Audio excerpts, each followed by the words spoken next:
Wondra sits in a jail cell. He is back in Idaho, accused of killing young Michael Vaughan. You're pure evil. You have no heart. You have no soul. Wondra is accused of murdering her then 5-year-old son in 2021. Would you think you'll ever get the answer as to why? No, because there is no answer to why. Why would somebody hurt an innocent little boy? What answer could you give? What answer could you possibly give? How scared was he? Did he ask for me? Did he ask for Tyler? Stacey Wondra has been charged with first-degree murder and second-degree kidnapping and destruction of evidence. Michael Monkey Vaughan went missing from his Fruitland neighborhood on July 27, 2021. This is a criminal investigation. Now, more than 4 years later, in newly unsealed court documents, Fruitland police named 4 people they believed are involved in Michael's murder. Those 4 names are ones we've heard before. This is Sarah Wondra. This is Sarah's husband, Stacey Wondra. This is Brandon Shirtliff, Adrian Lucien. As for what these 4 people have in common, they were all staying at the Wondras' home when Michael disappeared in 2021. That's just half a mile from Michael's home where he was last seen. In the PCA, police pointed to video evidence they say showing Shirtliff walking around the neighborhood. They say Shirtliff helped move Michael's body in a duffel bag temporarily to his mom's home in Kuna before standing guard as they buried him in the Wondras' Fruitland backyard. Stacey Wondra told police the 4 hoped to sell Michael for $10,000 each. He says the idea came from Adrian Lucien. Idaho News 6 is now learning Lucien was arrested and released in Indiana in October for a traffic-related misdemeanor. Sarah Wondra is currently serving time in the Idaho State Prison System for unrelated charges. She's eligible for parole in early 2026.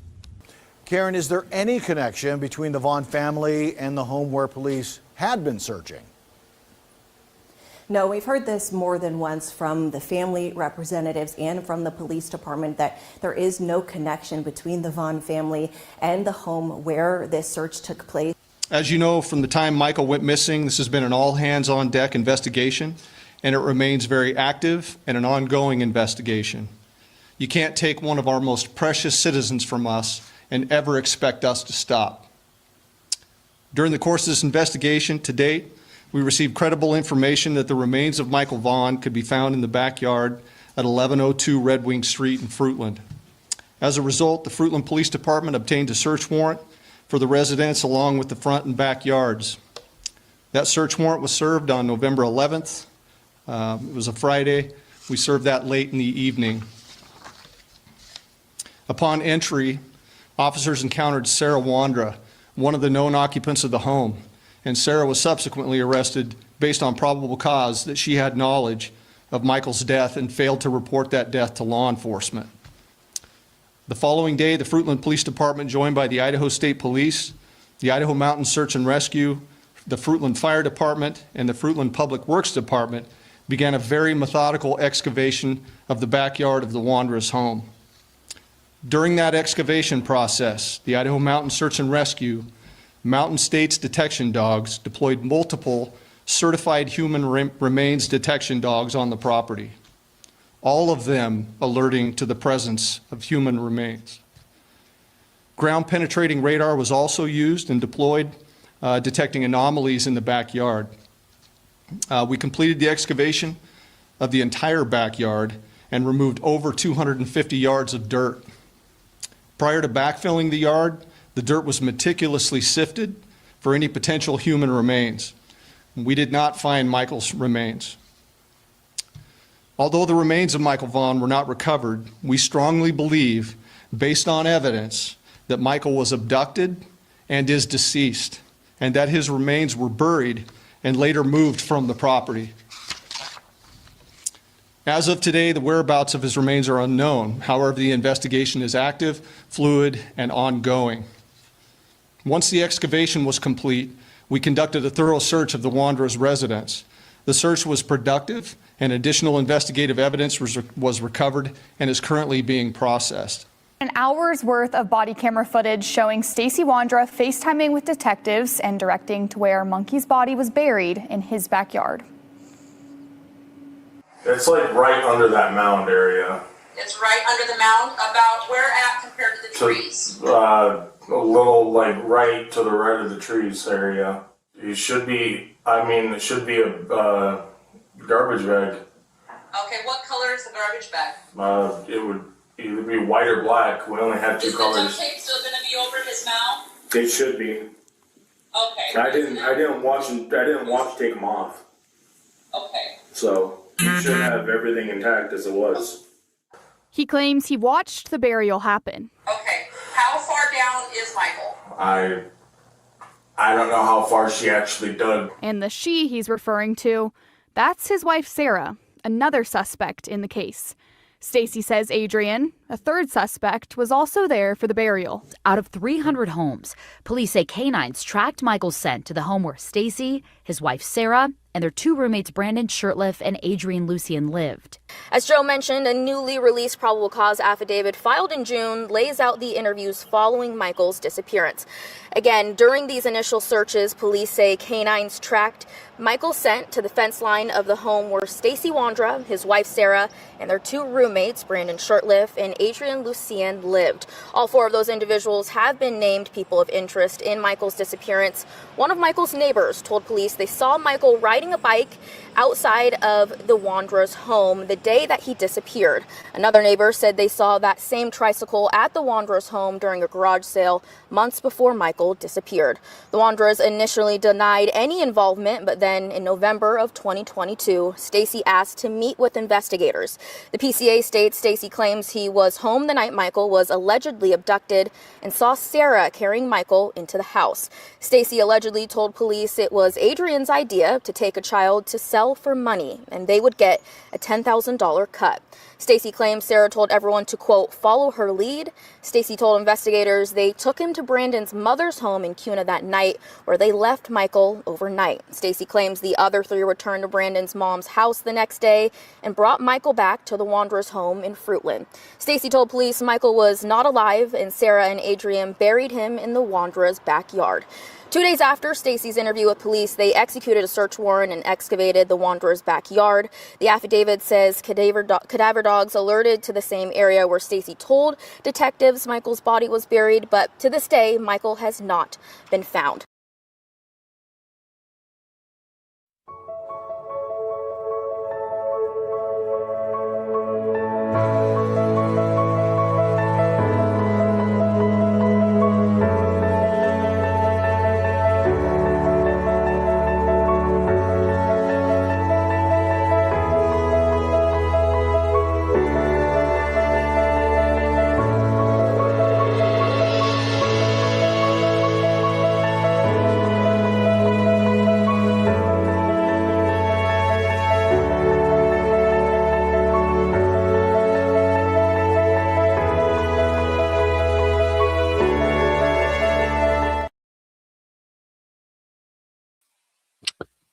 Hello, everybody. Good afternoon.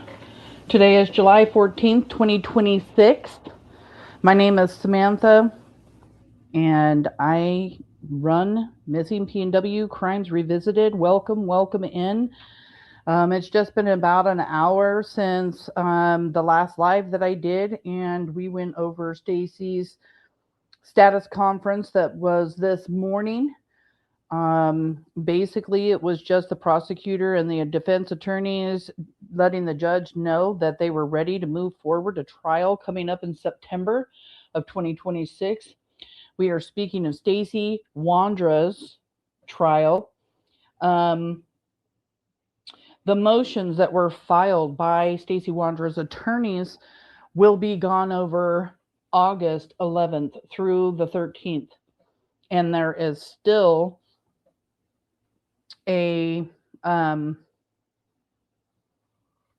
pre-trial court date for August 4th, 2026. So everything's still in motion for Stacey Wondra to go to trial.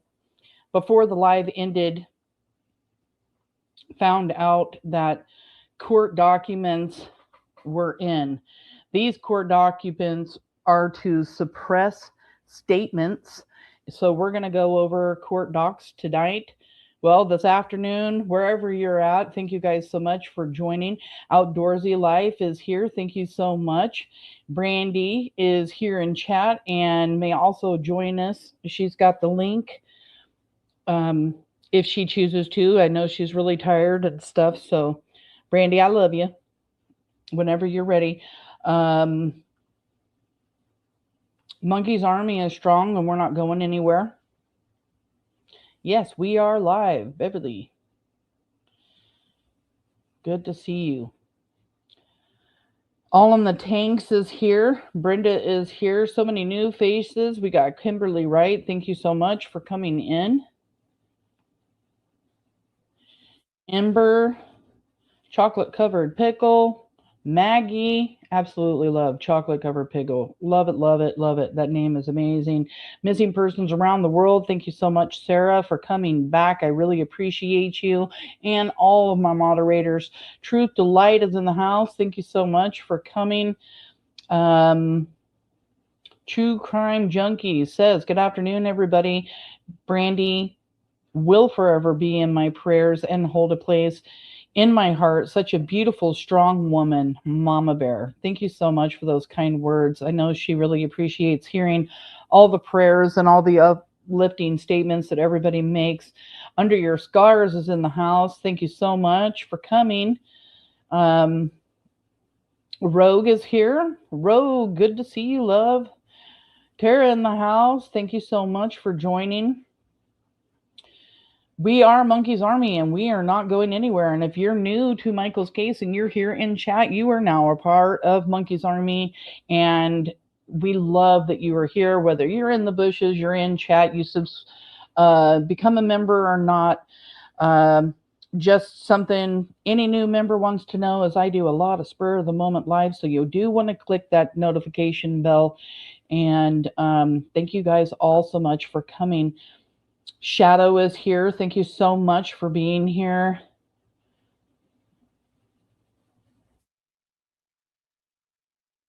I briefly went over the court documents. Oh, God. Stacey Wondra. There's always something. He's always trying to file something that his rights have been violated. So we'll get into that for a second. A lot of people that are here right now weren't here at the earlier live, so I do want to just play one news clip real quick and get you guys a little bit updated, and this news clip will do just that for this morning's status conference. And Miss Beautiful Brandy Vaughan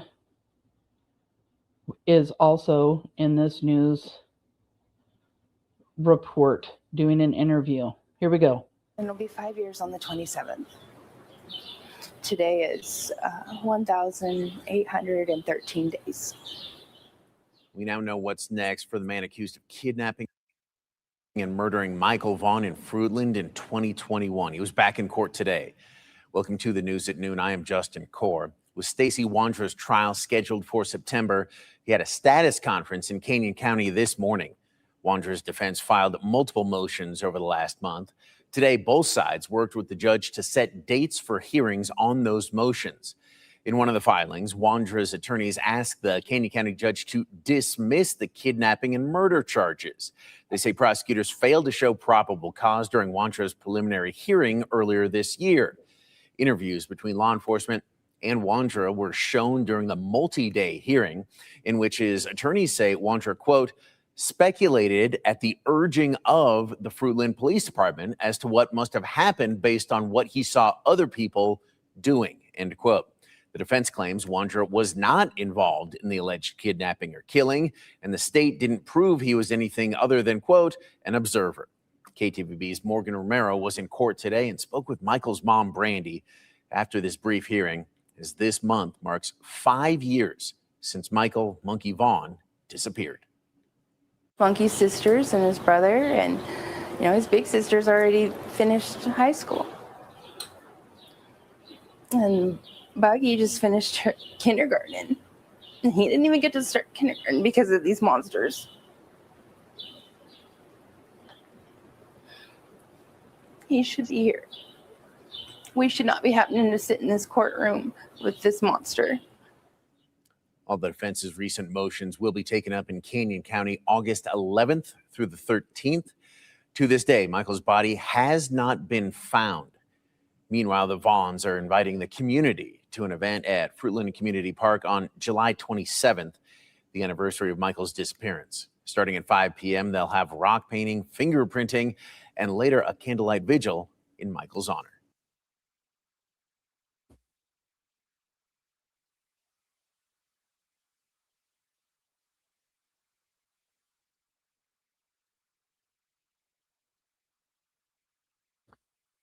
So that's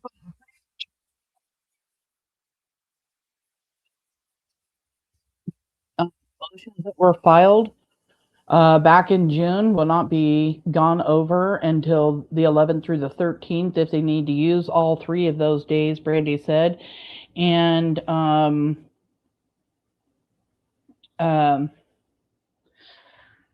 yeah, we're still moving forward with trial. Stacey Wondra is still going to trial. They've still got their pre-trial all set up. Vaughan didn't sleep very well last night. I know I was up with Brandy till almost 2-3 o'clock this morning. She's tired. We're tired, but we're here. Heck, in this last hour, I had a chance to eat a tuna salad pita, do 15 minutes on my bike, fold 2 loads of laundry, do my dishes, and get dinner out. So now we're back, and I had to make an iced coffee because there are 54 pages. 54 pages. I did have a chance to skim over it, and, you know, it's court documents, and we're going to go through them all, and I may have to take a couple breaks. I don't know how long it's going to take me to get through 54 pages, but we're going to get through all of it today. Thank you guys so much for being a part of Michael's army, Monkey's army. Michael was abducted July 27th at 2021. There are 4 named suspects: Stacey Wondra, Sarah Wondra, Adrian Lucian, and Brandon Sherliff. If you have any tips, please call Fruitland Police Tip Line 208-642-6006, or you can email findmichael@fruitland.org.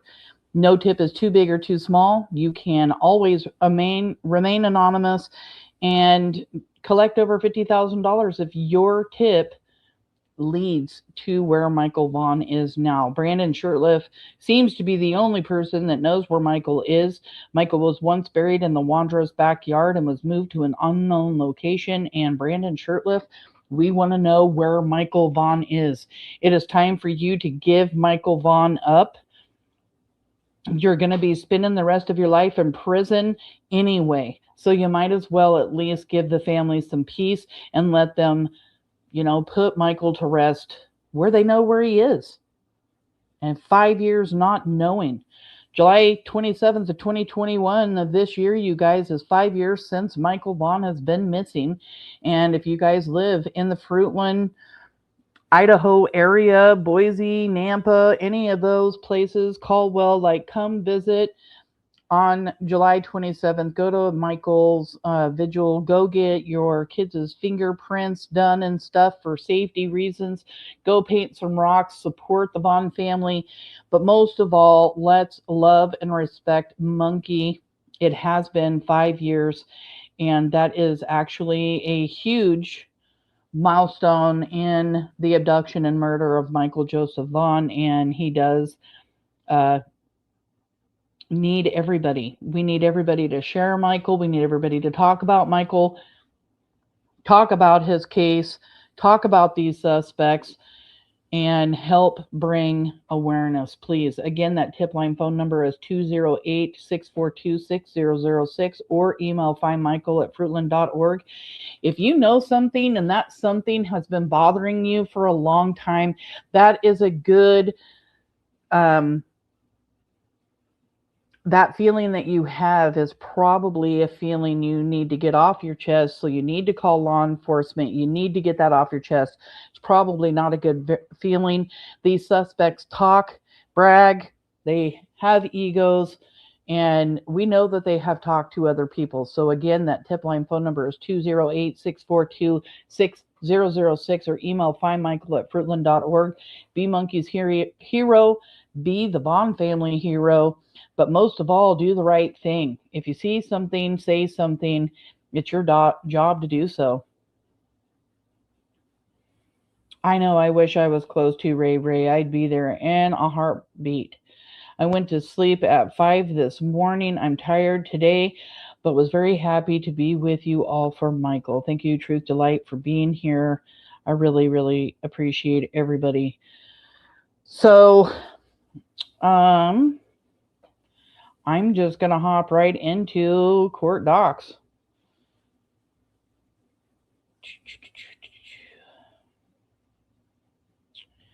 So we're going to go over the motion to suppress. That is what this is. This is filed by the defendant, by Stacey Wondra's attorney. It is a motion to suppress defendant statements. Comes now Stacey Wondra, the defendant, by and through his attorneys of record, and names all of his attorneys, and moves this court for its order suppressing evidence obtained in violation of his rights under the 5th, 6th, and 14th Amendments of the U.S. Constitution, as well as under Article 1, Section 13, and of the Idaho Constitution. This motion is filed pursuant the Idaho Criminal Rule 12b, and a memorandum in support is filed not whatever that word is, but that's what this is, to suppress evidence obtained in violation of his rights. So we will figure that out by going over the memorandum. Again, Stacey Wondra, playing victim, wanting, this is the memorandum here, wanting us all to believe that Stacey Wondra's rights have been violated. Again, I don't know how many times we're going to see this in Stacey Wondra's case, crying, playing the victim. His rights have been violated, blah, blah, blah. His attorney has to do this. He has to file everything. We get it, but it just gets old. We know Stacey Wondra's rights were not violated. Give me a break. Let me see what happens if I click this. Ooh, I can make it bigger. I can make it bigger. Can you guys still see that on your screen? Let me see.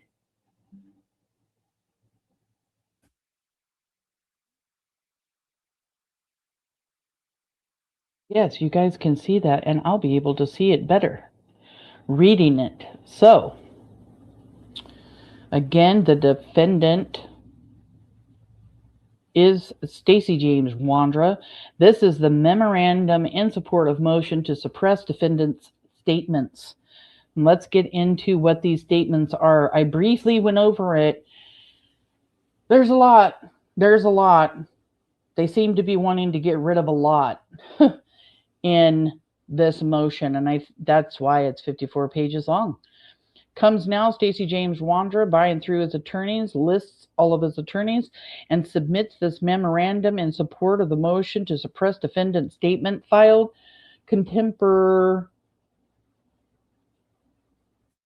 whatever this word is, with the memorandum. This is procedural history. On June 25th of 2025, almost 4 years after the alleged kidnapping and murder of Michael Vaughan occurred, the state filed a criminal complaint charging Stacey James Wondra with 3 criminal acts: first-degree murder, second-degree kidnapping, destruction and/or alteration, concealment of evidence. Criminal complaint filed June 25th, 2025. The state of also elected to file an information, part 2, to enhance seemingly count 3, destruction of evidence charge from the possibility of maximizing sentence of 5 years to the now possibility of up to a life sentence, which is great. A count 1, murder in the first degree, second degree kidnapping, already carry the possibility of the life sentence. So it sounds here that, they want a life sentence for him destructing evidence as well, which is good because he admits that he did that. Stacey James Wondra, on or about the 27th day of July 2021 in the county of Payette, state of Idaho, did willfully, unlawfully, deliberately, with premeditation and without malice, kill and murder Michael Vaughan, a human being, and/or willingly, unlawfully, and deliberately kill and murder Michael Vaughan, a human being, in the preparation of or in the attempted preparation of kidnapping. Count 2, the defendant, Stacey James Wondra, on or about the 27th day of July, Payette County, state of Idaho, willfully, without law authorized seizure. Let's just skip through all this. We know what he did.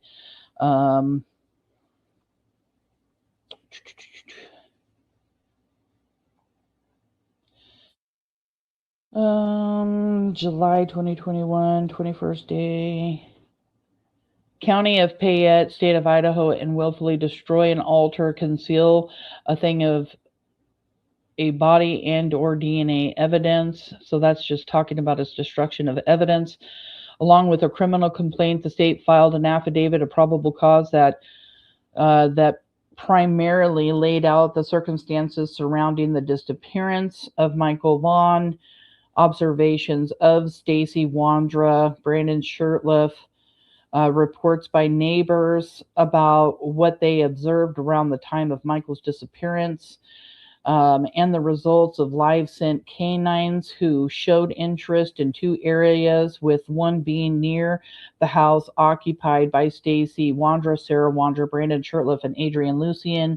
Exhibit A, apart from observations from Sarah, change in behavior as well as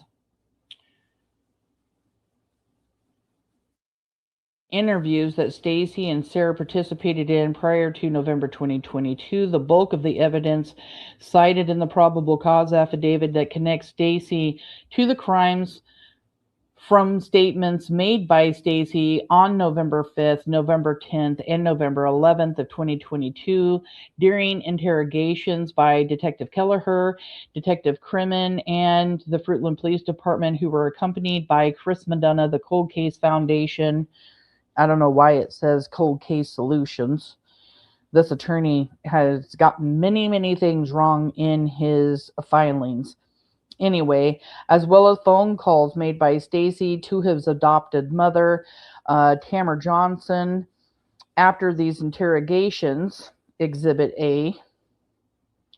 So they're talking about statements giving to the detectives during his interrogations in November of 2022, and this phone call with his mom, this FaceTime that we saw at the preliminary hearing.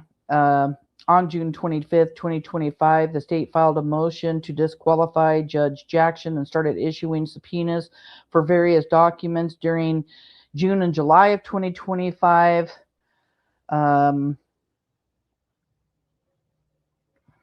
August 5th, Stacey, who had not been served with a warrant, was serving time on a separate matter, tried to get the process started by filing several pro-se motions asking for counsel to be appointed.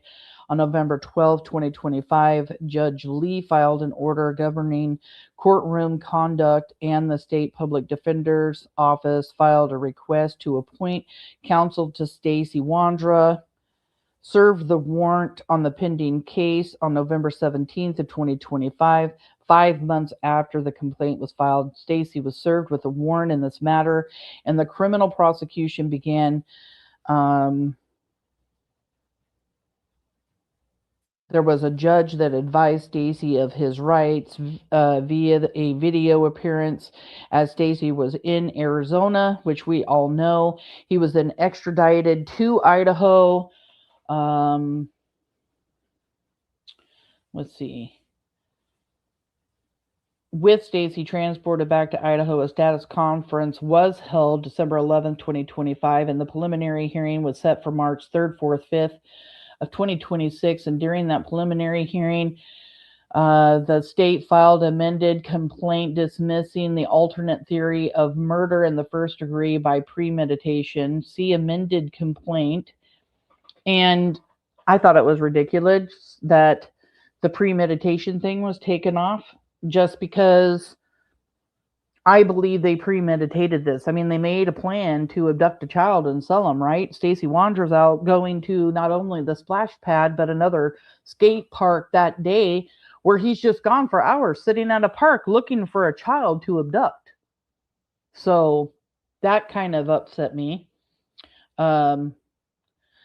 The case was ultimately bound over for district court, where Stacey was arraigned April 3rd, 2026 by a judge, and after the judge McCarthy disqualified himself for cause of defense request at the arraignment, Stacey entered pleas of not guilty to all 3 counts. On April 15, 2026, the case was scheduled to trial to begin in September. On April 24, 2026, Judge Whiting signed an order extending time to file Idaho criminal rule motions August 1st, 2026. This motion to hereby brought under the Idaho criminal rule, as well as the 5th, 14th Amendment of the United States Constitution and Article 1, Section 13 of the Idaho State Constitution. Statement of facts. So I think this is where we're going to really get into stuff. I'm just checking. Brandy, I'm not going to be really looking at my phone. So if you do decide to join, make sure you text me so that I know. If not, no worries. I know you're tired. You're already in chat.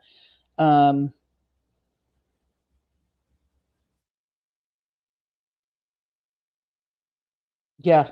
As long Adrian's first name is also spelled wrong. Oh, wow. Okay. Again, I'm kind of not paying attention to chat. I do have to read and focus on everything here because I have not read it, gone over it. So we're doing this together for the first time. And if I see something to talk about, I'll stop. If not, we're just going to get through court documents. Statement of facts. On July 27, 2021, around 6:30 p.m., Michael Vaughan walked away from his house on 9th in Arizona. Fruitland, Idaho, was never spotted again. To this day, Michael Vaughan remains missing and is presumed deceased. On July 27, 2021, in a separate subdivision, Stacey Wondra, along with his wife, Sarah Wondra, and roommates, Adrian, it says Lucario. What? Adrian Lucario. Adrian Lucian and Brandon Shirtliff were home around 6:30 p.m. Earlier that day, Stacey, who owned a taxi company, had taken a customer from Ontario, Oregon to Boise, Idaho. Stacey left the area around 3:24. Okay, let me go over here real quick so we can add Brandy.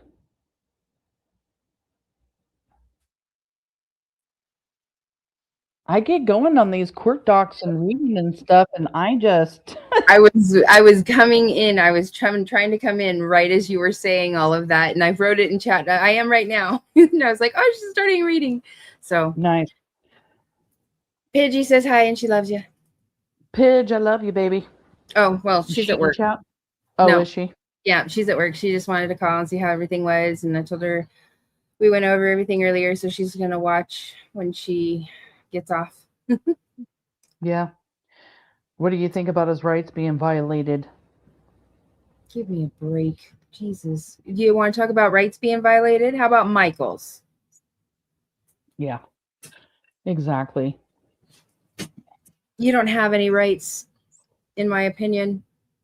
You don't. You hurt an innocent 5-year-old little boy, or you claim that you saw everything happen and you helped fix the truck to take him, to keep him from his family. You don't have any rights. You took my babies away. You don't have any in my eyes. Exactly. Were you able to get any rest or eat anything? Huh? I ate some cucumbers and watermelon. Oh, that sounds good. Yeah. If you hear anything and you want to talk about it, just ask me to stop. Yep. So I know I'm kind of reading fast, but there's a lot. There's a lot in this, so I'm really curious to see what's in here. I'll be listening. All right. I'm going to throw it back up real quick. Thank you for coming in, honey. Mm-hmm. Okay. Look at tarot. The things that I skip over, everybody, are just things that we already know. It saves me not only from reading, but it saves, but there is a lot of new people. So the information I might skip over may be simple things that you may not need to know in case you're new, but I'm not skipping over the major details here in the court documents. Same, Hannah. On July 27, 2021, in a separate subdivision, Stacey Wondra, along with his wife, Sarah Wondra, and roommates, Adrian Locardio, what? Adrian Lucian and Brandon Shirtliff were home around 6:30 p.m. Earlier that day, Stacey, who owned a taxi company, had taken a customer from Ontario, Oregon to Boise, Idaho. Stacey left the area around 3:24 p.m. and returned around. I want to read this little part right here. It says, any facts stated in this memorandum and argued a subsequent hearing is not stipulation to said fact later, da-da-da. The purpose of the statement of facts is to provide content for the court to consider motion to suppress in its full nature. Okay. Context. Yeah. So Stacey left the area around 3:24 p.m. and returned around 3:54 p.m. There's our time, Brandy. 4:54. Yep. So the fact that everybody has said, and we have heard, that he was gone for hours, he was actually only gone from around 3:30ish to almost 5, gone an hour and a half. Mm-hmm. The time frame is verified by surveillance video surrounding the splash pad park and that Stacey stopped at on the way out of the neighborhood. Sarah, Brandon, and Adrian had also left the neighborhood around 3:30 p.m. and returned around 5 p.m. From 5 p.m. to 7:08, none of the vehicles at the Wondras owned, including the maroon GMC truck, a white Lexus car, and a blue Toyota car, were seen on the various surveillance videos in the neighborhood. After Sarah, Brandon, and Adrian arrived home, Sarah and Stacey assisted Brandon with towing his vehicle that was non-operational at his mother's house in Kuna, Idaho, back to their residence in Fruitland, Idaho. Sarah, Stacey, and Brandon left for this errand and were observed at 7:08 p.m. leaving the neighborhood. Cell phone records show that Sarah, Stacey, and Brandon went to Kuna, Idaho, and returned to Fruitland, Idaho around 11:30 p.m. So it takes 3 hours, you guys, to drive 45 minutes to Kuna, back. Why were they at the house so long if all they did were hooking up a car and towing it back? When Sarah, Stacey, and Brandon returned, they observed a gathering of people as well as a fleet of police officers searching the area for Michael Vaughan, who was still missing. I've got a question. Ed, were you guys out looking for Michael? Just curious. In the subsequent days and months, Fruitland Police Department, along with the FBI, searched for Michael Vaughan. The investigators watched hundreds of hours of surveillance videos and canvassed the neighborhood, searching houses as well as backyards and interviewing anyone who was home when these canvass efforts took place on August 1st and 2nd of 2021.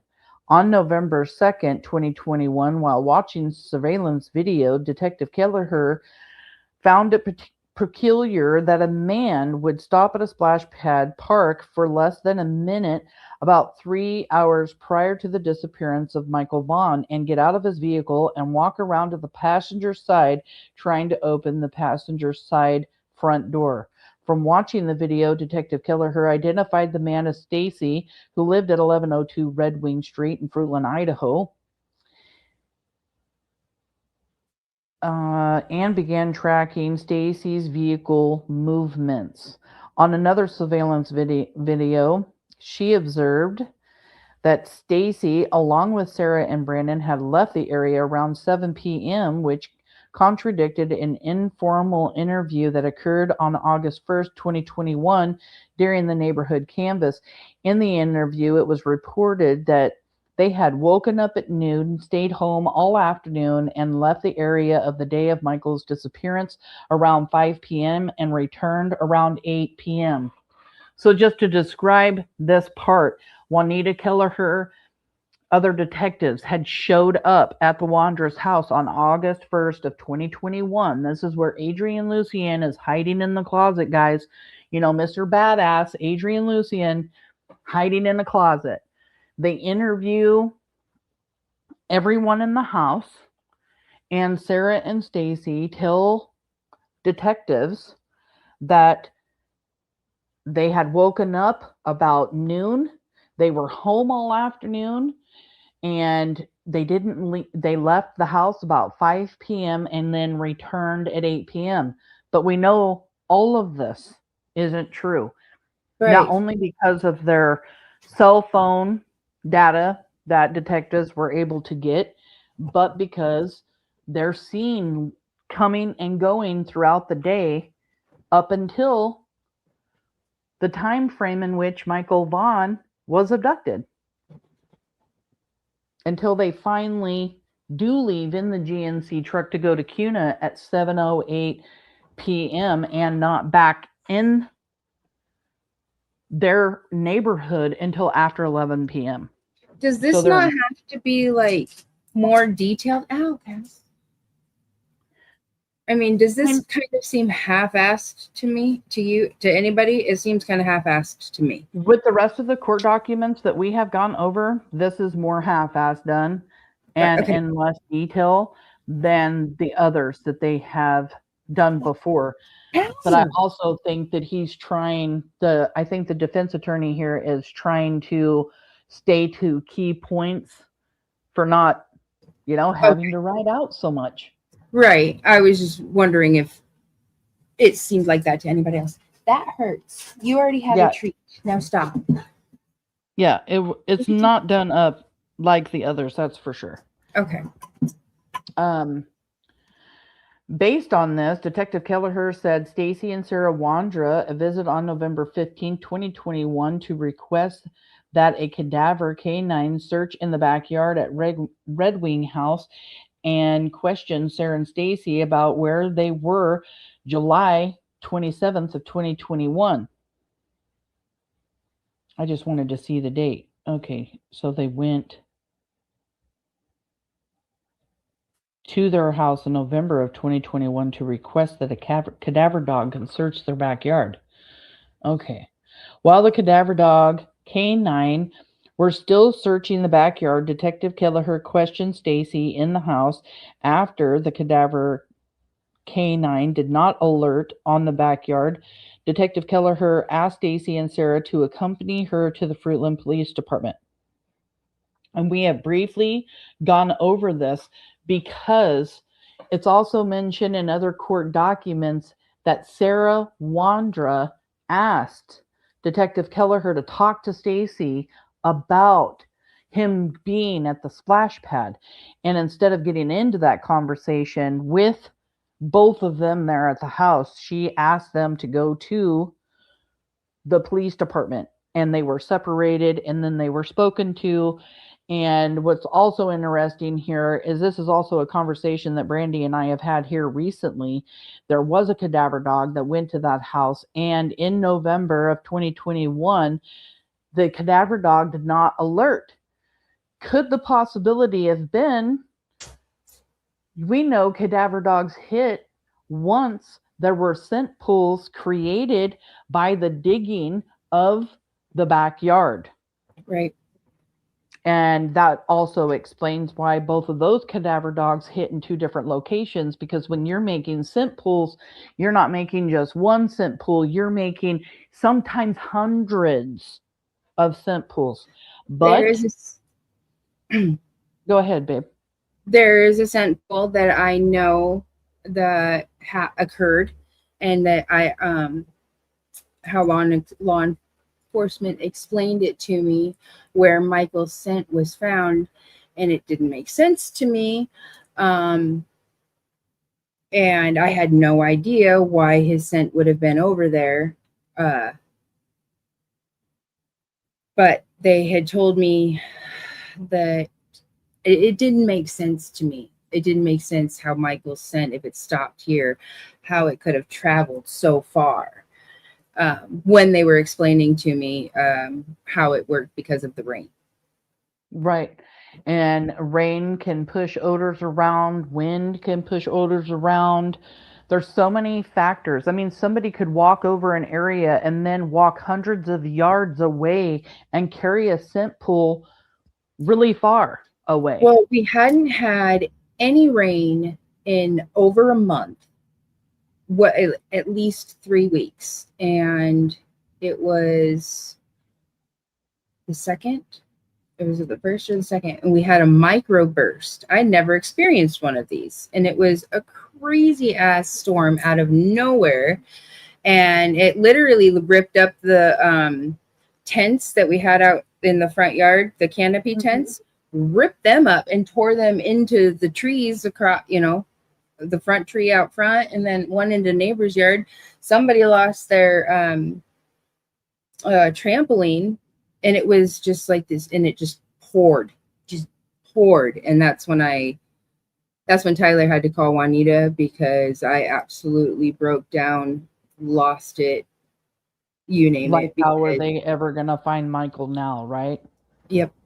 Because I didn't understand how scent dogs worked. I didn't understand any of it. So I thought when the rain came, they were going to lose Michael's scent.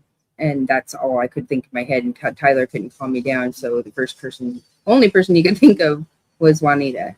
And she did calm me down. I remember you sending me that video of that rain. That is something you should go over on your channel and show everybody that rain, because it was insane. Yeah. Yeah, that was crazy. I just wanted to explain to everybody what reason it could be why the K9 didn't hit in November of 2021. There could have been so many factors. And again, just explain that,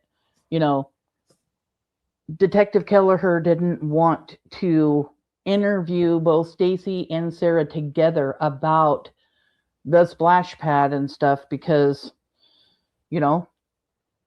it can be confusing for one, but you don't want those contradictions at the same time interviewing them. You want to get them separated to see if they contradict one another. Right. And be able to prove that. So it says Stacey and Sarah agreed and met with Detective Kelleher and Detective Crimmin. While being interviewed by Detective Crimmin, Stacey informed him that on July 27th of 2021, he went fishing with Sarah and Brandon. See, I was going to skip over this whole beginning of this, but I kept seeing little bits and pieces of little stuff. And I'm like, wait a minute, I've never heard this part. And here we go with, he went fishing with Sarah and Brandon. I mean, but he had told detectives that they slept till noon, and that they left the neighborhood at 5 and then came back at 8, and none of that was true, and now they're fishing. Okay. Yeah. Jesus. Then around 3 p.m., he went to run an errand and left around 5:30 p.m. to get Brandon's car from his mother's house in Cuna, then drove back to Fruitland, arriving around 8:30 p.m. I now know what this attorney's doing. I now know. He is taking all of Stacey's lies and different stories and making each one an exhibit to get rid of statements. You know what I mean? So that was an exhibit here. This particular story that happened in November. And now we're going on to another exhibit. That's what he's doing. Let me see what Chad has to say. This is fucking shit. Huh? This is horse shit. That's exactly what they're doing. I'm going to come over here real quick. Let me stop sharing this. We have a new member in the house. Mary, thank you so much for becoming a member. I really appreciate you. Let's all dance a sec.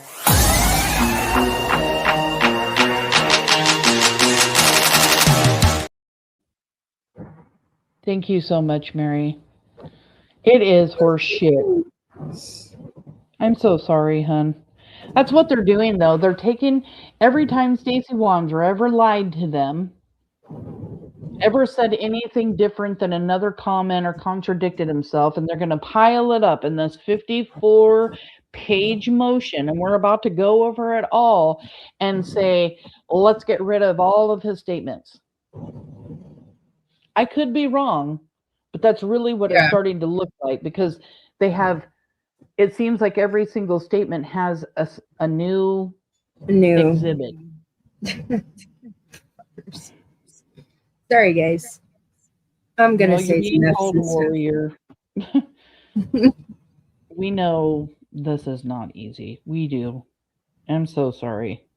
And today was a rough day, and you haven't hardly had any sleep. Oh, I'm fine. I'm pissed off now. Yeah, I cry when I get pissed too. Because it's got to be so frustrating. This is just gross. Bring it, you son of a bitch. Yeah. We're going to see what else they got here.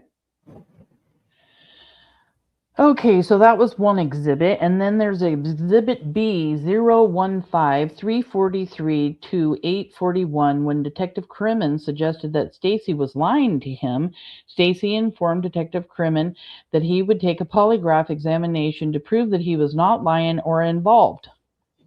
That was another statement. Exhibit B 020 at 2:06 to 2:30. Stacey then goes on to tell Detective Crimmin that during the polygraph, he will answer questions about his mental disability, that he has been diagnosed with fetal alcohol syndrome, and that he has an IQ of 69. Again, playing victim, bringing up the fact that he has fetal alcohol syndrome. Doesn't matter. He still knows right from wrong, period. Exactly. And that was an exhibit, and the other one was an exhibit, and now we've got exhibit B 020 2:30 to 3:55. From November 23rd, 2021 to April 11th of 2022, the Fruitland Police Department, along the side of FBI, issued warrants for email records, phone records, social media records, and various other records for Stacey, Sarah, and Brandon Shurtleff. Police also seized the GMC truck that was repossessed and bought a couch that Stacey had sold on Facebook.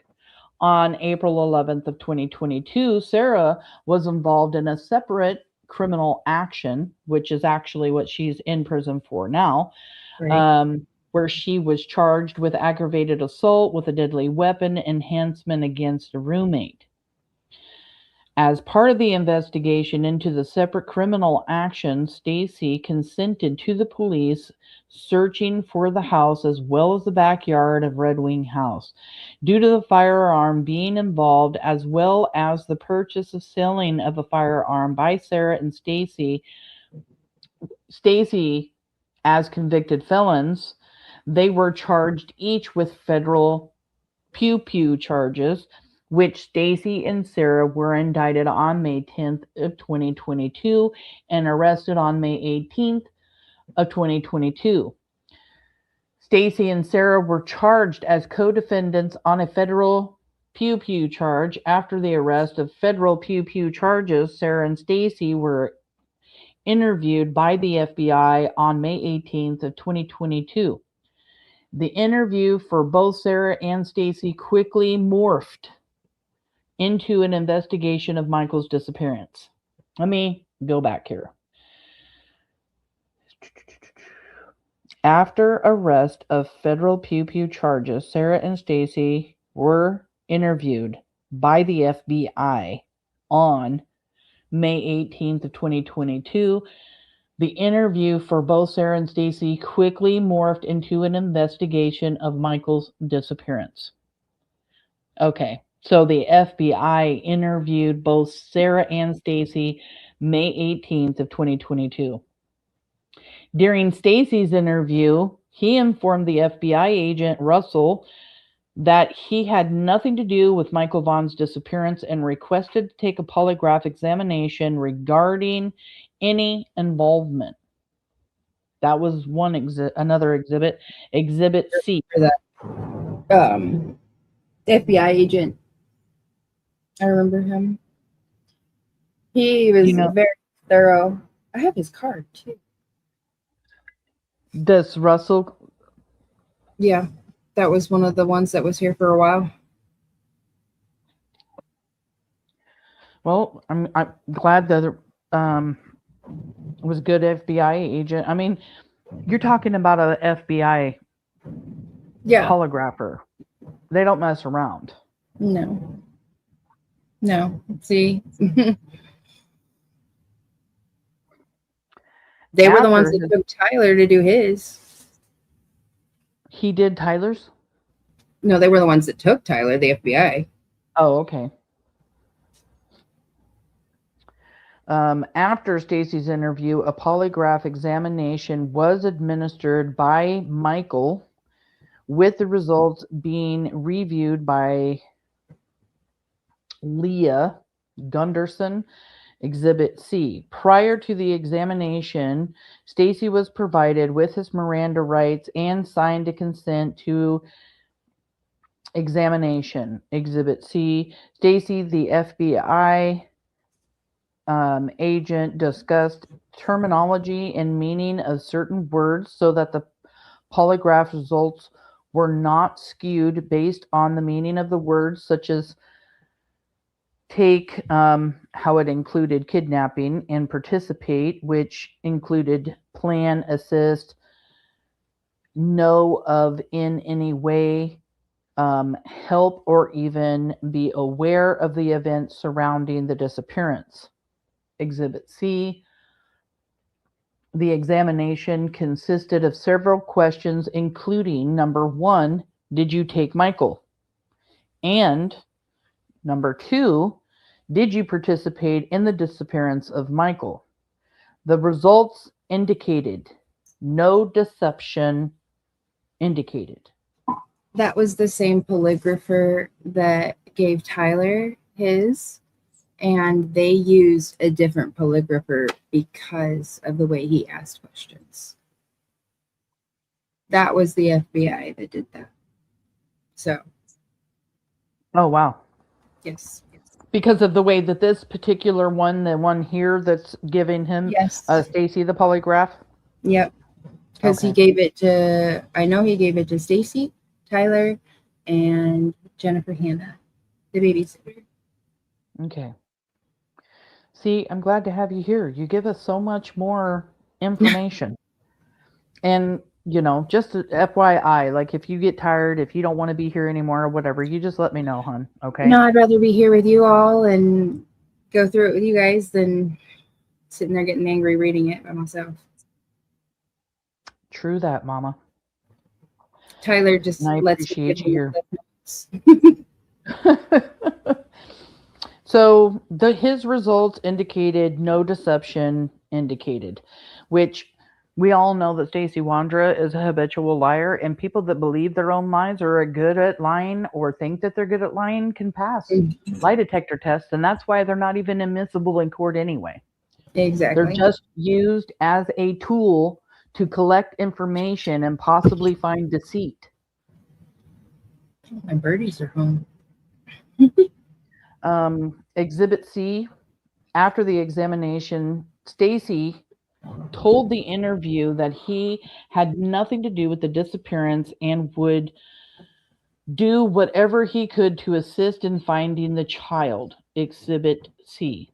He also, that doesn't even make sense. How can he say he had nothing to do with the disappearance but would assist in finding the child? That whole sentence doesn't make sense. How can you assist anybody in finding a child if you had nothing to do with it? Right. Okay, Exhibit C. He also stated he was aware that he would be in jail for the federal charges he was facing, but provided that if he can assist in locating Michael Vaughan, he would. Exhibit C. While Stacey was in custody, his phone calls and jail mail were monitored by the Fruitland Police Department. Detective Kelleher noticed that Stacey had a strong relationship with his adopted mother, Tamara Johnson, so Detective Kelleher reached out to her on June 2nd, 2022. Sarah was released in late June of 2022 and begun to reside back at Red Wing House, awaiting the resolution of the federal Pew Pew charges.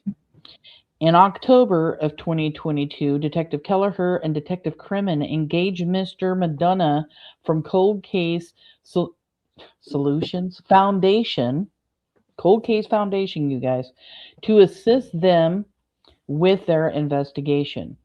As part of this assistance, on November 13th of 2022, they stopped by Red Wing House where they had a conversation with Sarah.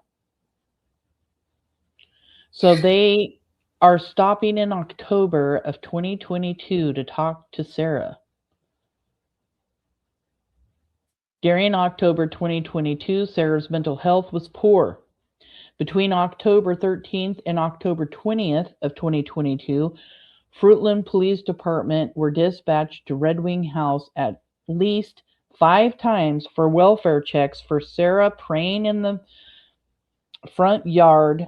It says front year, but it's supposed to be yard. In the front yard for hours. He spelled Michael's name wrong, or his last name wrong, at least twice now. Like, does he have anybody proofread his business? Like, does he even care? I guess I don't want him to, but I do. I don't know. It's just, I'm being... Right, because for some people to read this and they miss front yard, that's kind of a big thing. At least 5 times for welfare checks for Sarah, praying in the front yard for hours on end. Exhibit D. On October 20th of 2022, after Sarah was questioned by the detectives and Mr. Madonna, oh wow, I didn't know that he questioned Sarah. They prayed with Sarah in her driveway and then sought an involuntary commitment. Wonder what that is. Sought an involuntary commitment. Exhibit D. During this time, the detectives reached back out to Tammy and started sharing information with her about the investigation, as well as the possibility that Sarah was trying to reach a deal in her federal case by providing information about the disappearance of Michael Vaughan. As the detectives were feeding, okay, were feeding Tammy this information. Why does he have to use feeding? He wants to try to make it like they're doing this to what? Why not just tell Stacey's mom? Why do they have to? So while detectives were telling Tammy this information, they would in turn talk to Stacey over the phone about what she was being told by the detectives. So the detectives are talking to Tammy. Tammy's talking to Stacey over the phone about what she was learning from the detectives. This is evident, this defense attorney says, this is evident during several recorded jail conversations on October 21st of 2022. Tammy, it says old Stacey, but it should say Tammy told Stacey. Okay. They can only tell me so much, but the reason they called me is because if you do know something, they know your circumstances. They know that you aren't in a place to be able to take care of yourself, and they know that she may or may not say something about you. They don't know what she is going to say, but the fact that she said, hey, I know something about Michael, they wanted to let me know that she's doing what she is doing, is what that should say, to be doing. Wait a second, this doesn't make sense. They wanted to let you know that she's what she's doing, to be doing that. So if there is anything, like I said, half truth or anything that might make you look even a little bit guilty, if you know something, you got to say it. You're so busy telling me that you don't know anything, and yet all of these things are point to your guys' house. What, babe? So she's saying that, hey, Sarah's saying that you did something. The police are all saying, hey, this happened here. We think something happened here. And she's telling you because they're telling her. Right. Because you're not being truthful. It sounds to me like she's being pushed really hard right here. Right? Yeah, they're feeding her information. You know, they could have just been talking. So they're feeding her information, which is, I believe her over it in any day. Right. Well, and in all that, too, we've seen the way that Stacey's mom is, and whether she was being fed information or not, the way that they say it, or just detectives talking to her about things that were going on, wanting her to just be like, hey, let Stacey know, maybe he'll say something to you because, you know, he respects you or whatever. She isn't doing anything wrong in this phone call. All she's doing is letting him know, like, you're telling me you don't have anything to do with this, son, but she's saying you do. So if you don't say something now, she may pin something on you pretty much. Yeah. Right, Rogue? It is driving me crazy. I know, I should see what's going on in chat. Rogue, hello, Miss Brandy, Samantha, praying for you and your family, Brandy. Sorry I haven't been present, but I have been watching and sharing. We love you, Rogue. Thank you so much for being here. Maggie's here. Beverly Lawyer's here. Juniper Astrology is here. Oh, dang. Sarah had 5 welfare checks because she went batshit crazy. She did. She lost her mind. And I'll tell you why she lost her mind, because she saw or did something so friggin' unimaginable, like whatever unimaginable horror it was, and she couldn't handle it. Whether she saw somebody else do something to Michael, she did something to Michael, something happened and she snapped. Yep. I agree. And there's Beverly people lawyer says that know that I believe her mother knows why she snapped. Okay. Yeah. Okay. What do you know? Maybe you should be a little bit more like Miss Tammy. And yeah, Road, they're trying to downplay the truth. Outdoorsy agrees that it was an unimaginable horror, and it really, really was, because she snaps. I mean, I went through every single one of her TikToks. It was 3 or 4 months worth, and you can see her mental health declining rapidly throughout all of them. From writing on herself, writing on shirts, being out in her yard praying to God, laying on the ground, looking up at the sky, praying to God, to going into grocery stores or hanging out on the corners in front of pot shops and everything else, just, holding up signs that the end was coming and stuff. She believed the end was coming because she knew she's doomed. She knew her end day was coming. Yep. During this phone call, Tammy told Stacey that he would break her trust if she finds out that he has been lying to her. And that's another exhibit, 840 to 910. On October 25th, 2022, Tammy tells Stacey that Sarah has made an appointment with her attorney. She's going to talk to them. I got a call from the detectives today, and I need to ask you some questions. The story that you told me about leaving at 3:30 and coming home at 7:30, I know that's not true. They sent me photos with a timestamp of when you left and when you came home. Left the house at 7:08, not 3:30. You did leave the house at 3 and went to the splash pad. Okay. You left at 7:08 and you did not get back home until 11:22 p.m. So they're sending Tammy facts. They are wanting her help. But you know what? There ain't nothing wrong with that. There ain't nothing wrong. They're suspects. Yeah.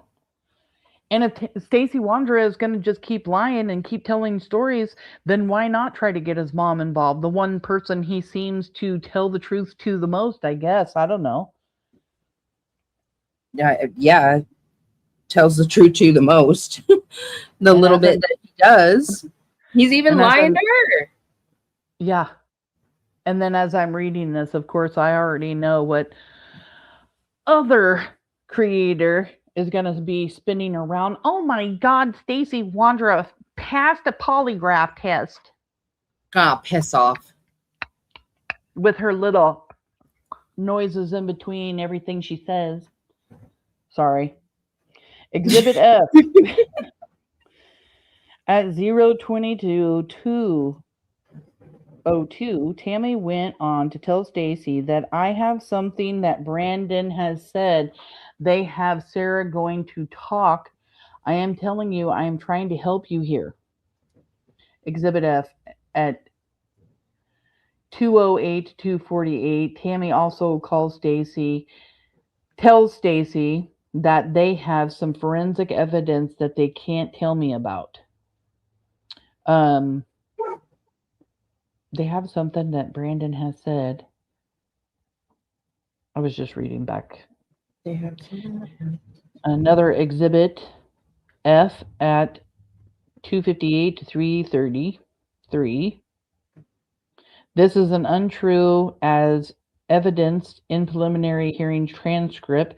See reporter's transcript for proceedings held on March 5th, 2026, page 83. So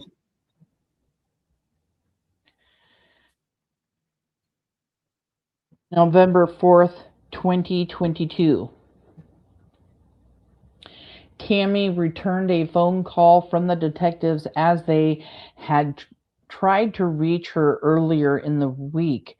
During that phone call, the detectives asked Tammy to put pressure on Stacey so that he would tell the detectives what he knew about the disappearance of Michael Vaughan.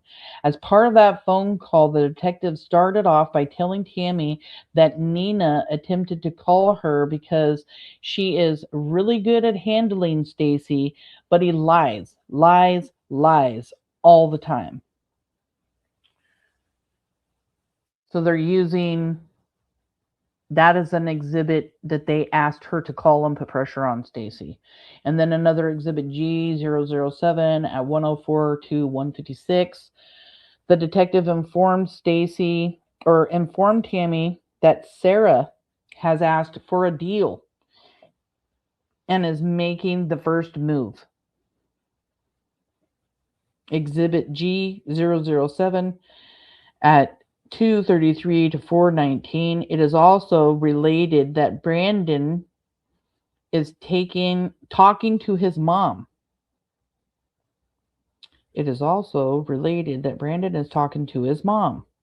The detectives then remind Tammy that they are not bluffing, that they have some information related to the disappearance of Michael Vaughan that connects Stacey, including the photograph of them leaving at 7:08 p.m. and forensic phone evidence putting them in the circle during the time of Michael's abduction.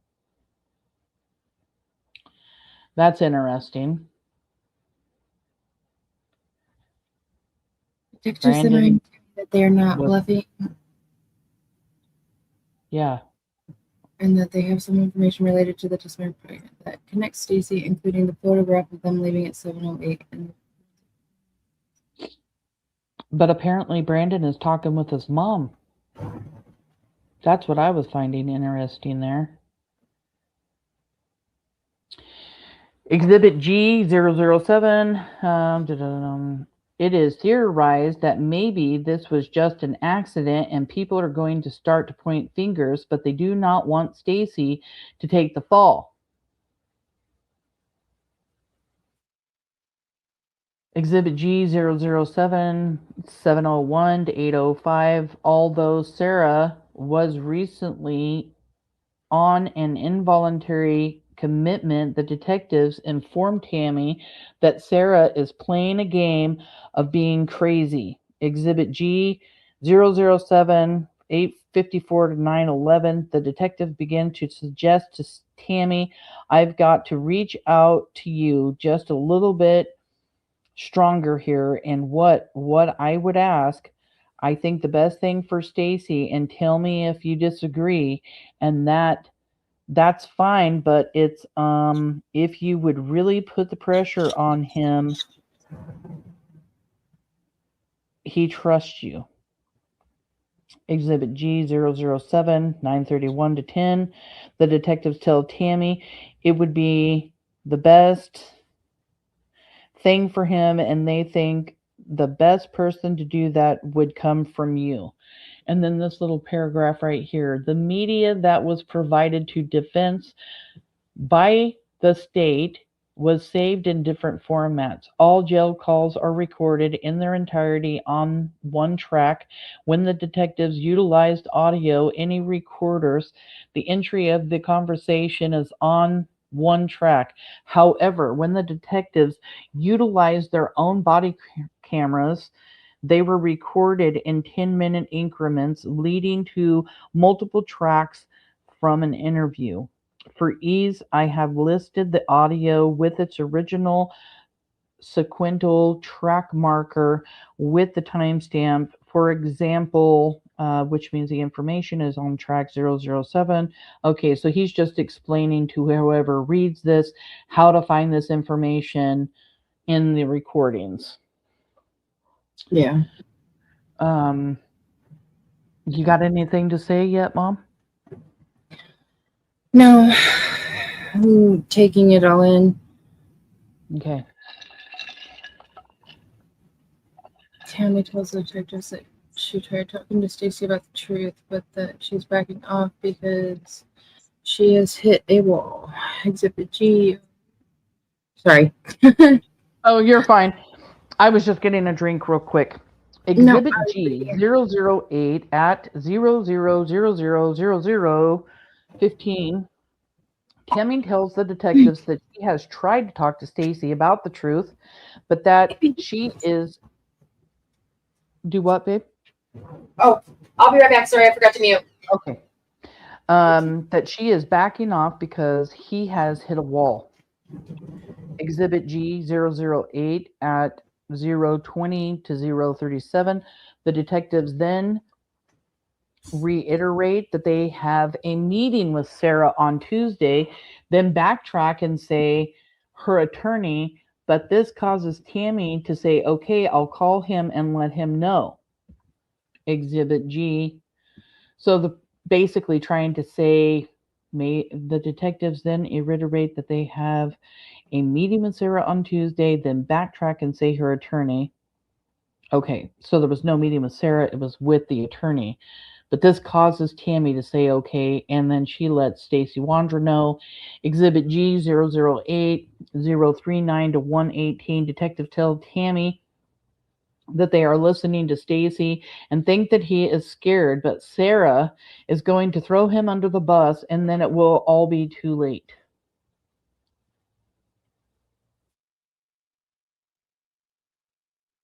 Oh, right. So detectives are telling Tammy that it sounds like Sarah's going to throw him under the bus.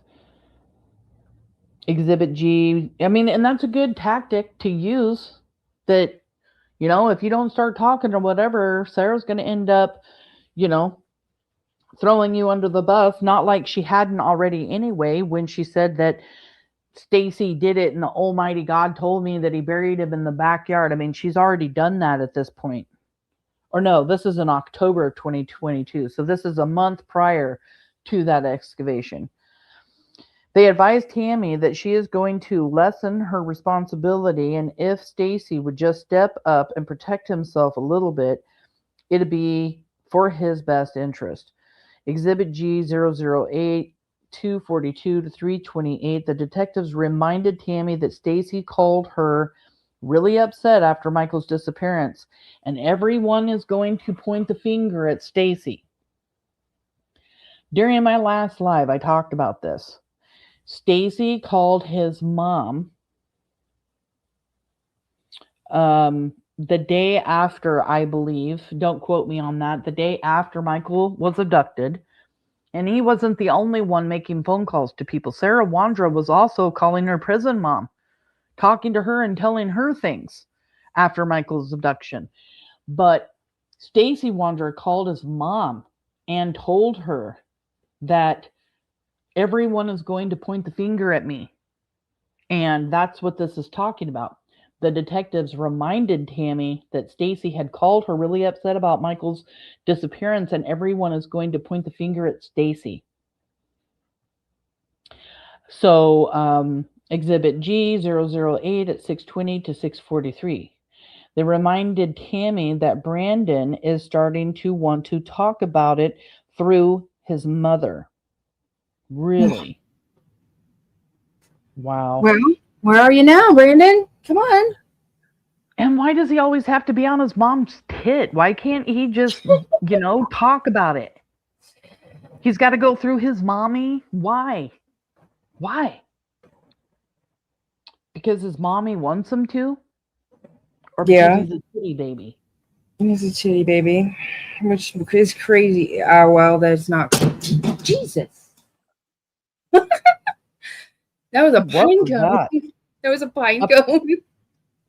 Fell on you? It fell on the roof. On the. Oh, gosh. What is it? Not cardboard. It almost sounded like you fell there for a second. I was like, what happened? Oh, it's a tin roof. It's the awning out back over the back porch. Yeah. Starting to want to talk about it through his mother. Give me a break. What a friggin' How old are brat. you? Old rotten brat. My admin for Facebook, and we were working on Kyron Horman stuff last night, and she sends me this long clip of this guy that talks about serial killers and people and everything else. And we do know that some serial killers, some killers out there, have this horrible life, and They end up being serial killers. And then you have the children that are born and they are who they are. Even if they're raised great, they still turn out to be monsters for no reason and no reason at all. But then he categorizes spoiled, rotten children growing up to be murderers and stuff. And I really believe that Sarah and Brandon fit into this category. Even Stacey was spoiled to an extent, but Brandon is spoiled friggin' rotten, and so is Sarah. They got away with anything they wanted. It didn't matter. And they both manipulate their parents or Brandon's mom. It was just something interesting that I ended up reading last night. But listening to, all over Exhibit.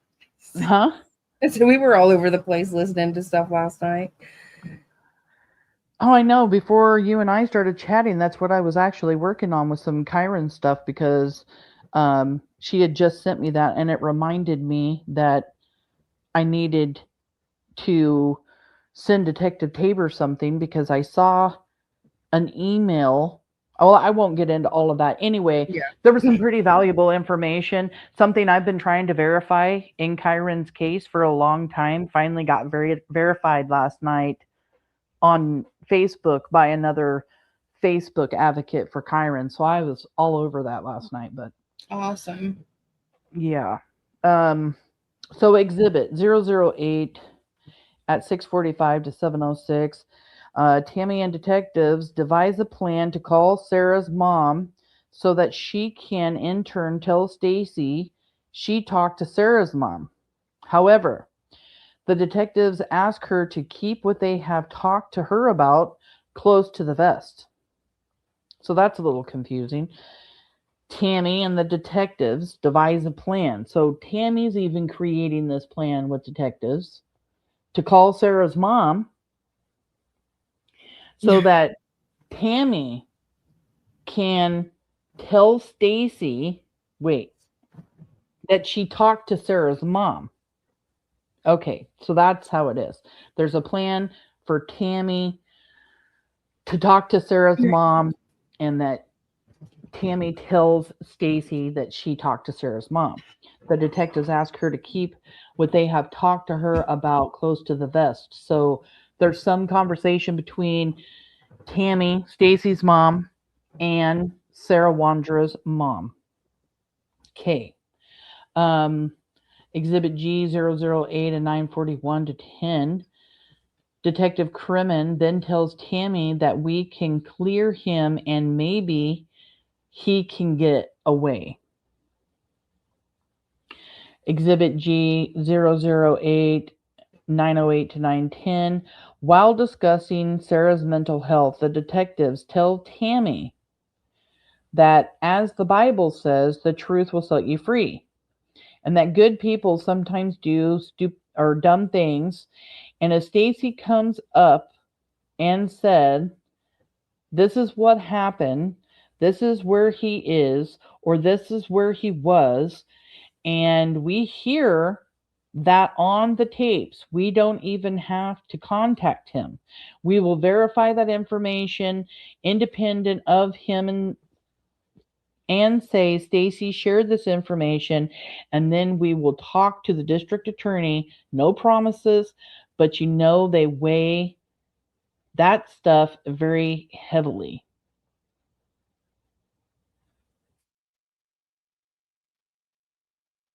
So basically, they're trying to get Stacey's mom to talk to Stacey and get it on recording, whether he has anything to do with Michael Vaughan's disappearance or anything. It just says, what happened, where he is, where it all was, anything. So they're just wanting her to talk so they can get it on recording. Exhibit G 009.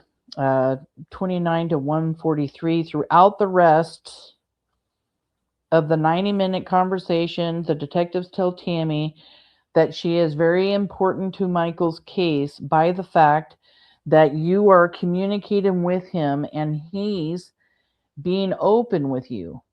We're grateful for everything you're helping us with. We know that Michael's family would be grateful as well when this all comes out. Which we do know that you're very grateful for Tammy. You've said that multiple times.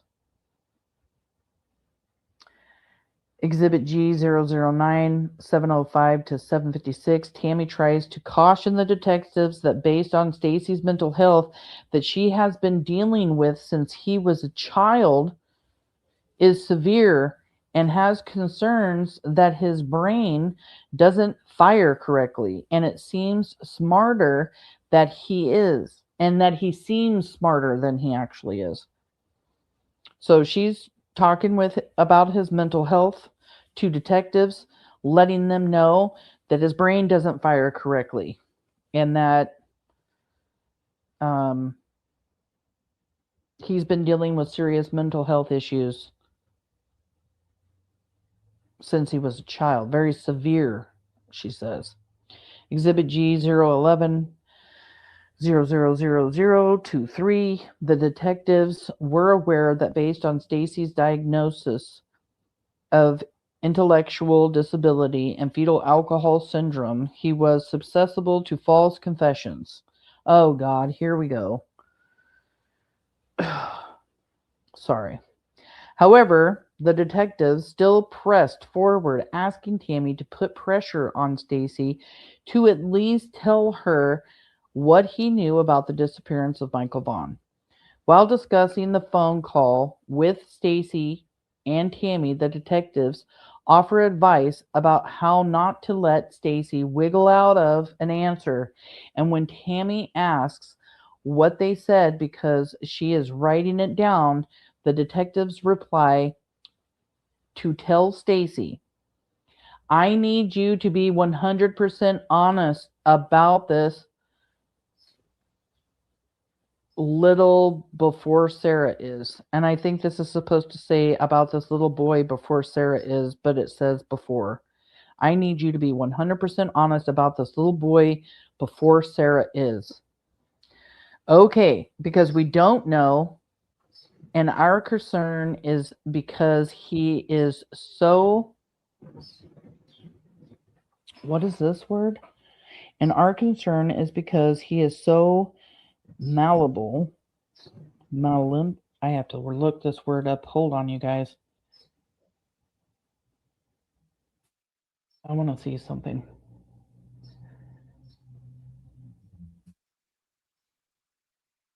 What does this word mean?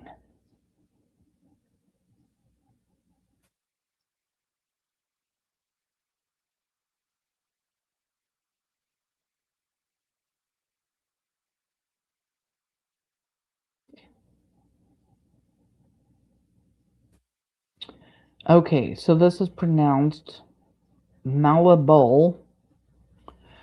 And it says, because we don't know, and our concern is because he is so malleable, she's just going to throw him under the bus and walk away.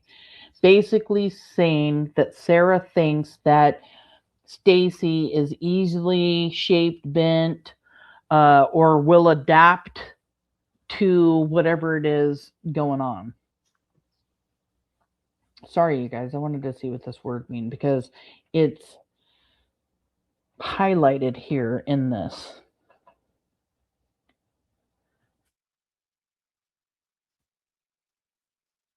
And they're offering advice to Stacey's mom here about how not to let Stacey wiggle out of an answer because they want her to really pressure him. Okay. Exhibit G 015 at 013 to 048. A few hours after Tammy got off the phone with detectives, she had a video visit with Stacey. During that conversation, Tammy, in a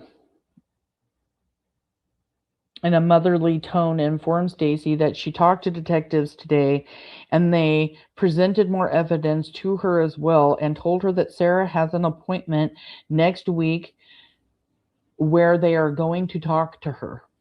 Exhibit H 059 130. Tammy tells Stacey, as the detectives coached her to do, that her trust is wavering, and if he isn't being truthful, then he will lose her.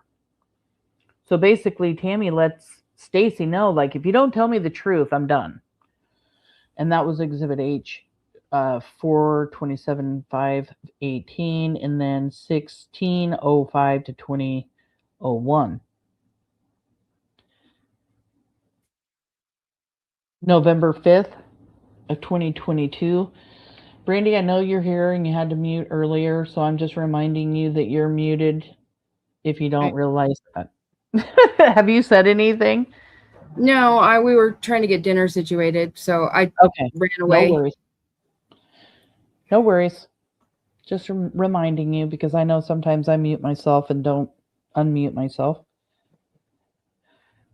They are really trying to make it look like everything that Stacey's mom did, all of this, that like it does look like detectives use Stacey's mom to get what they're looking for, to get the answers out of Stacey, purely because they know that Stacey does have some mental health issues, but they believe that since he lies, like this says, that she's the only one that could possibly get the truth out of Stacey.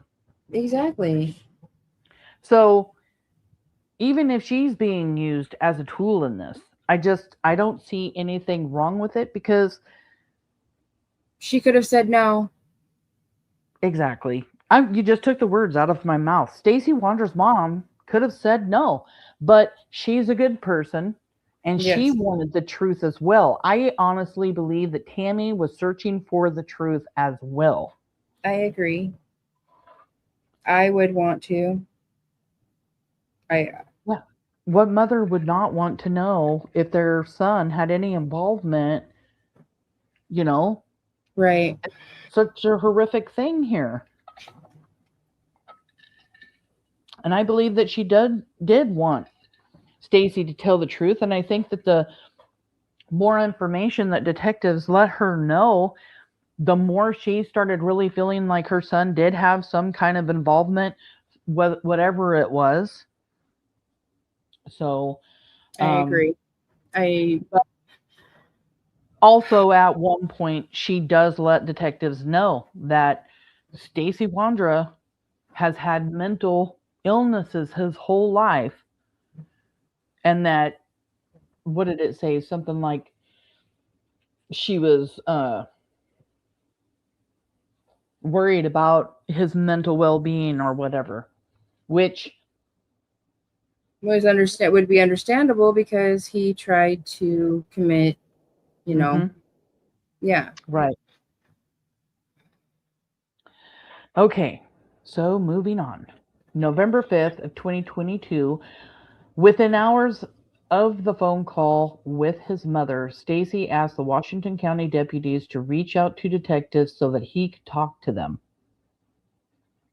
Although the interview occurred on November 5th of 2021, it began early in the morning, about 1 a.m., and lasted for over 5 hours. The interview occurred in a small room where Stacey was interrogated by Detective Crimmin, Detective Kelleher, and Chris Madonna. Exhibit 1, or I think it is. Yeah, I.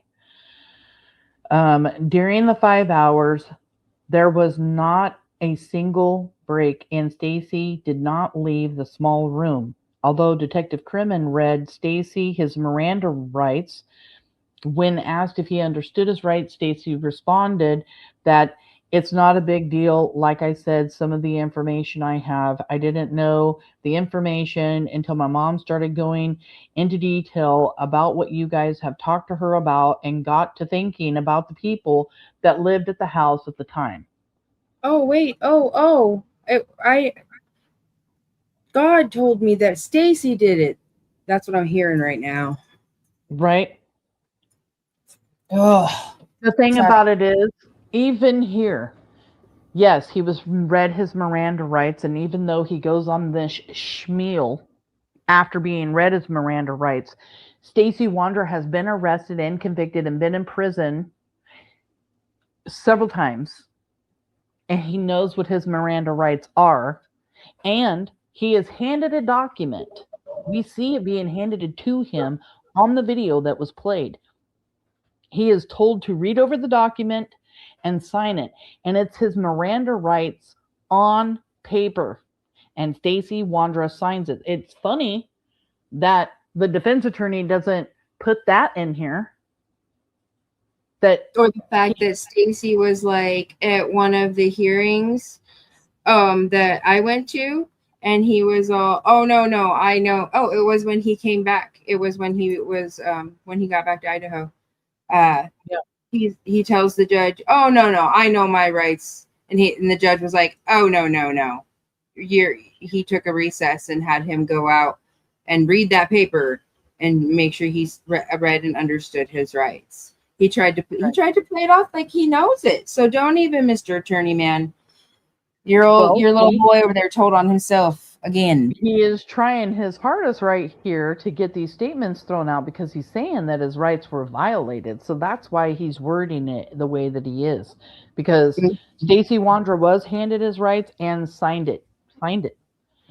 Yep. Whether he chose to read it, take the time to read it or not, that wasn't on detectives. But since he's been in jail so many times and been in prison, he knows his rights. That's probably why he didn't take the time to read over it all. Probably. Exhibit J, 149 to 229. Although the detectives knew that Stacey was intentionally disabled and was diagnosed with fetal alcohol syndrome, they did not ask Stacey to repeat what his rights were or question him any further than asking if he understood. Give me a break. Give me a break. He's a grown-ass man. He's been in and out of prison how many times? You are not going to tell me that he did not understand his damn Miranda rights. Kiss it. Yeah. Ugh. Sorry. And he's got to play, they got to make him look like a victim here, right? Exactly. During this interrogation, as well as the following week of interrogations over several days, the detectives knew that, according to the FBI, that Stacey was susceptible to false confessions. Noticed that during further investigation and behavior analysis unit by the FBI, while inconsistent of some matters, indicated that Stacey would be prone to false confessions if sufficiently pressured. Did he look pressured to you in any of that? They brought him cake. Right? And Subway, like he had soda. They brought him cake. They brought him food. They laughed. They laughed with him. Yeah. Several times. So even though they didn't file in the last motions that were out there, they are, because it says that they are trying to get exhibits, these exhibits taken out of court. Every time I read another exhibit, guys, every single one of these exhibits are the exhibits that they are trying to, throw out of court. They want all of these statements suppressed. Not only Stacey's own statements, but Stacey's mother's statements. And now they're bringing in the false confession part where the FBI has said all of this. But Stacey Wondra is a manipulator who loves attention, okay? That's why he did a YouTube shit show. That's why... Hi, babe. Hi, honey. That's why Stacey is where he is right now, is because, he wants so much attention all the time that he even called detectives to come in so he could confess to them. I think Stacey enjoyed talking to those detectives. He wasn't crying. Having a good old time. Yeah. He wasn't crying. He wasn't upset. He wasn't begging them to stop. He didn't at any time look like He was being interrogated to the point of a false confession, period. No.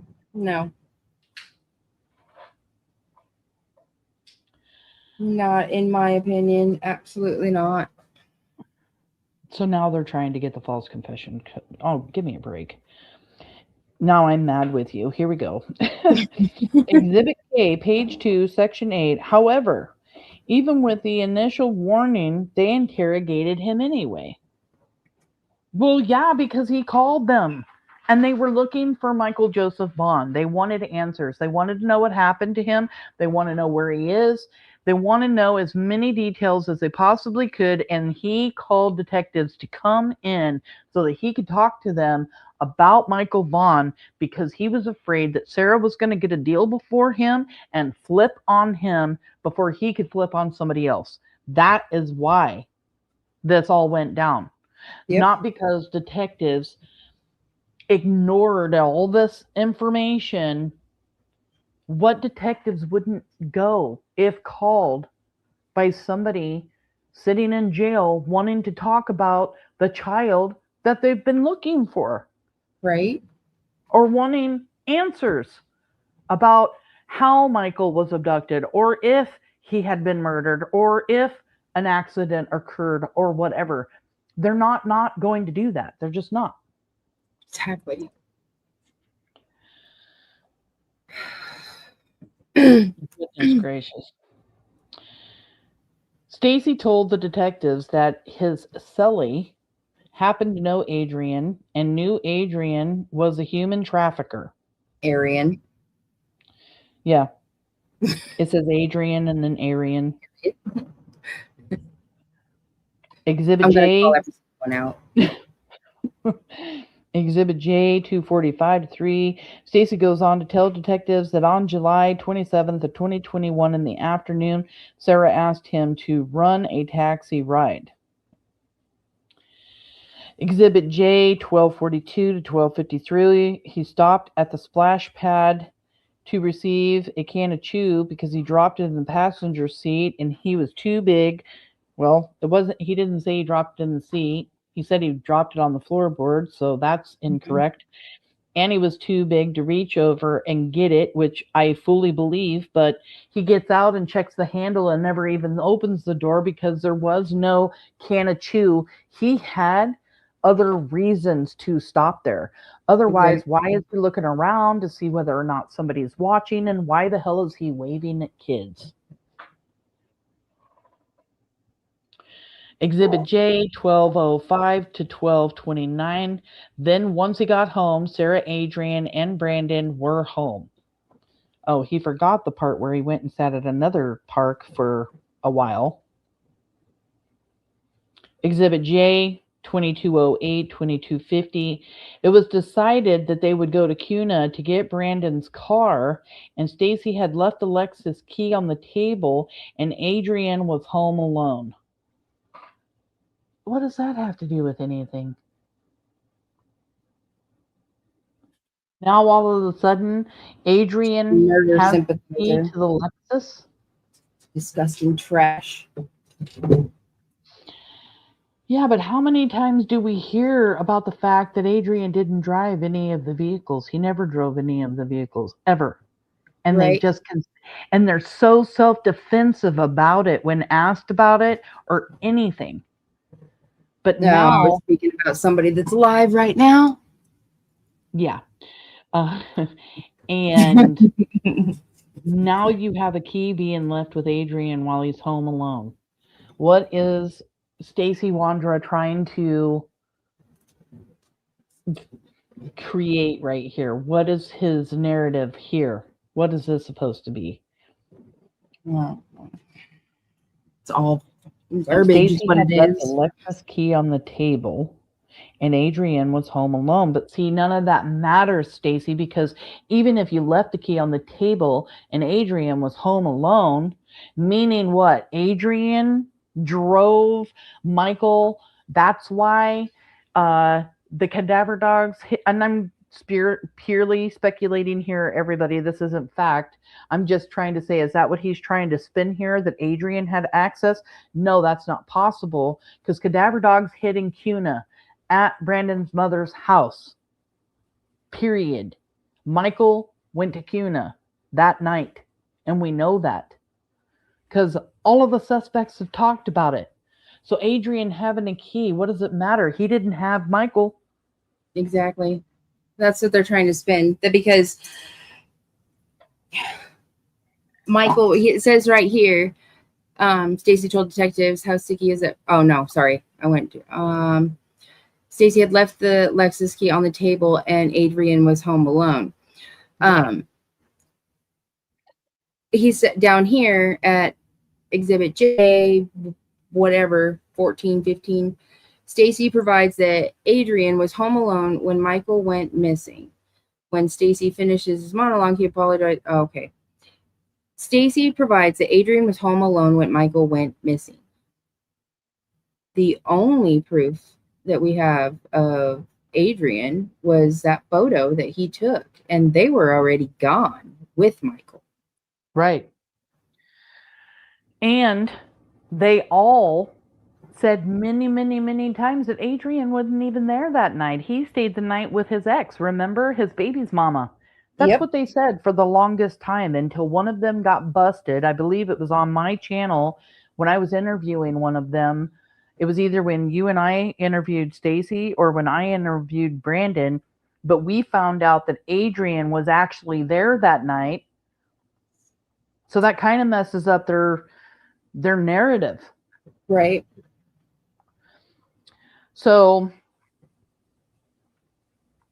it says that the key was on the table and Adrian was home alone. Exhibit J2346 2422. Stacey told detectives how sick he is that Michael is missing and that he has and how it has affected him. Oh, bite me. How do you think it's affected you, Brandi, your family, your kids, everything? Yeah, exactly. This poor big man baby. Give me a damn break. And anybody that's defending this piece of trash, you're just as sick and disgusting as he is. You reap what you sow. Yeah. Exhibit J, 1330 through 340. When Stacey finishes his monologue, he apologizes that it is all that he has for detectives and that they had to come. Wait. Sorry, I need to back up because I didn't read this part. Exhibit J, 1415 to 1420. Stacey provides that Adrian was home alone when Michael went missing. Okay. And then Exhibit J13, which we know isn't true because they've proven with phone data that all of the suspects were in the neighborhood at the time that Michael came up missing. Exactly. So that's just another lie of Stacey's. Exhibit J1330 340. When Stacey finishes his monologue, he apologizes that it is all that he has for the detectives and they had to come out that late to hear just that information. Exhibit J, 2030 to 2035. However, the detectives were not satisfied with that and wanted more, so they continued questioning Stacey. Well, yeah, because by that time he had told me so many lies, they were just trying to get the truth by this time. Exactly.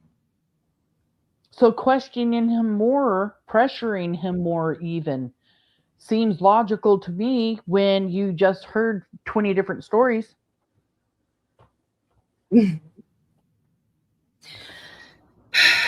Yep. I hear you breathing, girl. I know you're frustrated. I'm so sorry, hon. Not your fault, love. You ain't got nothing to be sorry for. When I know that you're so upset, I'm upset. But I'm upset anyway, not even just because you're upset, because this is just a bunch of bull crap. Garbage is what it is. It's just a bunch of trash.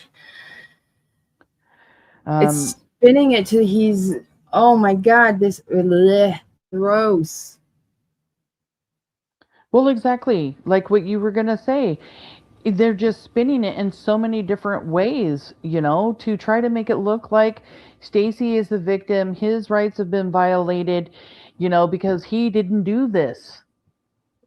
Oh, because he said so. Yeah. Oh, because we can. Even though they have already heard how many lies he can lie, and even though his own attorney said he was a coward and knows that he lies, still, yeah, with all the garbage. During the interrogation, Stacey tells the detectives that Adrian spent a lot of time in his room. Sarah was helping him set up fake profiles to catfish people, which is what Adrian Lucien does. Exhibit J 2530 to 2600. Stacey informed the detectives that when he got to Brandon's mom's house, that he thought Brandon went inside the house. And he has changed so many, him and Brandon have changed the story about going to the house so many times. You know, Sarah's gone into the house, Stacey's gone into the house. In the recent interview that you and I listened to, he says they go into the house, meaning Sarah and Brandon avoiding the cameras. Brandon washed clothes. He didn't wash clothes. And if he did, they were already at the house, according to Brandon. Yep. Stacey says he did the tow. Brandon said he hooked up the tow. We're just dealing with a bunch of lies. Stacey's too big to even mow the lawn, but he can push a damn Mercedes car out of the damn driveway all by himself on a 100-degree day. Yeah, but not if Sarah and him park down the road and just watch Brandon do everything, right? Because that's another one of the stories. Oh, there we go. Yep, forgot about that. Oh, Exhibit J, 4640 to 4710. The detectives asked, thinking back on that now, what do you see in the back of your truck now? To which Stacey responded, a tow strap and maybe a tow chain. Because he is going to leave out the fact that Michael Vaughan is in the back of that truck. Why would he admit to that? I mean, that in itself is logical. He's not going to. Yeah. He's dumb, but not that. Right? Self-preservation. Exhibit J, 4452, 4523. Stacey then told the detectives about the mishap where the tow strap broke because Sarah was learning to tow and stop too quickly. Okay. Exhibit J, 5027 to 5047. While Stacey was explaining where he left the Lexus key, the detectives randomly asked Stacey, "What about the duct tape in your truck in the side of the bed?"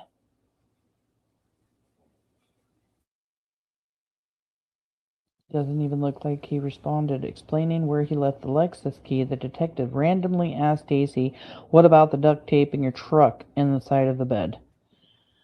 Yeah, because they don't believe this story that he's telling about leaving the Lexus key because they're trying to move on to something else, is what it sounds like to me.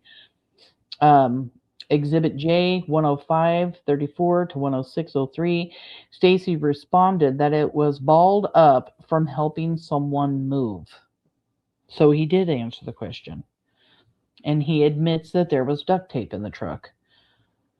And we know all about the duct tape.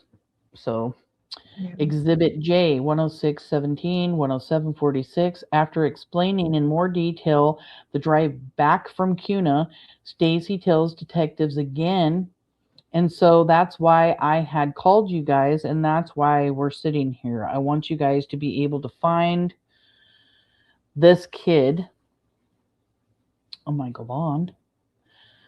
Exhibit J, 10929, 11027.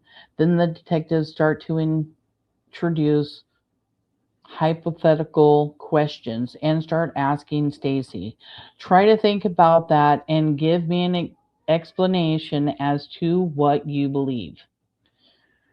Exhibit J, 11128 to 11306. When the detectives asked Stacey when the first time he learned Michael was missing, he informed them it was when he pulled back into the neighborhood after going to Cuna. Yeah, they're literally taking every single lie they believe to be a lie and trying to get it all washed out of Yeah. Yeah, his statements and stuff for court. Exhibit J, 11540, 11633. As the interrogation goes further, the detectives and Stacey talk about how Adrian was acting the next morning. And Stacey talks about Adrian being involved in kidnapping. The detectives ask Stacey what human trafficking means to him, to which Stacey tells them selling kids. When asked how much you can get for a kid, Stacey responds he does not know, but for one time he saw a pair of kids' shoes for sale at Walmart for 25 grand. What? And he reported the scam. Okay. Oh, It goes from talking about the selling of child to talking Wayfair. about, huh? He's trying to play off the Wayfair theories that they were using the Wayfair company to traffic children, like Pizzagate and stuff like that. Yeah. That actually, yeah, that's what he's trying to do right there, in my opinion. Yeah, it kind of sounds like that. And that was Exhibit J, 128.43 to 128.54. About 2 hours into the interrogation, they tell Stacey that they appreciate his candor, but things have caused them great alarm. Exhibit J, 224.17, 228.42. The detectives tell Stacey that they are getting signals that his wife is going to throw him under the bus and not only back up, but keep going over him. Well, they're letting Stacey know that Sarah is about to talk to them. So giving him a chance to do the right thing before his wife does. Exhibit J, 2517, 228.42. They tell Stacey that his mother is losing faith in him. And then another Exhibit J. The detectives tell Stacey that Brandon told them that after Stacey's interview, he called Brandon to work an alibi, to which Stacey denied. And that doesn't even seem true to me, because if I remember correctly, they said that the alibi phone conversation was corroborated by both Adrian or Brandon and Stacey. Yes. So why does that say denied? Stacey denied. Well, So what? He later corroborated that? Yeah. Exhibit G, when Stacey starts questioning why the detectives are focusing on him, the detectives backtrack and tell him, "We are here in the middle of the night trying to understand the truth," which is exactly what they were doing. Yep. Exhibit J, the detectives then started asking Stacey questions about why Sarah would want to meet and talk about Michael. Exhibit J, when confronted with this, Stacey tells the detectives that Michael never sat on the couch, and if he did, he, Sarah, and Brandon were gone to Cuna. Again, trying to pin this on Adrian. Wow. Exhibit J, after this, the detectives start asking Stacey. So all of Exhibit J seems to be his confession to police or to detectives. That is all this Exhibit J is. After this, the detectives started asking Stacey on scales from 1 to 10, how possible is it certain things happen, such as Michael being at the house while he was gone, Sarah being involved with the disappearance if he is not, and if it's possible that Sarah, Brandon, and Adrian were involved in Michael's disappearance. More to Exhibit J. The detectives then tell Stacey not to disrespect himself, and he should not trade Stacey for Sarah.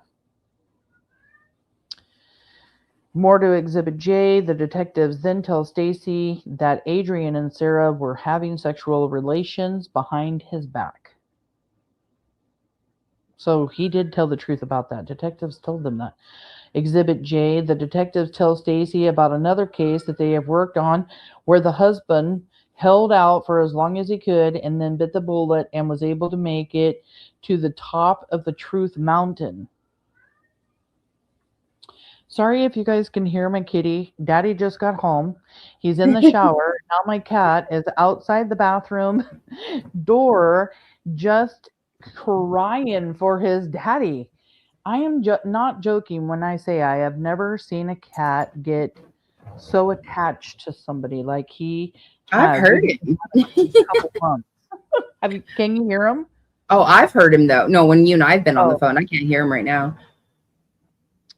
Okay, well, he's getting pretty loud. He's adorable. Then detective tell Stacey that they can't make him believe that Sarah is going to throw him under the bus, but she will. Exhibit J, Stacey then asked to take all 3 lie detector tests to prove that he is not lying. And then more to this Exhibit J. After the detectives pushed Stacey on why he would tell detectives if he knew anything, he asked if we're done here. To which the detectives responded, no, I just asked you a question.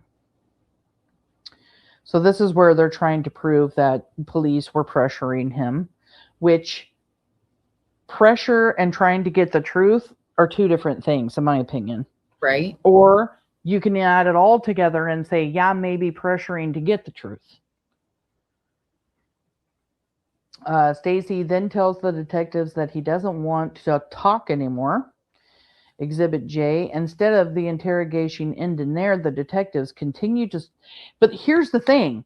Even if he does say, I don't want to talk anymore, he doesn't say, I want to talk to an attorney. Right. He never stops them and says, I am not talking anymore, because he still continued to talk to them. And that's because he's trying to figure out a narrative that gets him this deal that he wants. Because that is the only thing Stacey's doing here, is trying to create a narrative that gets him a deal. The deal that he knew Sarah was going to get if he didn't try to get one first. And when push came to shove, the ultimate narrative was, I'll tell you guys where we buried Michael, pretty much.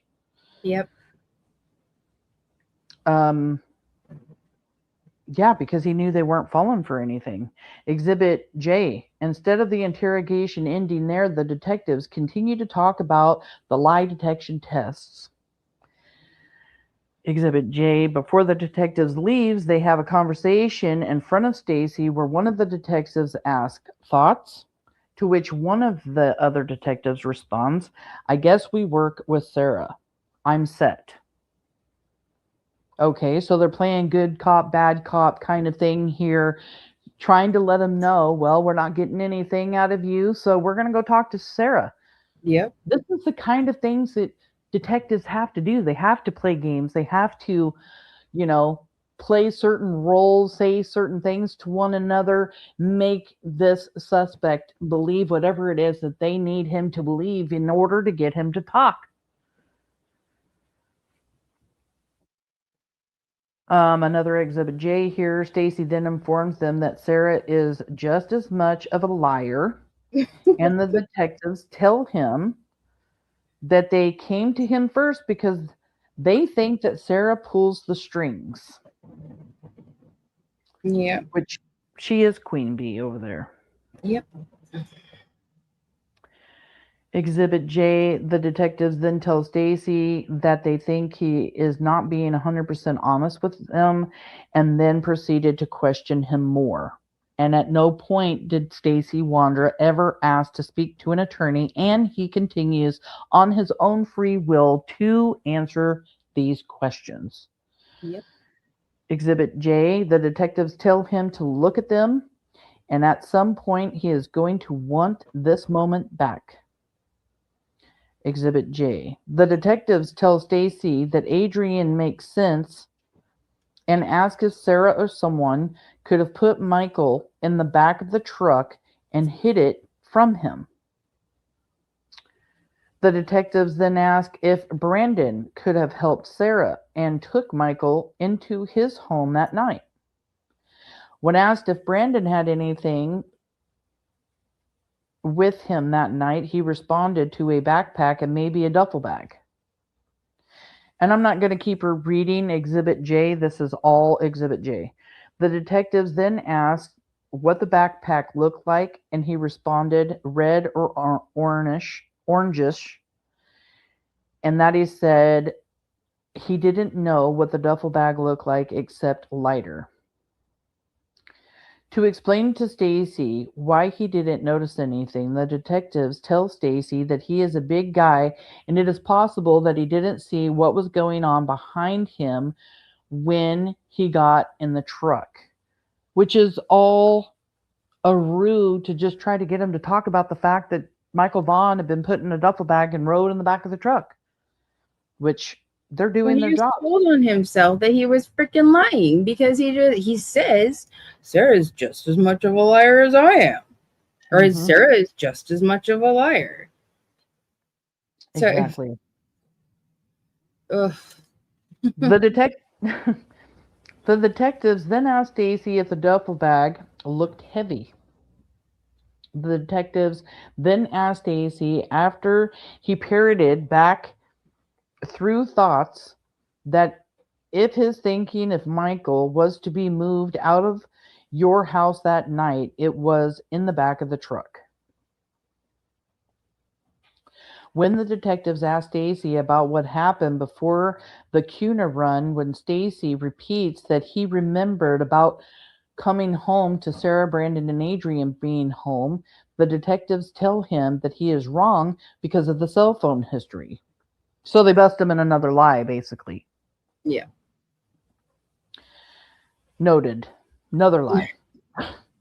The detectives then give Stacey an out, telling him that sometimes victims go through something traumatic, don't remember everything perfectly. You all should have a drink every time Stacey tells a lie. No, don't do that. Y'all end up in the hospital. Right? New drinking game. No, sorry. That's not funny. Sorry.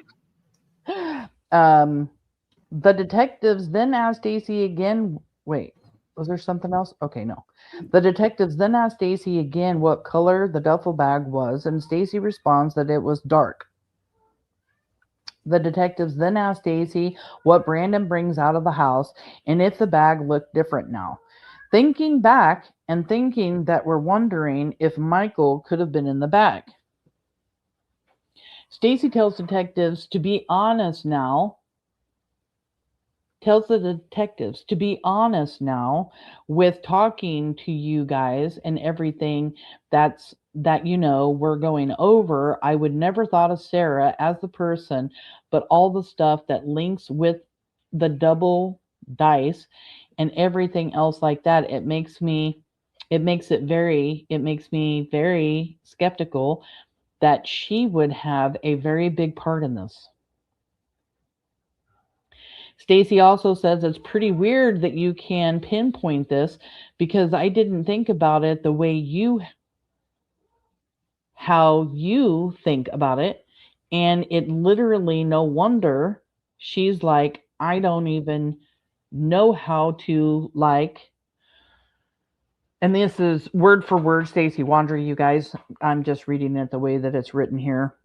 Still in Exhibit J here, the detectives then tell Stacey that they think Sarah had something to do with this. Okay, hold on 1 minute. Babe, yeah. Would you let down that blind out back so the sun isn't... Let the cat. Thank you, baby. The detectives then tell Stacey that they think Sarah had something to do with this. The detectives also pressure Stacey on whether he saw the tricycle in his garage. The detectives tell Stacey that a lot of the evidence points to his house, and with his help, maybe we can understand what happened. After using the 10-point scale, Stacey put Adrian at a 9. The detectives asked Stacey to work backwards.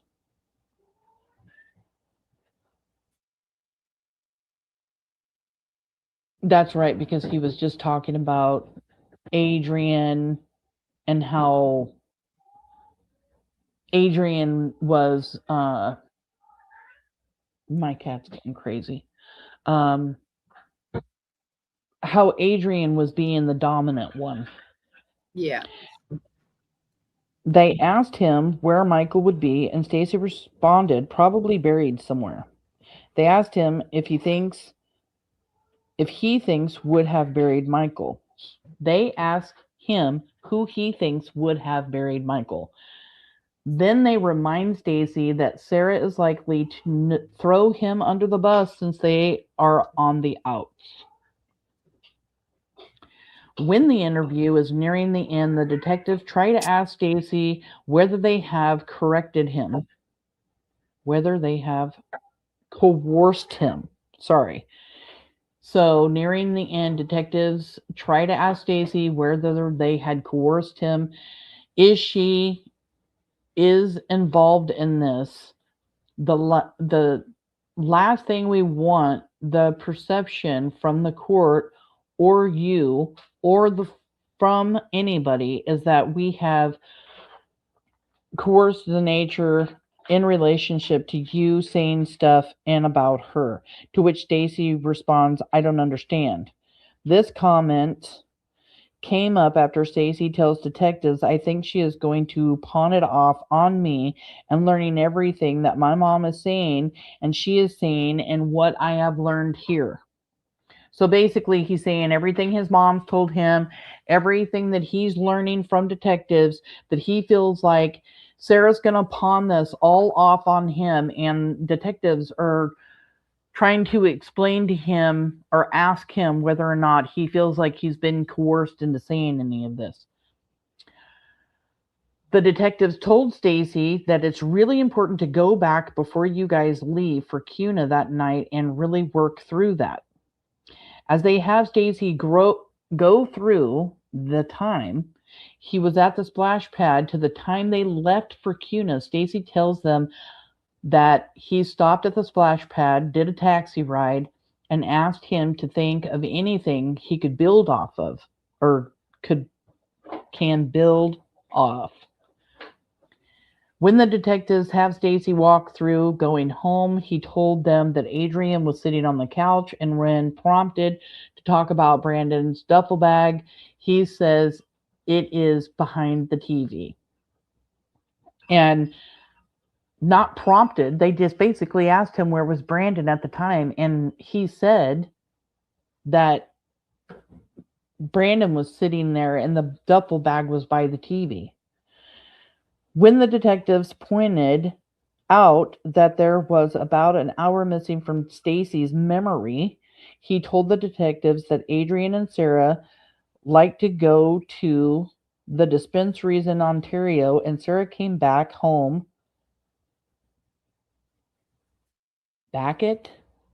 I don't know what that means. Sarah came back home back-it. That is another word that they've misspelled, and I don't know what the hell he was trying to say there. At this point, the detectives introduce the thought that Sarah, Adrian, and Brandon came home with Michael. When questioned about this, Stacey says no, and the detectives said, I'm just asking. After this, Stacey informed the detectives that it is all that he has for tonight, and the detectives tell Stacey to think more about what happened, and if he thinks of anything else, they won't put it in the he's coming up with more column. After 5 hours of consistent interrogation, Stacey returned to his cell and he called his mother at 7:24 a.m. During that phone call, Stacey informed his mom that he didn't have any part in the disappearance of Michael Vaughan.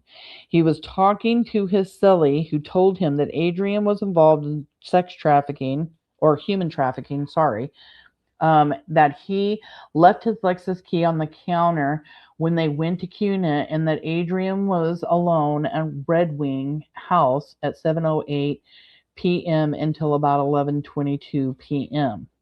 Basically trying to give a narrative that Adrian did this, even though they took Michael to Cuna because cadaver dogs even hid over there.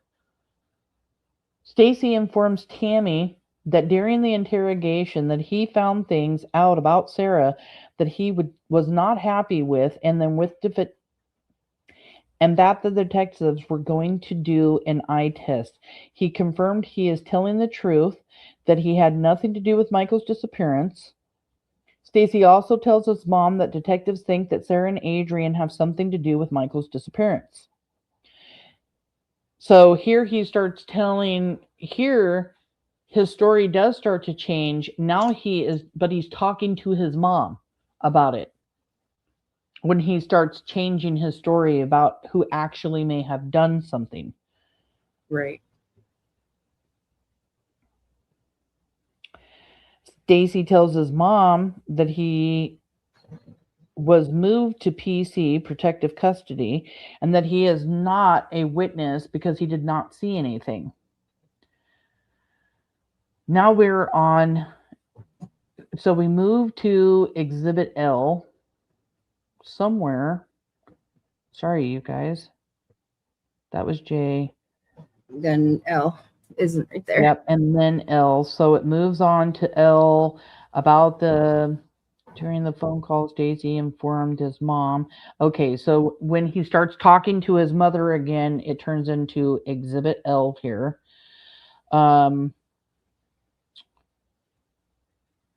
Another Exhibit L is Stacey tells his mom that he was moved to PC protective custody. Already went over that. The conversation ends with Tammy telling Stacey how proud she is of him, talking to the detectives and helping them. Later in the day, Tammy and Stacey have a video visit where he tells his mom that he just wants this boy found, but he did not want to talk to detectives for 5 hours. Exhibit M. Yeah. Then don't, right? If you don't want to, then why are you doing it? Right. And he keeps doing it because he wants the chocolate cake is what it is. Exactly. Jesus. Thank you, Diana. And thank you for being here. Thank you all for being here. I'm sorry I'm not paying attention too much. I got you. To chat. All right, thank you. Kelly says, taxi ride with zero evidence of, but there's proof he was at the park for 2 hours. Okie dokie. Yeah. Well, now we're learning that he was only gone away from the house. He goes to the splash pad at 3:30. He's home in an hour and a half. Yep. So the story that we've heard about him being at that skate park for 2 hours has now turned into a lot less time at the skate park. But it doesn't change the fact that he goes to a splash pad and then drives all the way over, gets a prescription, and then sits at a park until he decides to come home.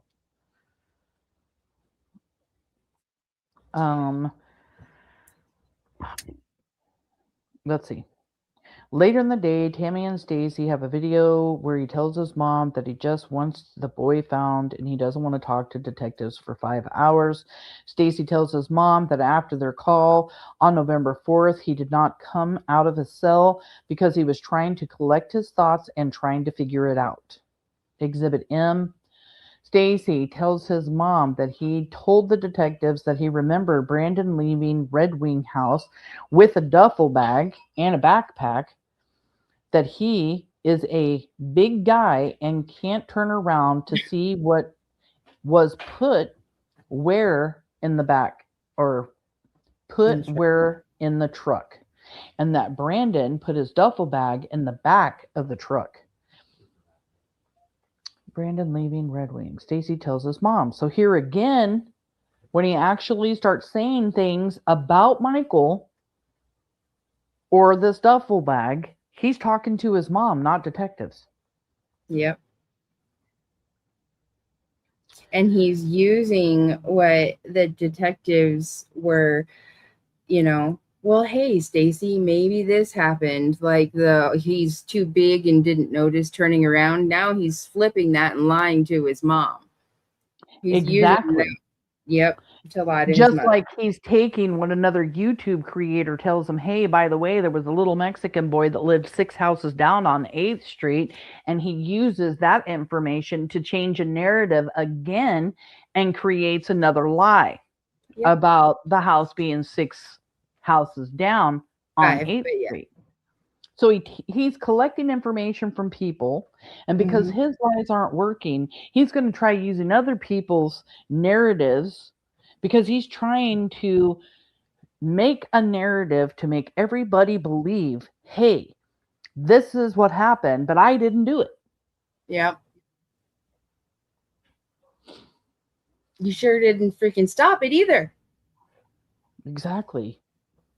Exhibit M. Stacey then tells his mom that apparently there was a tricycle at their house. Well, he knows there was because it was there since the spring of 2021 because Kay put it there. But he didn't remember that. And it was Michael's tricycle.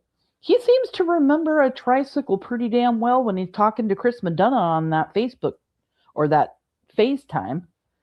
And it was not Michael's tricycle. Michael never owned a tricycle. Michael's bike and scooter are still right here. I am glad that you heard that part because I read over it but didn't comprehend it because I'm busy reading. But yes, didn't remember that, and it was Michael's tricycle, but it wasn't Michael's tricycle.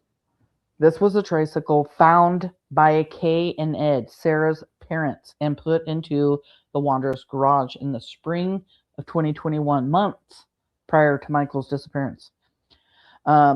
He tells his mom that the detective lady told me that she believes that Sarah had something to do with it, and Adrian, and she wasn't saying that she thinks I have anything to do with it. She just told me that if I can help her find Michael, that she's on my side 100%. And I want to find this little boy more than anything. I'm devastated. And all I want is for this mom to have her kid back. You shouldn't have taken him in the first place. Zip it, Brandy. You can say whatever you want to say. Not if you want to keep your channel, I can't.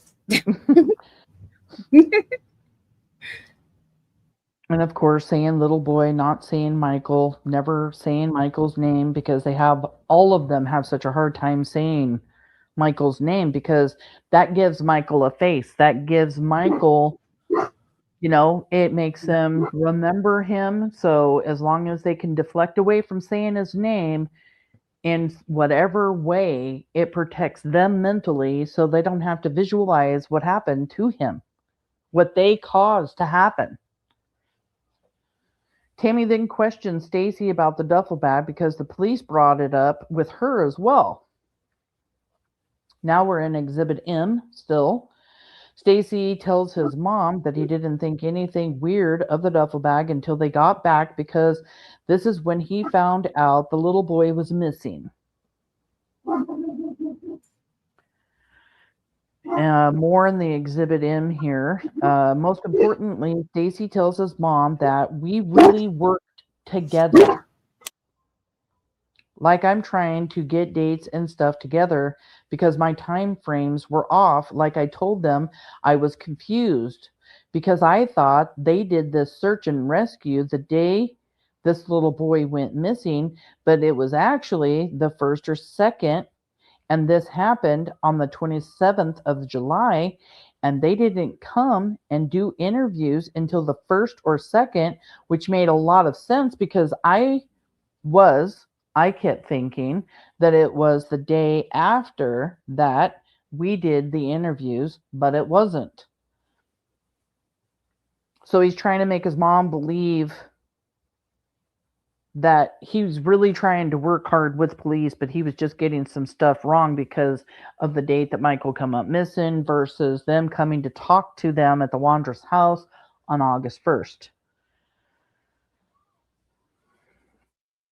Still in Exhibit M, Stacey tells his mom that he went to the emergency room on Tuesday and they took him off of his psychotic medications, which Tammy is visibly concerned about.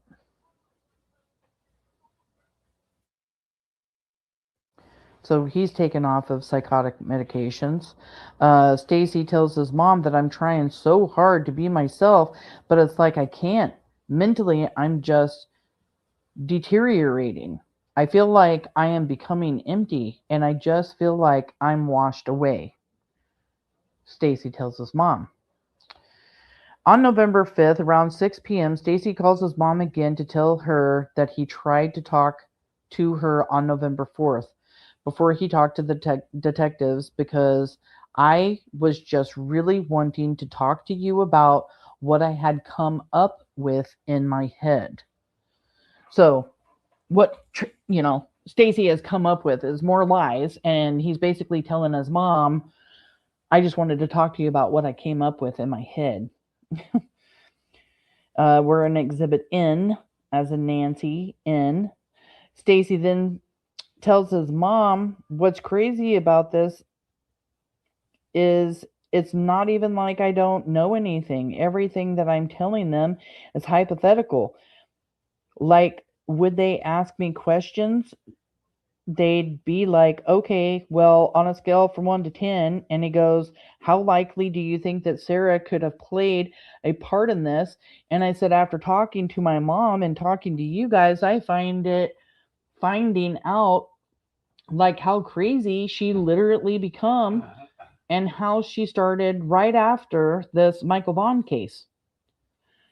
Trying to basically say that after talking with his mom and finding out all the information the detectives has given her that she's told Stacey, after listening to the detectives while they're interrogating him, giving him all of the information of things that Sarah says, that he's believing now that Sarah started acting crazy and that it all started once Michael Vaughan was abducted. To just sum it all up a little bit here. Exhibit N, Stacey also tells his mother that thinking things through about how Brandon wanted to get his car at 9 o'clock at night, and he is putting things together with the detectives that it is possible Brandon, Sarah, and Adrian had something to do with the disappearance. He's starting to get his story figured out, his narrative of what he's going to tell detectives. And he's basically letting his mom know that, in my opinion, for real here. November 10th, 2022. The detectives visited Stacey a second time at his request. Okay, so after the fact that Stacey Wondra has said, I don't want to talk anymore, even though he didn't ask for an attorney or anything else, Stacey Wondra contacts them again. Yes. Contacts them again to come back and talk with them. The detectives visited Stacey a second time at his request.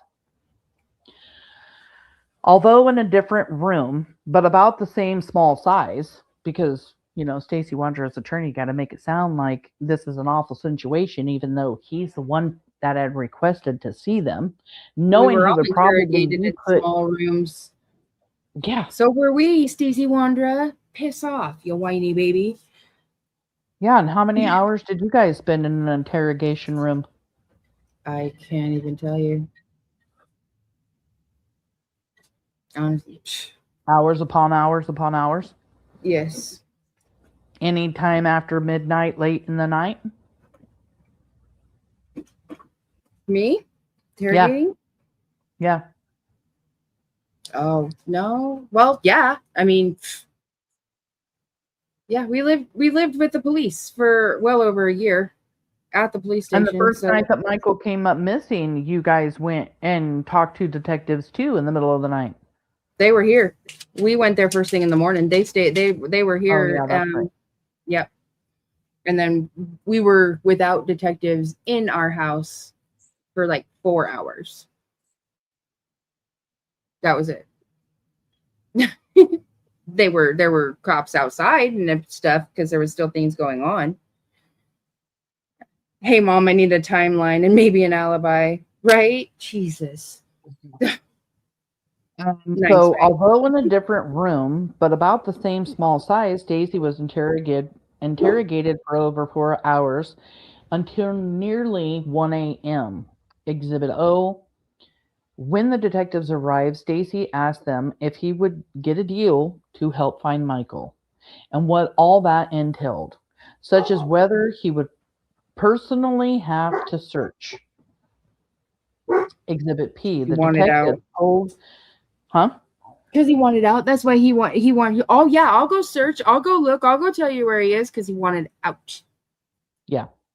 He wanted to see the sunshine. He wanted to be out and about. He wanted to be in a car with the wind blowing on his face. All of those things because he was liking the time that he was spending with detectives, in my opinion. I agree. In my opinion. Yeah. I'm listening. I gotta water the dog. Okay. Let's see. The detective told Stacey that they were going over his story still and didn't have an answer. Stacey tells the detectives that he talked to Sarah a few days ago and she told him she would not testify against him, which he told the detectives he did not believe. The detectives remind Stacey that the only way they are making a deal is if they find Michael. So here this could actually be the phone call between Sarah and Stacey that was recorded because they are both incarcerated. That Sarah is telling him, I'm not going to throw you under the bus. Stacey's telling her, I'm not throwing you under the bus. And it all has to do with Michael Vaughan. And that's in Sarah Wondra's probable cause affidavit. And this is basically still showing that Stacey Wondra is worried about what Sarah is going to say. If Stacey Wondra didn't have any involvement, why would he worry about what Sarah had to say to detectives to get that deal? And he's so worried about it that he's called them back to talk more and find out, if I tell you and give you information about Michael Vaughan, can I get some kind of deal? Because that's what Stacey wanted, a deal to get out of prison.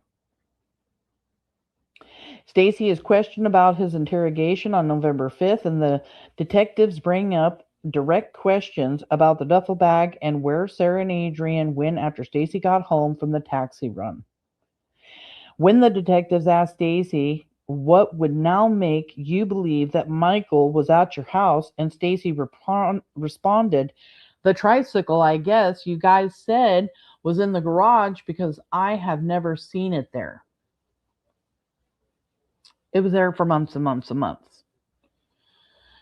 The detectives pressed Stacey more on a 2-hour gap when before he left for Cuna, and Stacey tells him he doesn't remember, and the detectives continued to ask poignant questions about where everyone was, how everyone was behaving, and what conversations were being had. Well, the funny thing is about this tricycle, too, now that we know it's turned into such a big piece of evidence, this scent dog hit in every location that this tricycle was. This tricycle is the tricycle Michael Vaughan was seen on, and out of everyone, Stacey Wondra was the one who mentions the tricycle, right? Isn't that what this says here? That he brought it up?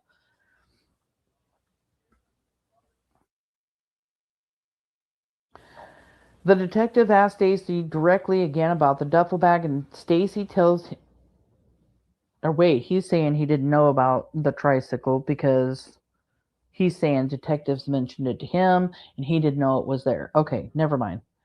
The detectives asked Stacey directly again about the duffel bag, and Stacey tells him it came from them to Cuna, Brandon emptied it, like exchanging dirty clothes, and then the duffel bag came back with them, noting at no time there was a weird shape.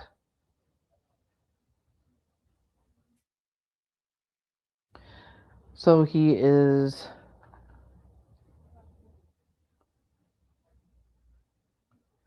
okay. He's saying here that the duffel bag came back with them. After Stacey told what he had remembered, he told the detectives, I mean, you're getting literally the best information I can give you off the top of my head. I mean, I'm sorry you guys are not getting what you want. I keep calling you guys because I want to try to help you the best way that I can. Well, the first thing he wanted to know was, if I talk about Michael Vaughan or if I can give you guys anything, can I get a deal? That's why he wants him there. The detectives then tell Stacey the premise of his confession. It sounds like to me that you're insinuating that if the house is involved, that Sarah, Brandon, and Adrian could have took Michael when they left, put him in a duffel bag, and then taken him to CUNA. Is that what you're trying to? And then it just stops right there. We're in Exhibit P. The detectives go on to say, if what's happened is what you told me just now, what happened, then I don't understand why you won't explain the entire story, because I would stick up for you if it was true. I'm going to take a pause real quick. I'm going to look at chat real quick. Thank you guys all so much for coming. Common sense is not a common. Yeah, I'm listening and sitting on my hands. Outdoorsy Life, thank you for being here. I'm exploring. Callie says, Stacey said the tricycle was used to lure Michael. Yes, he did. At some point he did. Outdoorsy Life, I'm exploring. Let's see, Callie. Stacey claimed that the tricycle was used to lure Michael, and was next door neighbor claims she saw Michael on the tricycle. That's right.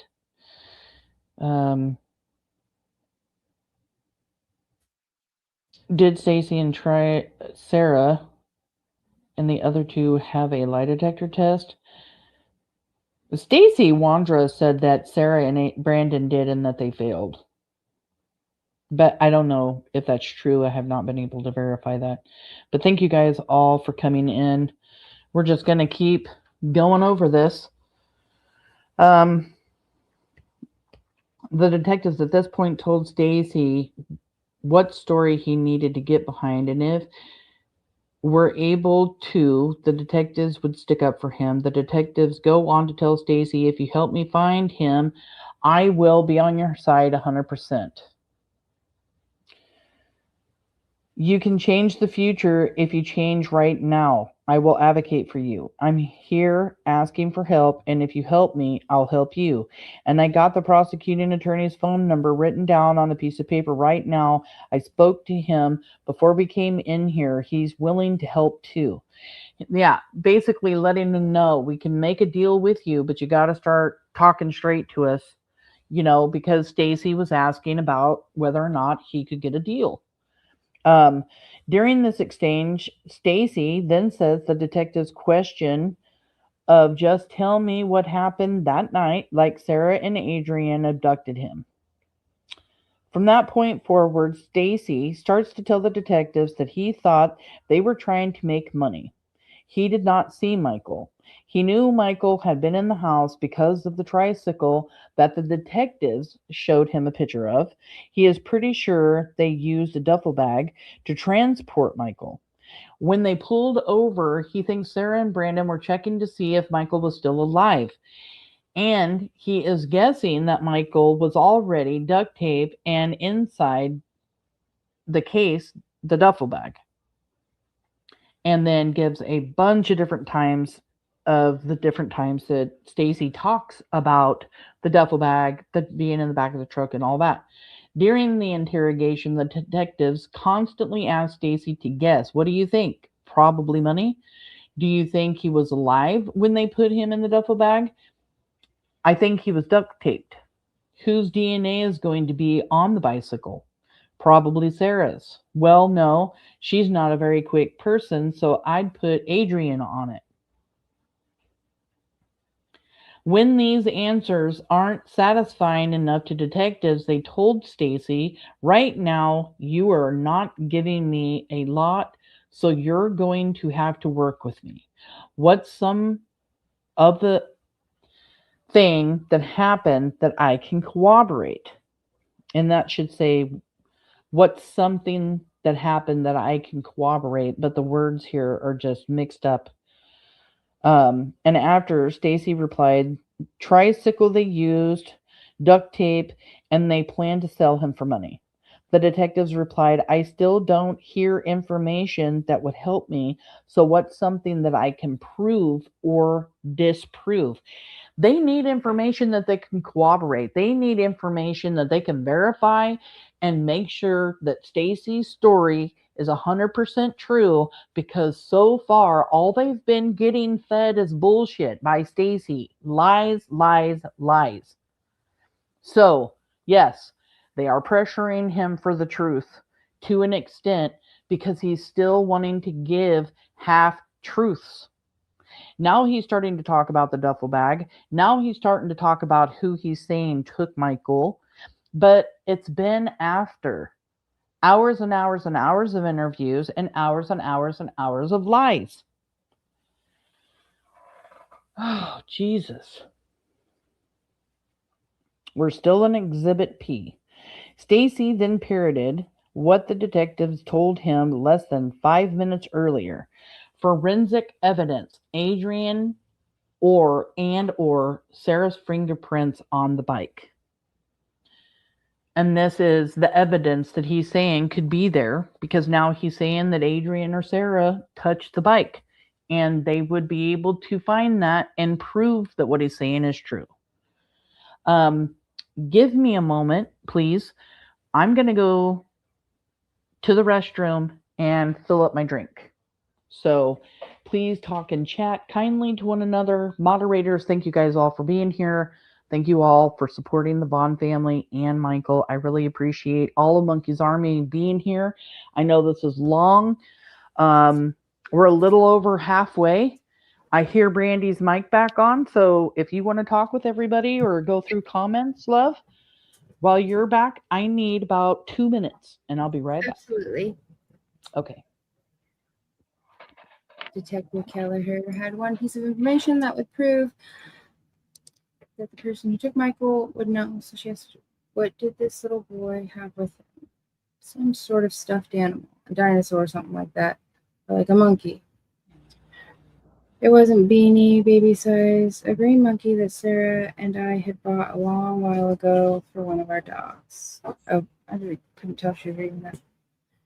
Just in his YouTube tour alone, he lied on those lies because he thought he was helping himself when he was actually digging different. Right? Here, let me, so I can see what I'm doing. There we go. Hey, everybody. Outdoorsy Life says that proves knowledge of what happened, or he wouldn't be looking for a deal. They are all guilty by association. True.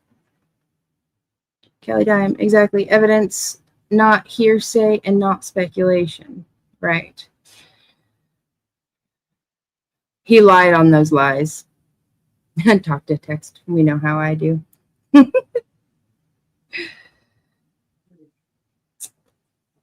Diana Warren says, B Mama, maybe they lured him to ride the tricycle so they could get him to ride to their house and so they could grab him. Sorry, Brandy, just thinking. I think that Stacey grabbed him and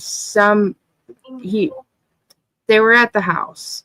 He was at the house and somehow, I know he said they used it to lure Michael.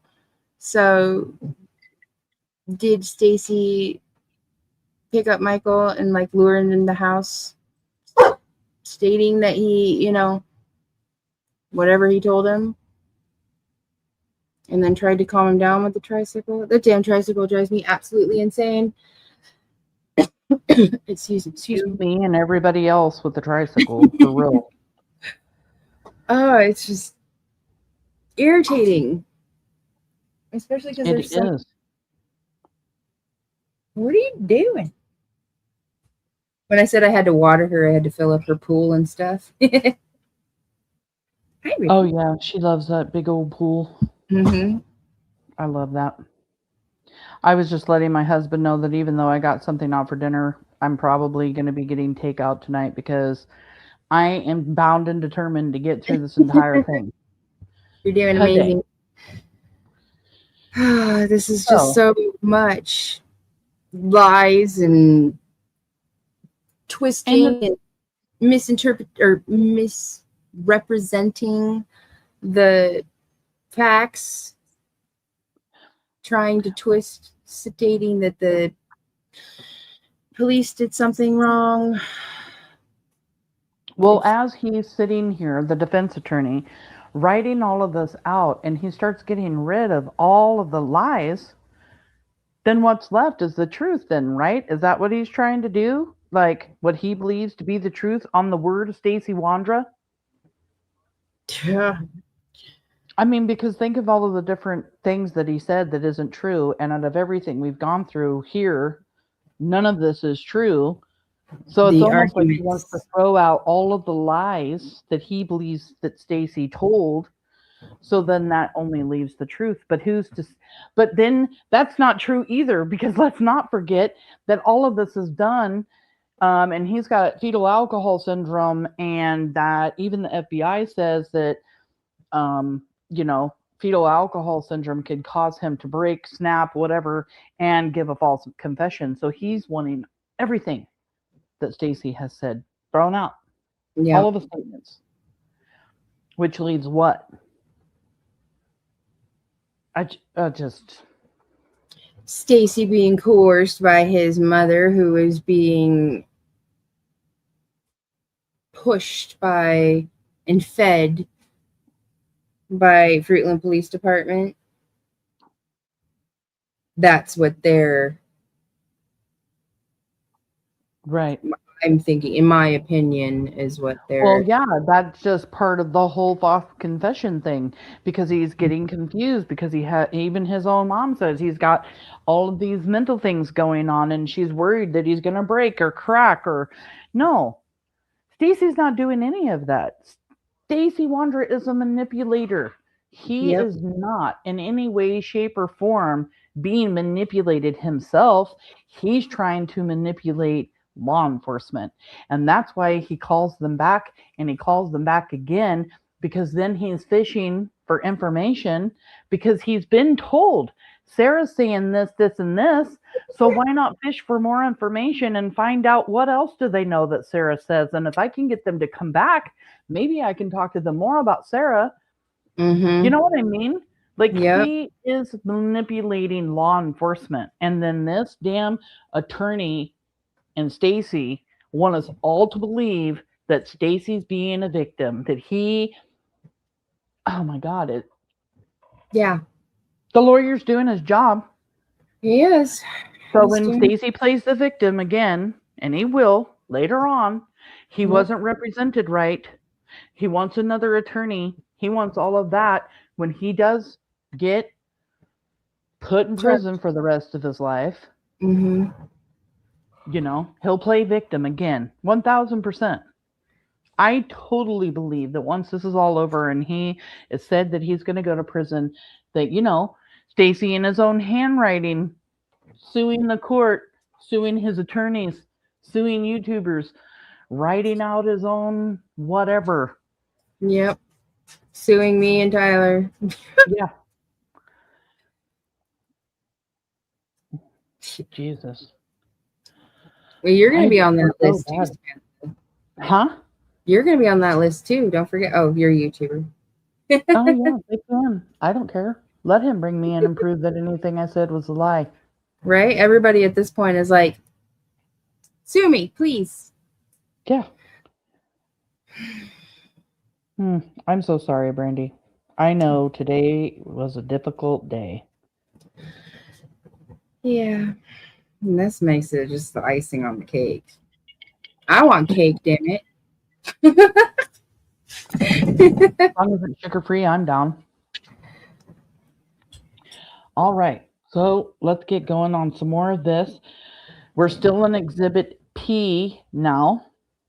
Let me find where my spot was. Okay, so he started to talk about Adrian and Sarah's fingerprints being on the bike because he's trying to give them some kind of evidence, some kind of story that they can corroborate, prove something. Detective Kelleher had one piece of information that would prove that the person who took Michael would know. So she asked Stacey directly, what did this little boy have with him? Stacey replied, some sort of stuffed animal, a dinosaur or something, or like a monkey. It wasn't Beanie Baby size, a green monkey that Sarah and I had bought a long while ago for one of our dogs. Stacey then goes on to tell detectives that he heard the duct tape rolling around and heard this little boy murmuring and whining and crying. And to go back to the dog toy that they bought, let's remember that in the PCP, we read that there was a green stuffy piece of an ear of a green stuffed animal believed to be this dog toy that was dug up in the backyard by their dog, and that Kay, Sarah's mother, had taken the ear and thrown it in the garbage. Yep. And that is a big piece of evidence there that Stacey or that Sarah's mom decides to throw away. What else is new? Yeah, and what other kind of evidence has she helped Sarah and Stacey or all of them, since we have now also found out too that Brandon likes to hang out with Kay, or did back in the day. Yep. So what else does Kay know? What else does Kay know or been involved in? And my question again, Kay and Ed, I'm asking you again, did you guys look for Michael Vaughan? Or did you guys stay home that night because Sarah had already broken down to you and told you what she did? I want to know if they looked for Michael. I really want to know if they looked for Michael.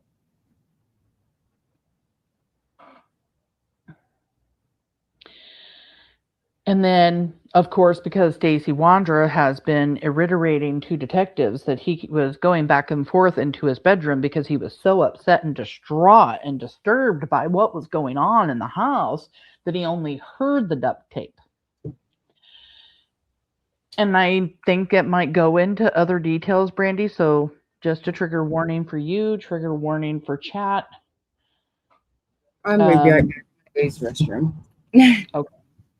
The detectives then go back to Sarah, Adrian, and Brandon walking in the house, and Stacey responds to detectives' question about where Michael was with, I think Sarah was holding him. Then the interrogation continues with the detectives pondering Stacey for further detail, with Stacey continuing to add details that he heard from the prior interrogation. How much was the kid worth? Michael was in a duffel bag in the back of the truck. Duct tape used on his mouth. After the first interview, he called Brandon to get their story straight. The detectives asked Stacey to write down his story, and he was unable to write it out in detail. What he told detectives writing, approximately 3:30 p.m., Sarah Wondra asked me to go do a taxi run from Ontario to Payette. I decided to take the Lexus. I had stopped at the splash pad to obtain my can of chew.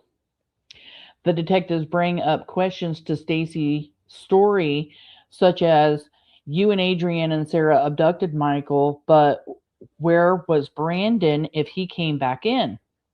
Or you said Adrian and Sarah abducted Michael, but where was Brandon if he came back in.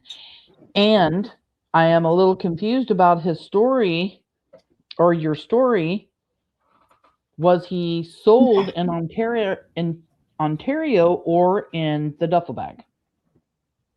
Still in Exhibit P, the detectives tell Stacey to keep me honest here, because Stacey had given this story that they all went over to Ontario, which they did, but Yes. they did that prior to Michael's abduction. All the times and everything have been written down in the probable cause affidavit when the Toyota Corolla left the area with Brandon, Adrian, and Sarah in it, and when it came back.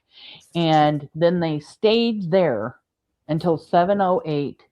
So all four of these suspects are in that neighborhood and everything. And when he comes up with this story that they went to Ontario and they sold Michael, we know that it's a lie because they did go to Ontario, but it was before Michael was abducted.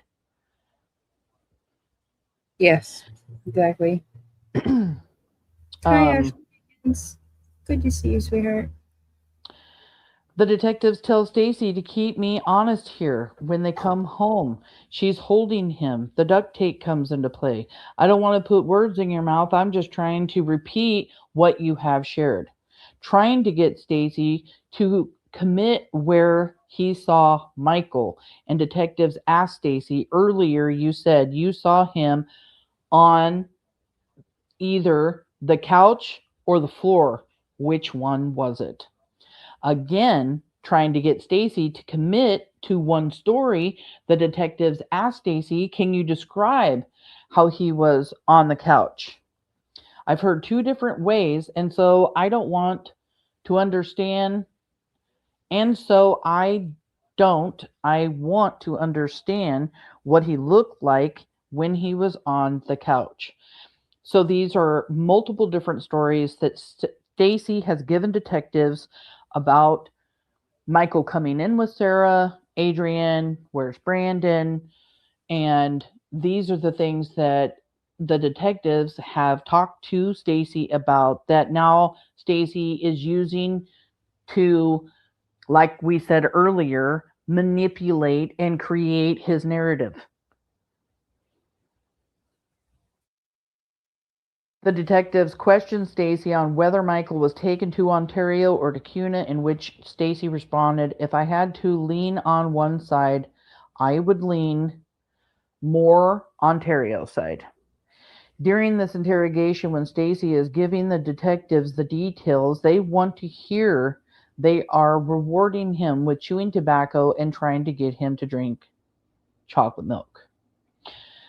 Well, they're not trying to get him to drink chocolate milk. Juanita Kelleher wanted chocolate milk. She asked for chocolate milk for herself, and I believe Stacey Wondra then asked if he could have one, or she asked him if he wanted one. But they are being nice to him. They're not coercing him. They're not bullying him. They are actually so much more nicer than I ever would have been with him. Before the detectives left after interrogating Stacey for over 4 hours, they try a call between Sarah and Stacey, but when it went to voicemail, they told him that, all right, we can come back tomorrow, probably a little bit or a little more afternoon so you can get some sleep. I'll give you time to rehash everything in your brain.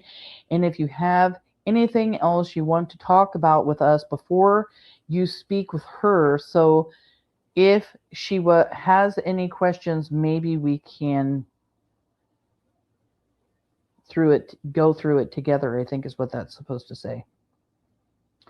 With the declaration, they would return the next day. Stacey was returned to his cell less than an hour and a half after detectives left around 2 a.m. on November 11, 2022. Stacey was found in his cell, not breathing. Okay. I have to be very careful how I word this. So, after that interrogation with detectives, with a declaration that they would return the next day, Stacey was returned to his cell. Less than an hour and a half after detectives left, around 2 a.m. on November 11th, we are finding out when exactly Stacey Wondra tried to harm himself. Stacey was found in his cell to be not breathing with a thing around his neck made from a shirt. So this is when Stacey tried to hurt himself, and he uses a shirt to do that. Based on this, Stacey was placed on suicide watch until November 14th, 2022.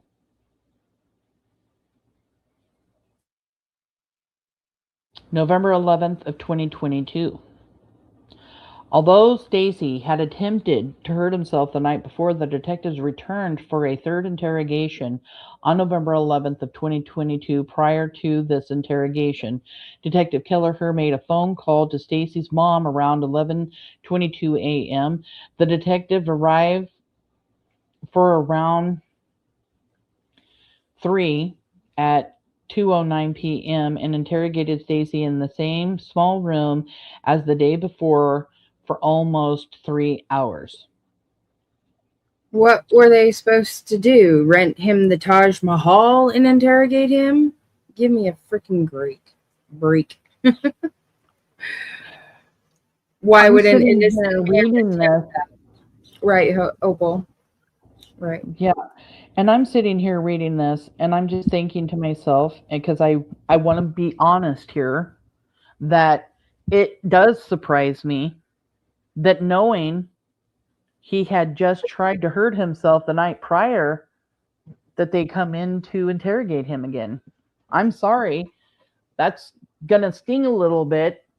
My truth right here is going to sting a little bit because, wow, he just tried to do that and they're coming in to talk to him again. Yes, that was the plan to do so.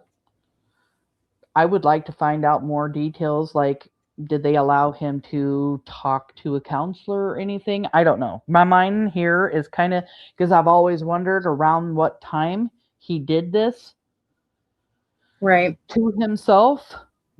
So, and this is prior. So Kylie and I have actually tried figuring this out too. Did he try harming himself prior to being put on the S watch? And he was then put on S watch till November 14th. So on November 11th is when he tries to hurt himself, and then they have him on watch for 3 days. And somewhere in here, like that's standard. Isn't that standard? I want to say I read that somewhere or heard that somewhere. I don't know if it was in the interrogation videos or if that was somewhere, but I do remember that was stated. I'm not going to say that for fact. Right. And I do believe you are correct. Like, they have to do that when somebody has tried harming themselves in jail. There's a protocol to all of that. Right. Okay, so Exhibit O. During the interrogation, the detectives... Wait, did I skip something? Prior to this interrogation, Detective Kelleher made a phone call to Stacey's mom. The detective arrived for around 2:09 p.m. and interrogated Stacey in the same small room as the day before for almost 3 hours. Exhibit O. During this interrogation, the detectives brought Stacey a Subway sandwich, chips, and a drink that is not allowed for inmates at the Washington County Jail. But no mention of the skull? Huh? No mention of the chew? They mentioned the chew a while ago, but now he's saying that inmates are not allowed to get anything. Right. No, I was saying they're not mentioning that he wasn't allowed to have the chew as well. They just mentioned that detectives give him chew, but they don't say whether or not he's allowed to have it or not. Right. After the meal with detectives, they read him his rights, and Stacey makes the same joke about not speaking Spanish. Okay, and then detectives and Stacey talk about how Adrian came to live with them and whether Adrian was aggressive with Stacey. Now we're on Exhibit S. Stacey then repeats what he told the detectives the night before. However, this recitation, Stacey is able to tell in a story format that on the night Michael disappeared, he was home. Sarah came walking in, holding Michael and Adrian and Brandon in tow. They brought him in the living room, and Stacey left the living room to go into the bedroom where Sarah follows him to tell him that she is making money. So, now that I've had a time to process the fact that they interrogate him after he's tried to hurt himself, it actually could be a moment that detectives can take advantage of, because at some point, Stacey Wondra is feeling guilty because he has written sometime this Thanksgiving letter to you, the Vaughan family, and not only that, feeling bad for whatever it is that he's done, they've done, he's seen, whatever the case. And maybe they feel like interrogating him now that he feels bad, now that he did this, maybe he'll actually come in and tell the truth. And now here he is, starting with a whole new story from beginning to end, from what the looks of it that I'm seeing here. That's what he's about to do, because he had time about it, thought about it, and decided, okay, I'm telling the truth now. I'm just saying that could be, and kind of speculating a little bit. Right. Oh, I'm stepping away. I just read on. Oh, love you. Okay. I love you too. Sarah follows him and tells him that she is making money. Exhibit S. Stacey recites that prior to going to the bedroom, he saw Michael on the brown couch and was in distress. Stacey then tells detectives that he questioned why they abducted a boy, and that he saw a tear in the boy's eye before he heard Sarah and Adrian tell him to shut up. When Stacey got to the bedroom, he heard the duct tape being pulled, and he came back out to see the duct tape on Michael's mouth, wrists, and ankles. Trigger warning, everybody, because this is about to get really difficult here. Stacey was questioned why he didn't stop them, and he responded, with Sarah and her history and how crazy she was acting, I didn't want to be a victim of death. Then Sarah and Adrian left to take care of some business, and he assumed that they went to Ontario to sell Michael. Stacey then talked about the duffel bag still being in the house and looking like it did when Brandon first brought it over to the house. The detectives point out to Stacey the idea of you guys going to Kuna. You were going to have to help me out because you have two different versions right now. Still on Exhibit S, Stacey responds that he is 99% positive he was taken to Ontario. The detectives then rehash with Stacey, and he asks them, do you recall what I did yesterday? The detectives then tell Stacey that from the phone data that they see when Stacey got home and when Sarah got home before they left to go to Kuna, and when Sarah got home, Michael was not missing yet. So she could not have taken him in the way Stacey just told them. Basically meaning, like I talked about earlier, they couldn't have went to Ontario and sold Michael over there, because when they left in the blue Toyota Corolla, it was seen by CCTV, and it was before Michael was abducted. And they're letting Stacey know that story doesn't vibe. It's not vibing.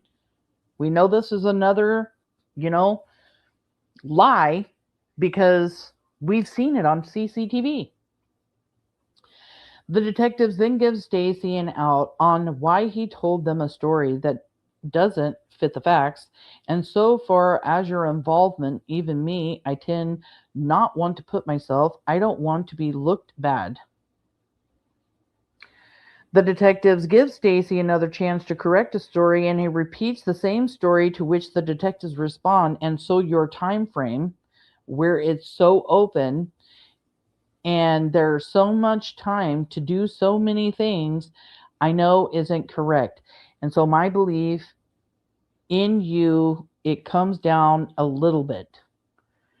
Because Stacey tells his story, and then there's so much of the time left in his story that they know he's not saying everything, because they already have put together some kind of a timeline based off of their cars coming and going into the neighborhood and everything else. So they're basically letting Stacey know, like, yeah, okay, you're saying you've done all this, but now we still got an hour and a half of time. What happened then? Kind of thing. They know there's extra time that he's not talking about.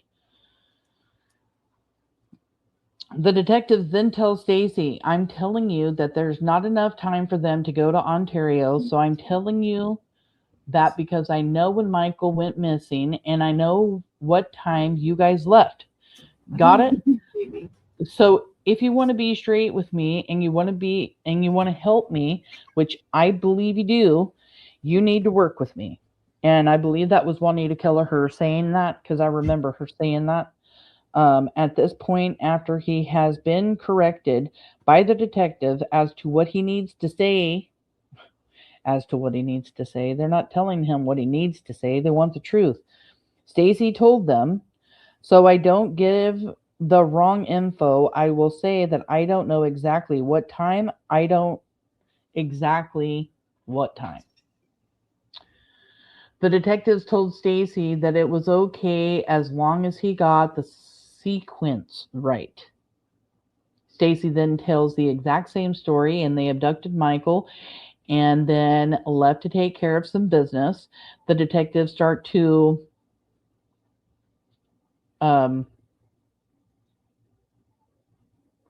they misspelled a word or something, start to say something Stacey for not calling 911 after Sarah and Adrian left with Michael.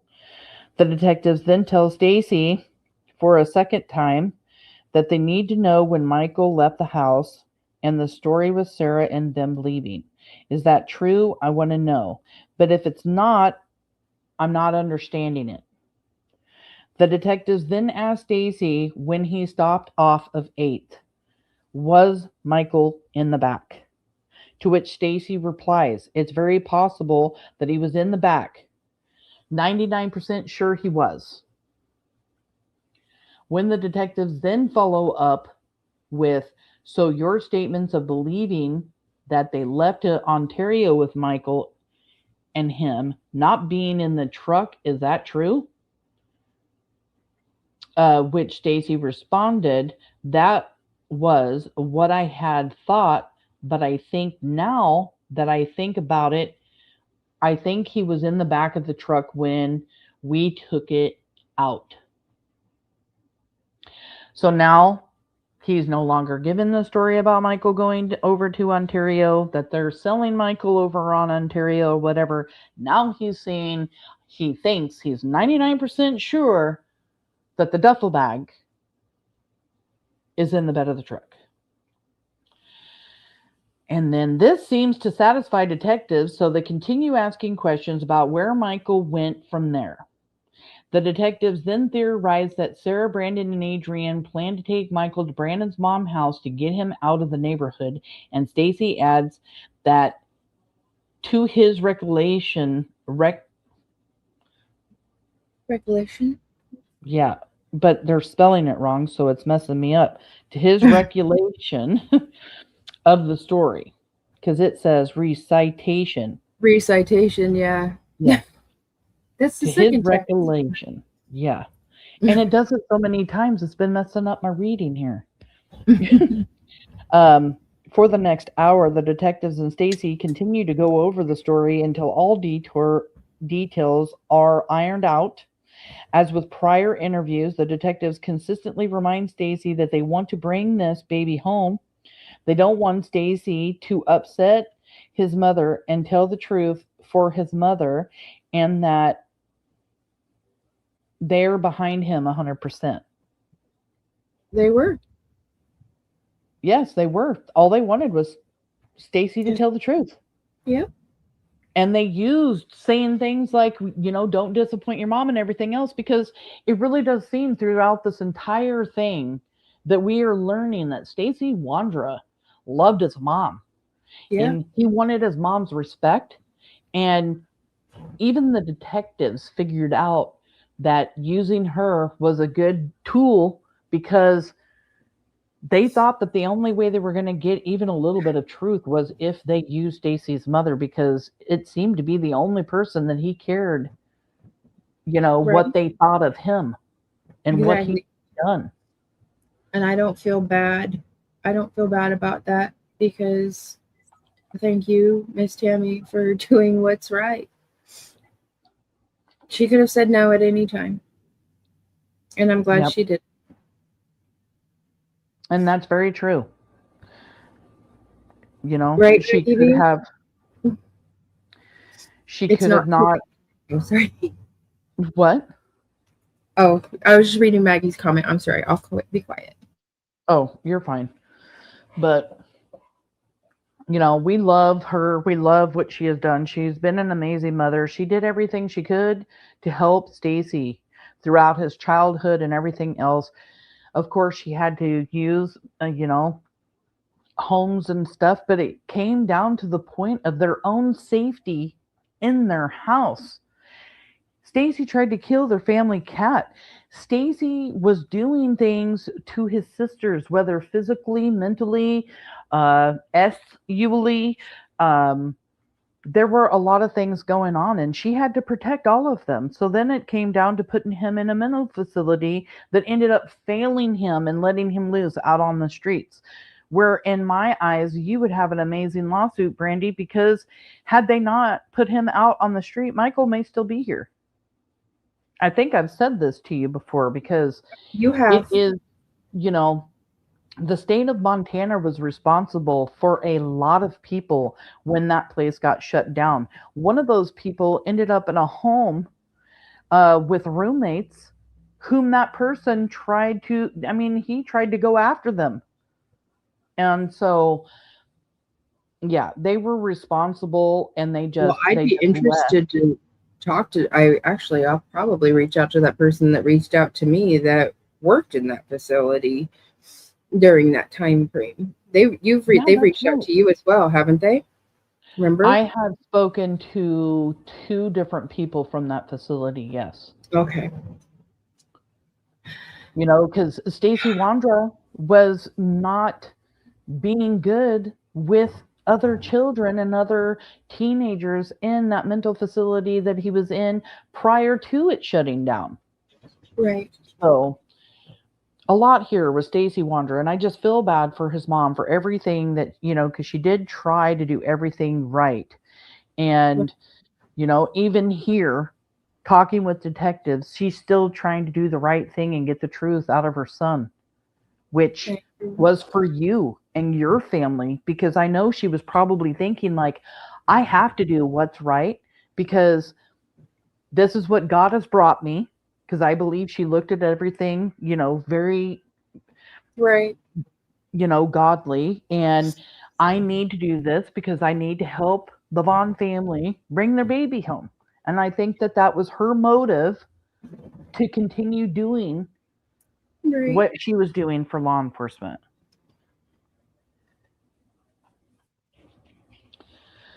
Okay, another drink here. I'm so glad I made myself a nice coffee today. You all right? Yeah. I will be. It's just frustrating. I know. During the interview, Stacey mentions that he has that he is tired and asked the detectives to repeat their questions several times, as well as ask them what he said before. Finally, they asked, huh? Because he couldn't remember his lies. Exactly. Yeah, when you lie, you can't remember. And the way he's trying to come up with it off of the top of his head. Right. Finally, they asked Stacey where Michael's body would be located, and the detectives tell Stacey that he told them, "No, you said that they were going to take care of him, bury him." Although Stacey told the detectives that he was 99% sure Michael was still alive, he then told the detectives that Michael was moved back to his house in a duffel bag, moved to a garbage bag, then describes how he thinks they buried Michael in the backyard. When asked how Michael died, Stacey stated by suffocation. I think they suffocated him before they were able to bury him. See, and he doesn't say nothing about an accident here. Detective Kelleher then tells Stacey that she is still missing one item, that I need to verify that you're telling the truth, and asked Stacey what Michael had with him when he came over to the house, which Stacey could not provide this piece of information.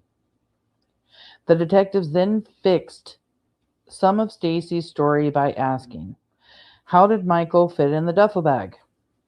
Were his legs bent? To which Stacey affirmed they were. Near the end of the interrogation, the detectives tell Stacey right now is the time to make sure that there's any corrections as we need, or that we need. So no matter what you said in the past, if it was a lie, it's fine. Before the detectives leave, they tell Stacey that he can't do what he did last night, and that he needs to stay strong, and they ask if he needed anything. Stacey asked if they could help him with his federal case and to get out to work, in which the detectives responded, "We have no jurisdiction." After they spent the entire 3 interrogations telling Stacey that they would help him and be behind him 100%. Man, this attorney is really making it sound like this was all just so messed up, and it's just gross. Like nothing. Oh, poor Stacey. Nothing that my beautiful baby. Fuck them. 3 weeks from Sunday, they can all piss off, and they're all going straight to hell. And anyone that supports them is going to join him. Sorry. I'm sorry. I'm so sorry, honey. He's just playing the victim.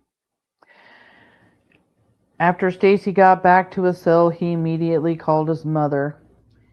In turn, Stacey's mom called the detectives to relay this information to them, as the detectives had planned to search Red Wing House backyard for Michael Vaughan's remains.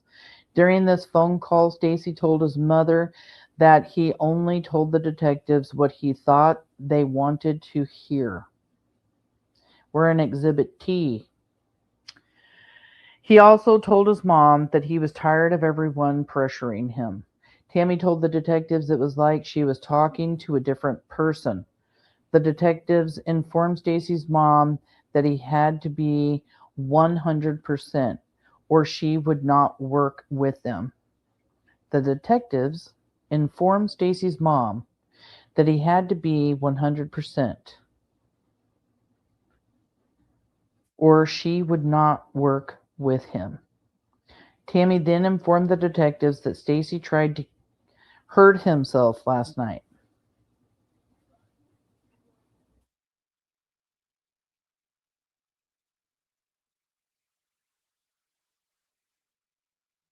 And based on Stacey's statements during November 11th interrogation, the detectives applied for a search warrant to search Red Wing House, including the backyard, which was granted. When the detectives arrived at Red Wing House, Sarah was arrested at the scene of the search warrant on November 11th of 2022 to fail to notify or delay notification of a death. However, that case was paused until March of 2023 as Sarah was found incompetent to proceed due to her mental health. Ultimately, that case was dismissed without prejudice, by the way, in March of 2023 when the state filed the April 2022 aggravated assault charges. Of note, the federal charges for both Sarah and Stacey did not conclude until October of 2023. November 12th, 2022. During the search of Red Wing House backyard, the detectives called Stacey via FaceTime on November 12, 2022. During that call, Stacey informed the detectives that Michael was buried closer to the house and he should be wrapped in a white or black garbage bag because they only had 2 colors. Stacey tells the detective if Michael is not in the backyard, then they will need to go to CUNA. When asked how much they needed to dig, Stacey said he did not know, and when the detectives pushed him to give him an estimate of how far she dug, Stacey responded about 4 or 5 feet. When the detectives questioned that being a big hole, Stacey then relented and said maybe 3 feet.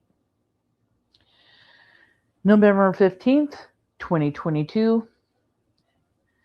The detectives called Stacey to update him on the progress of the case that they were making as a team, at one point telling Stacey that we need to continue this journey together to help find this little boy, which we need somehow to figure out how to approach Brandon to help us.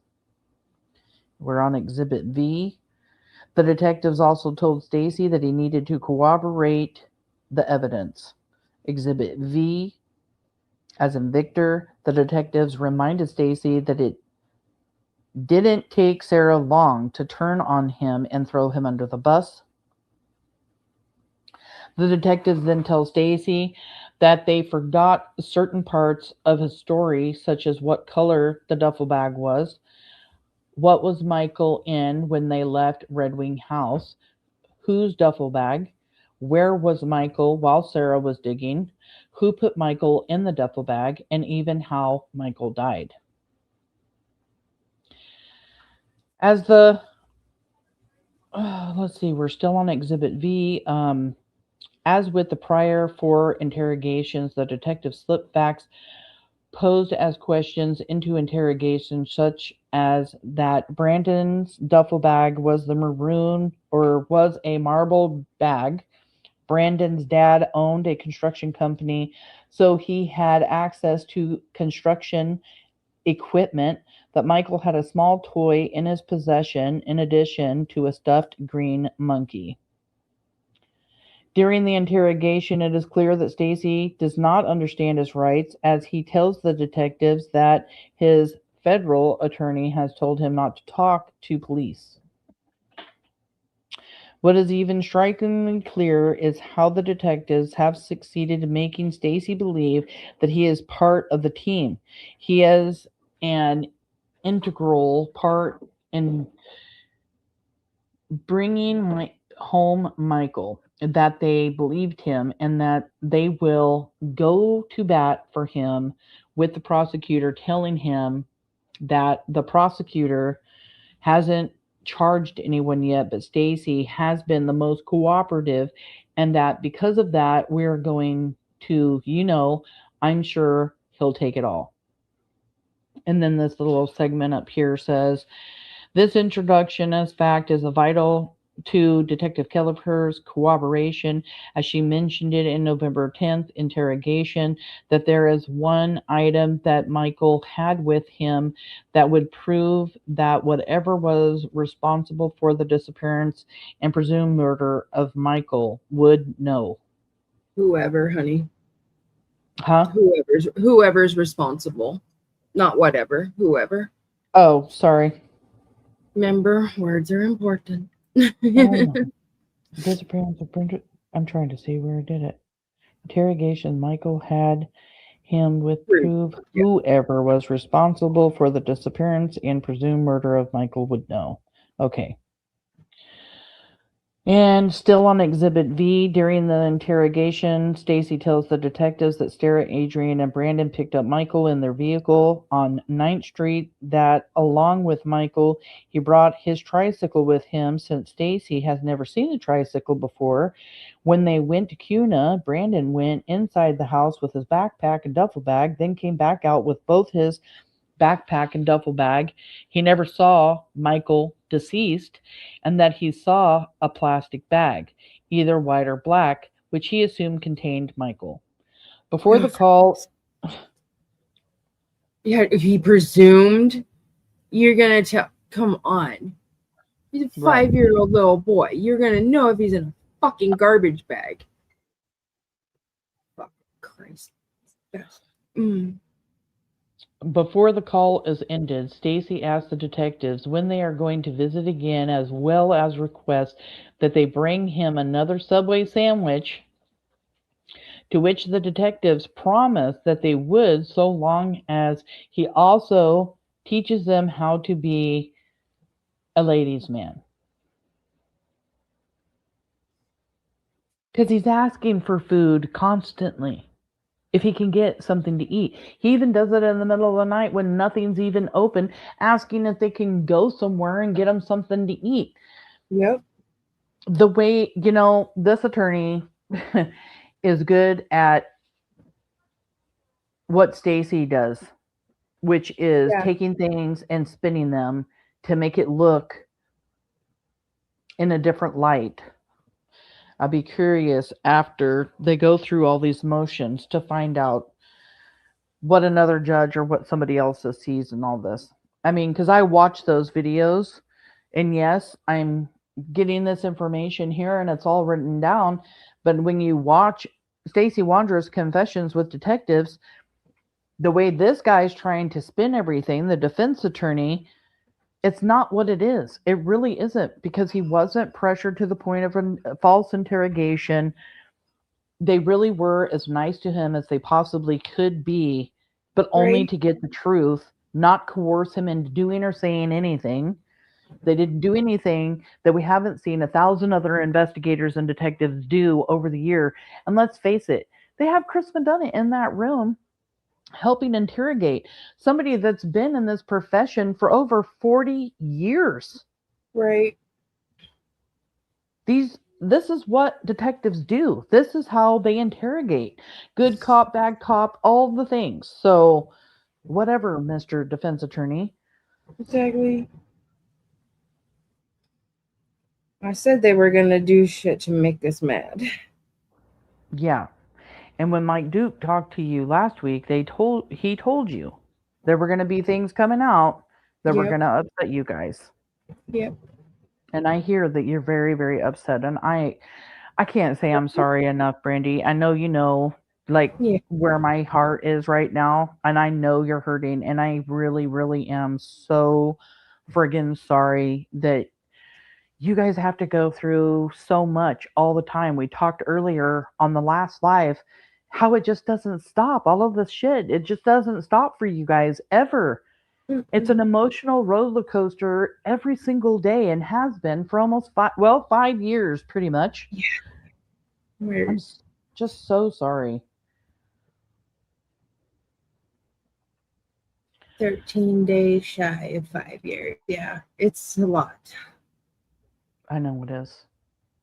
Let's give Brandi some love and prayers in chat, you guys. Let's just lift her up a little bit, because we love you. You guys are all sweet. Thank you, honey. I appreciate it. I'm okay. I know. I know that's difficult. Your girl is in crime. Sir, you are not at the Golden Corral. Sassy Gouser. They should have beat the truth out of him. Yeah. He's an accomplished liar. Yes, that is a good way to put it. Clever phrase. Hello.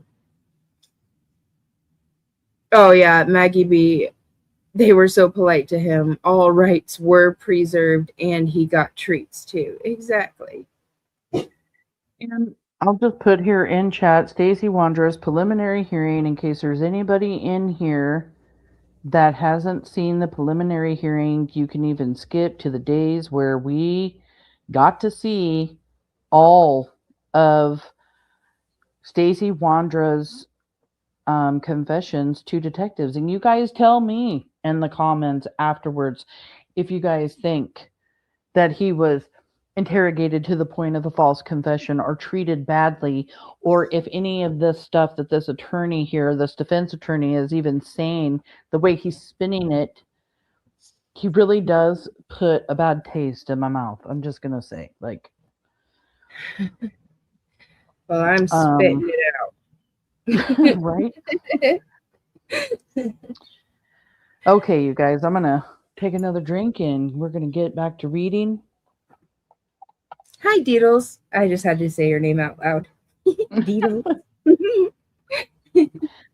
What is the most important is that during this phone call, it was not until the end that the detectives alluded to Stacey Miranda's right, saying, "Another visit with you, bud, and we'll make sure we bring that Subway sandwich." Is there, just for the record, right to make sure, has any of this conversation been, coercive? It should say, yeah, coercive in nature or against your will or in violation of your Miranda warning. Well, at least we're checking their back. I mean, at any point, Stacey Wondra could have stopped this whole conversation. So, yes, there's that.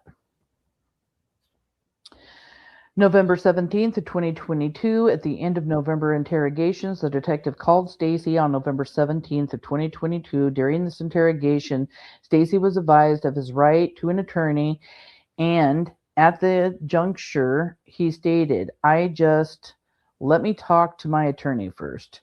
Instead of respecting that and hanging up the phone after a little back and forth, where Stacey informs the detectives that he has come this far, so he will talk. And then Exhibit W, the detectives tell Stacey that they have not found the body and have had a hard time confirming anything that he has told them. Yeah, because he's an habitual liar. You need my help with something? Okay. I will be right back, Smith. Okay. The detectives notice that Stacey seems a little down, and he tells the detectives, I give you guys information, and I knew it was going to come and not be enough. Exhibit W, the detectives assure Stacey that they believe him and they want to confirm things so that they can tell the prosecutor results from Stacey's information. But they will tell the prosecutor this is the guy they want to work with. Stacey then begins to answer questions for the detectives, such as whether he was buried in a trash bag, to which Stacey responded that was his guess, until the phone was disconnected. Now we're going all the way to January 22nd of 2023. In January of 2023, to help the detectives but also receive consideration on his federal case, Stacey once again met with detectives along with his federal attorney. During that interview, Stacey provided that Michael might be buried in Carson's yard, and they dug a hole the day after Michael went missing at nighttime.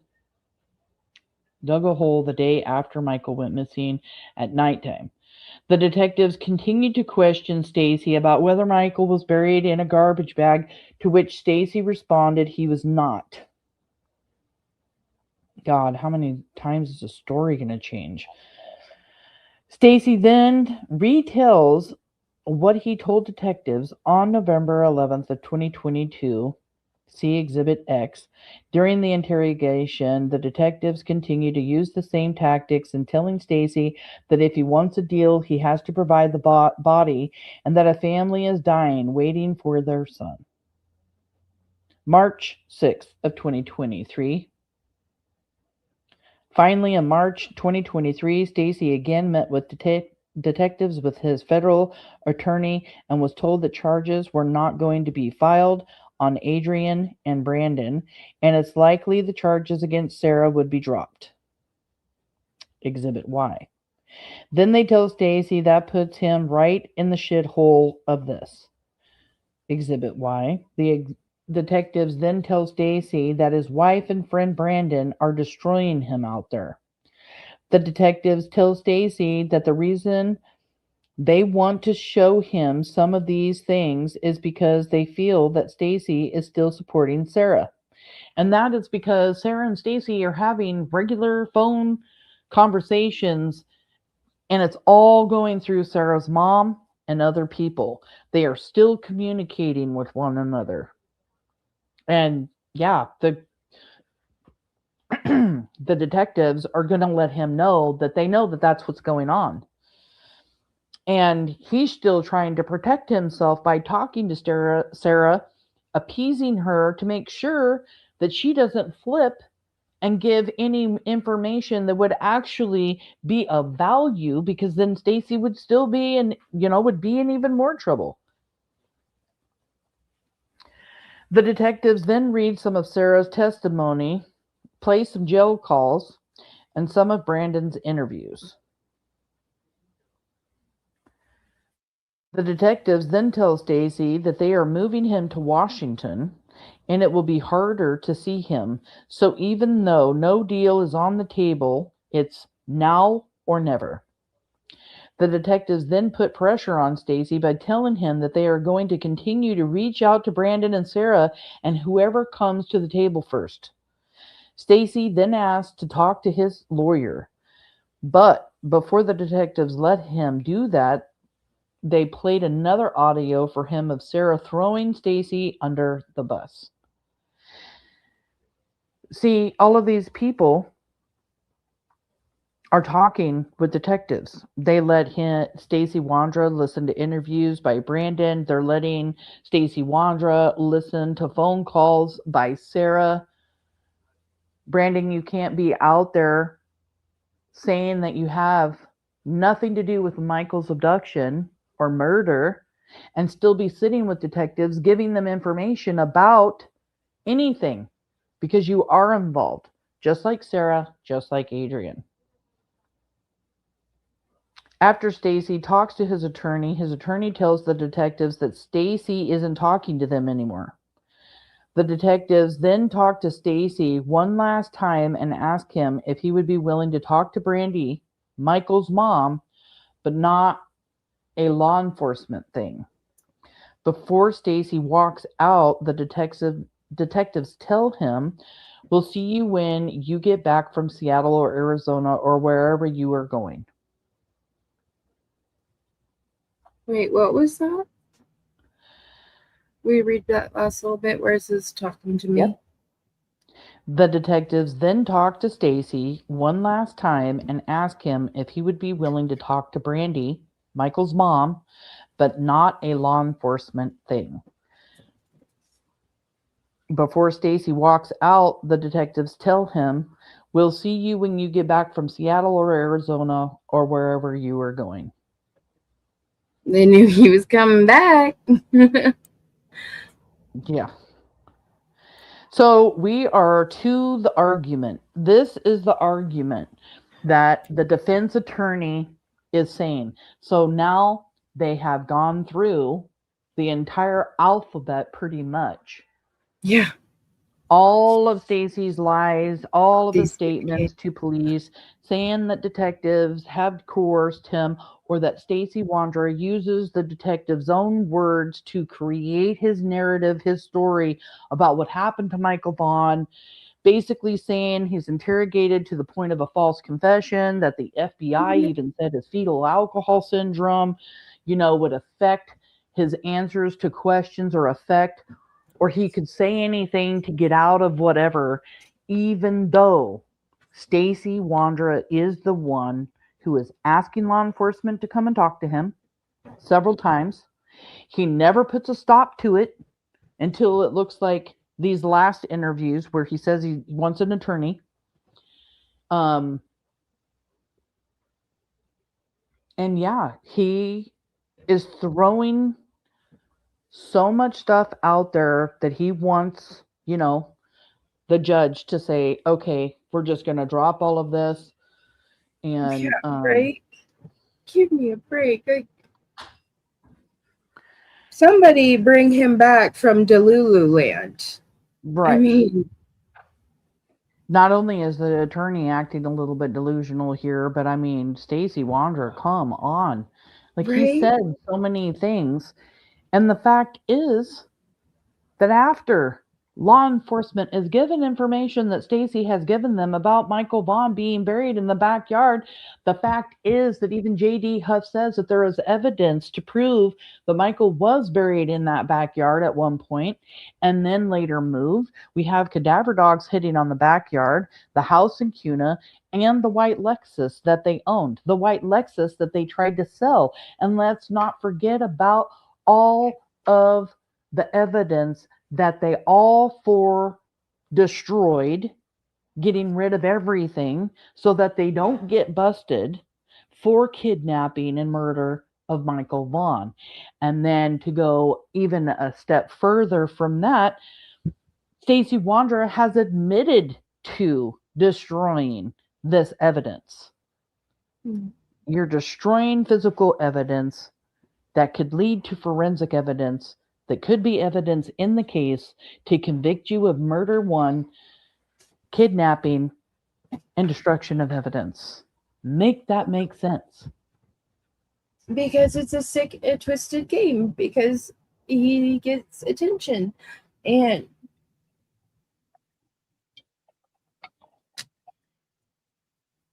you cowed out, honey. He gets fucking pleasure out of torturing my family. I don't doubt that. Especially after seeing the way he treated you on panel. He could give 2 shits about Michael. That's why I believe he's the one that picked Michael up. Him pretending so hard that he cares about Michael is the furthest thing from the truth. Well, and like Callie says all the time, I believe it too. Stacey Wondra is a psychopath. Yeah. And so when we get to the argument in these court docs, this is going to be what the defense is trying to say. This is their argument. We want you, the judge, to listen to our argument, and we want you to sign off, that, oh my gosh, what is this?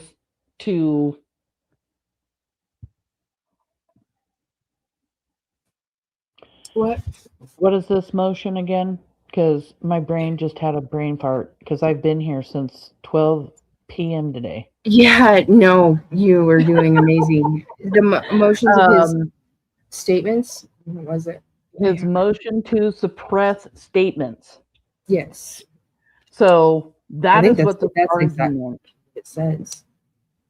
Yes, suppress his statements. And all of what I just read are all of the statements, and now the attorney, the defense attorney, is going to give the judge his argument on why they suppress all of Stacey Wondra's statements. They have also filed motions to completely dismiss the murder and kidnapping charges.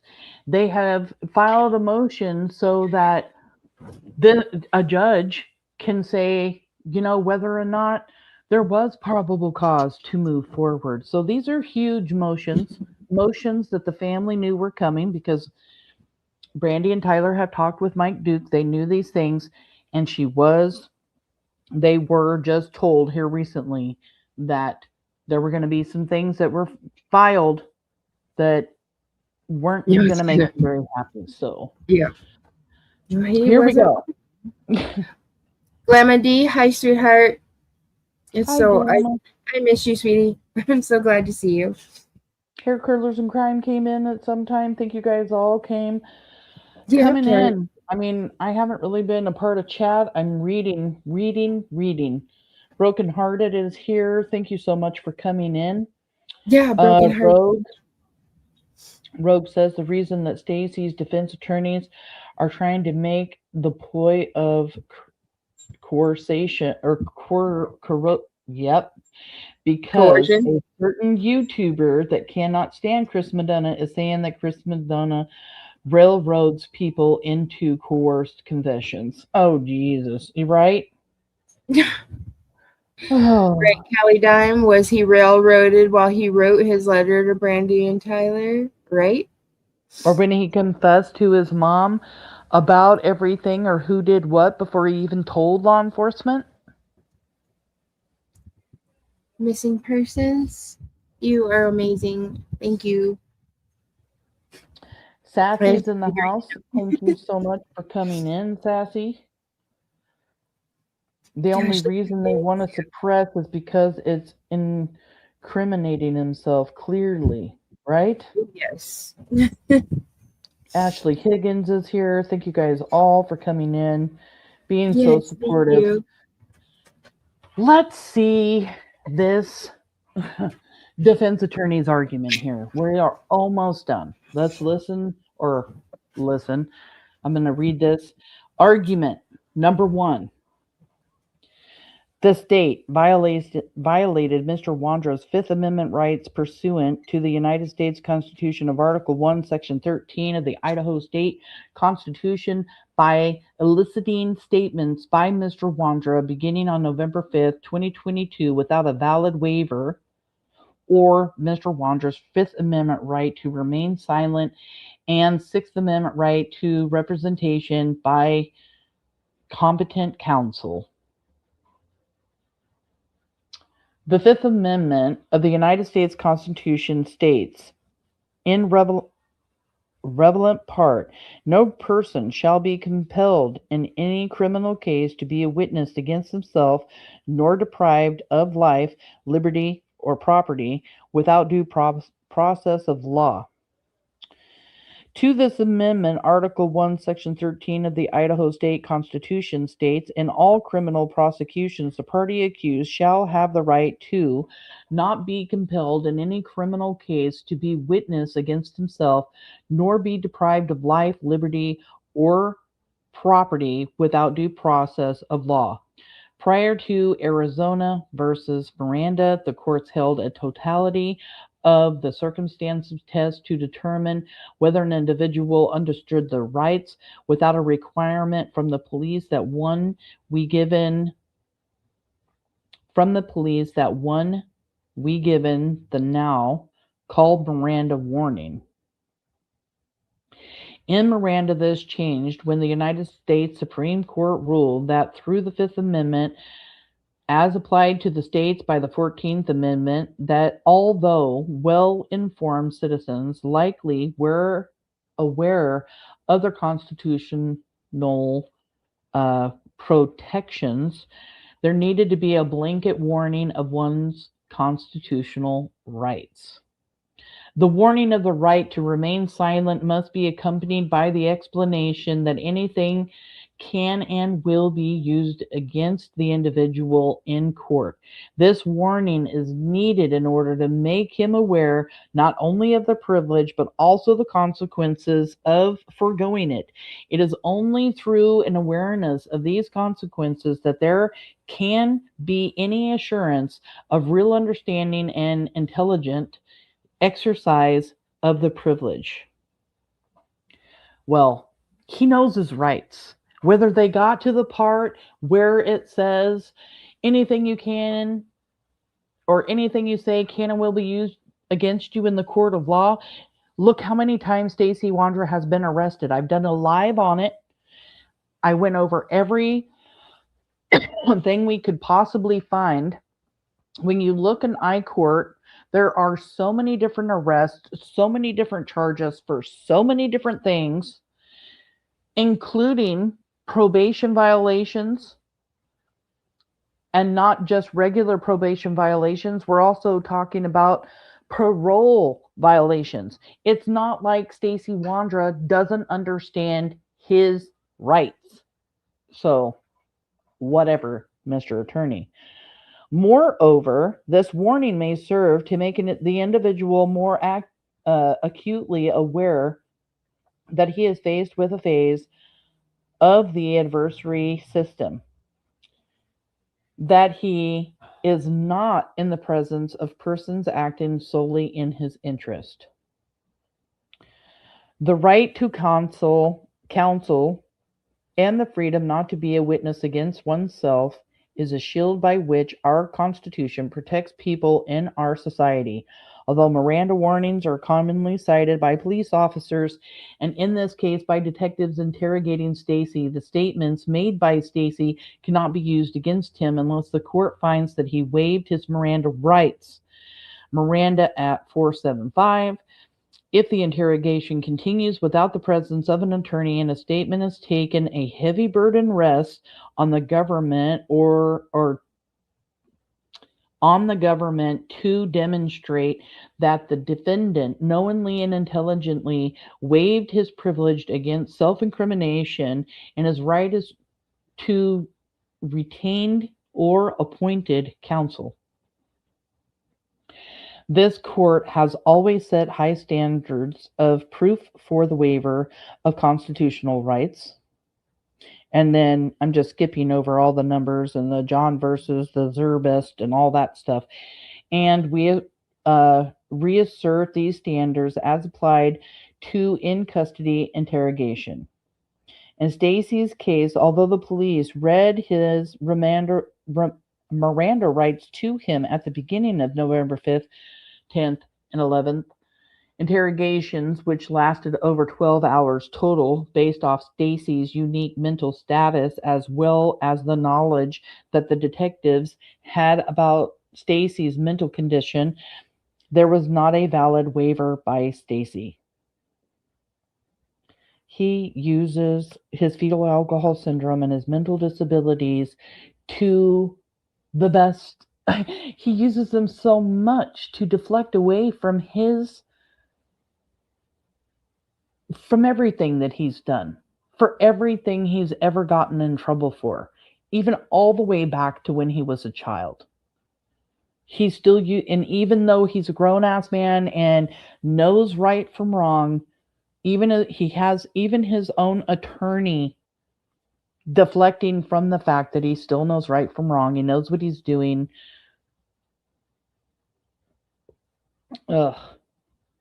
In the beginning of the shift to where the United States Supreme Court found the criminal defendants had certain rights, it was stated in Powell where the defendant is unable to employ counsel and is incapable adequately of making his own defense because of ignorance, feeble-mindedness, illiteracy, or the like. Okay, so now they're going to put all of this in here because, he only has an IQ of 69.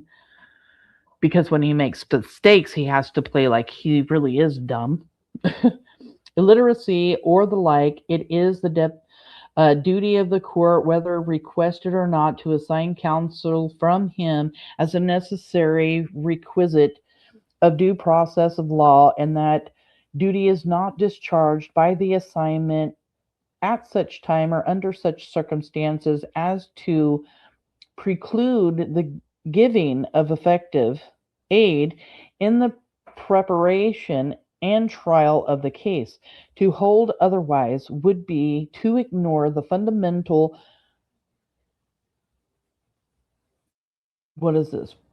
postulate already averted to there are certain immutable principles of justice which inhere in the very idea of free government, which no member of the Union may discard. I need a drink. Hold on, that was a big mouthful. Here, just like in Powell, Stacey had the opportunity to hire counsel and to have counsel present during questioning in theory, but not in practice. The detectives were aware of Stacey's intellectual disabilities and his fetal alcohol syndrome diagnosis when the detectives interrogated him to simply read Stacey his Miranda rights and ask him to sign a waiver is to ignore the fundamental postulate. His waiver must be knowing, intelligent, and voluntarily. Given Stacey's mental disabilities, it was not. Poor Stacey. Poor Stacey.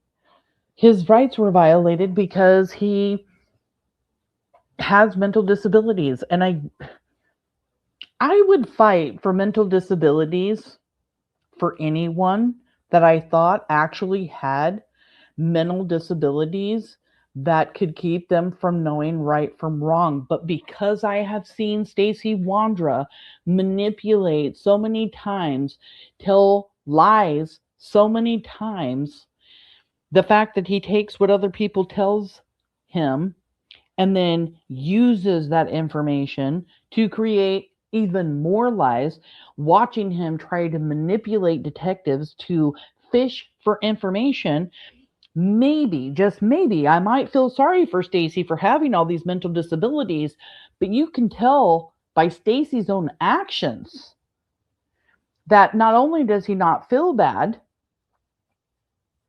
he has created so many lies and has tried to deflect so much that he is only using his mental disabilities and his fetal alcohol syndrome as an excuse, period. It's an excuse.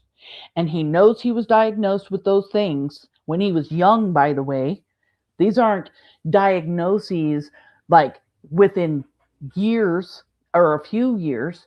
These are diagnoses from when he was little. All of them. When was the last time he was looked at by a psychiatrist? In recent years. So why not have him looked at by a psychiatrist to see if maybe he actually has these mental disabilities still, or that maybe he's smart enough to actually manipulate and do all of the things that we all know that Stacey Wondra is doing. Right. I agree with you about his fetal alcohol syndrome. Yes, he was diagnosed with it when he was younger. You know, he says that he went to these facilities. He worked on getting better in these group homes. And you're right. When was the last time he had a mental evaluation? If they're going to use that, shouldn't they have an up-to-date expert opinion? Right. What is Stacey Wondra's current mental status? What is it? I mean, when you hear Dr. John from over off of Hidden Crime go over things, I mean, he really makes it sound like that Stacey is manipulative and a monster, knowing exactly what he's done. Yeah, I would like to see something recent too. Like, don't just come out here and say that his fetal alcohol syndrome and all of his mental disabilities that he was diagnosed with as a child means something, 30-something years later. Come on now. I'm over it. I'm just so aggravated. Rogue. My mother was an RN for a group home that used MRDD resident that would qualify, God rest her soul. I think his low IQ pertains to social stances, possibly. And they can throw that at a wall and make stick. Well, yeah, because I've learned after watching Stacey and all of these interviews during his YouTube shit show with everybody, Stacey will turn into whatever person somebody wants him to turn into. He has that within him. And I want to say that's part of like having personality disorders, because he has such a social, Right. He's not good in social. What am I looking for here? Okay, we have to pause. Okay, babe. You do that. Well, no, everybody has to pause. Somebody wants to say hello. She has been Oh. so good. And so I told her she could say hi. Well, let me take this down so we can see her face, and then we'll come back to this. Hold on. There's Miss Buggy. Come here. Let me see your face. There you go. Hi, pretty girl. What have you been doing? Are you being so patient today? She was so very good. And Mommy has a present for her. Yeah. Oh my goodness. She made me presents last night. So when I was done, she made me a really cute flower with googly eyes out of clay. And no, it was a balloon heart. Oh, it was a balloon heart. Okay. Yeah, look. Do you like rainbows, Buggy? Do you like rainbows? Mm-hmm. How about everybody in chat put up a bunch of rainbows for Buggy? Someone already sent a rainbow right here. So you know what her name is? Hair Curlers in Crime. That's a pretty cool name. That looks just like me. Oh, I'm seeing a rainbow. Things are popping up. Rainbow. Rainbows. Someone did all song. Someone did bouquets and rainbows and a sparkly heart. Someone made me a rainbow of flags. Rainbow flags. Everyone is spamming rainbows in the chat. Spam. She looks like David Beckham's daughter.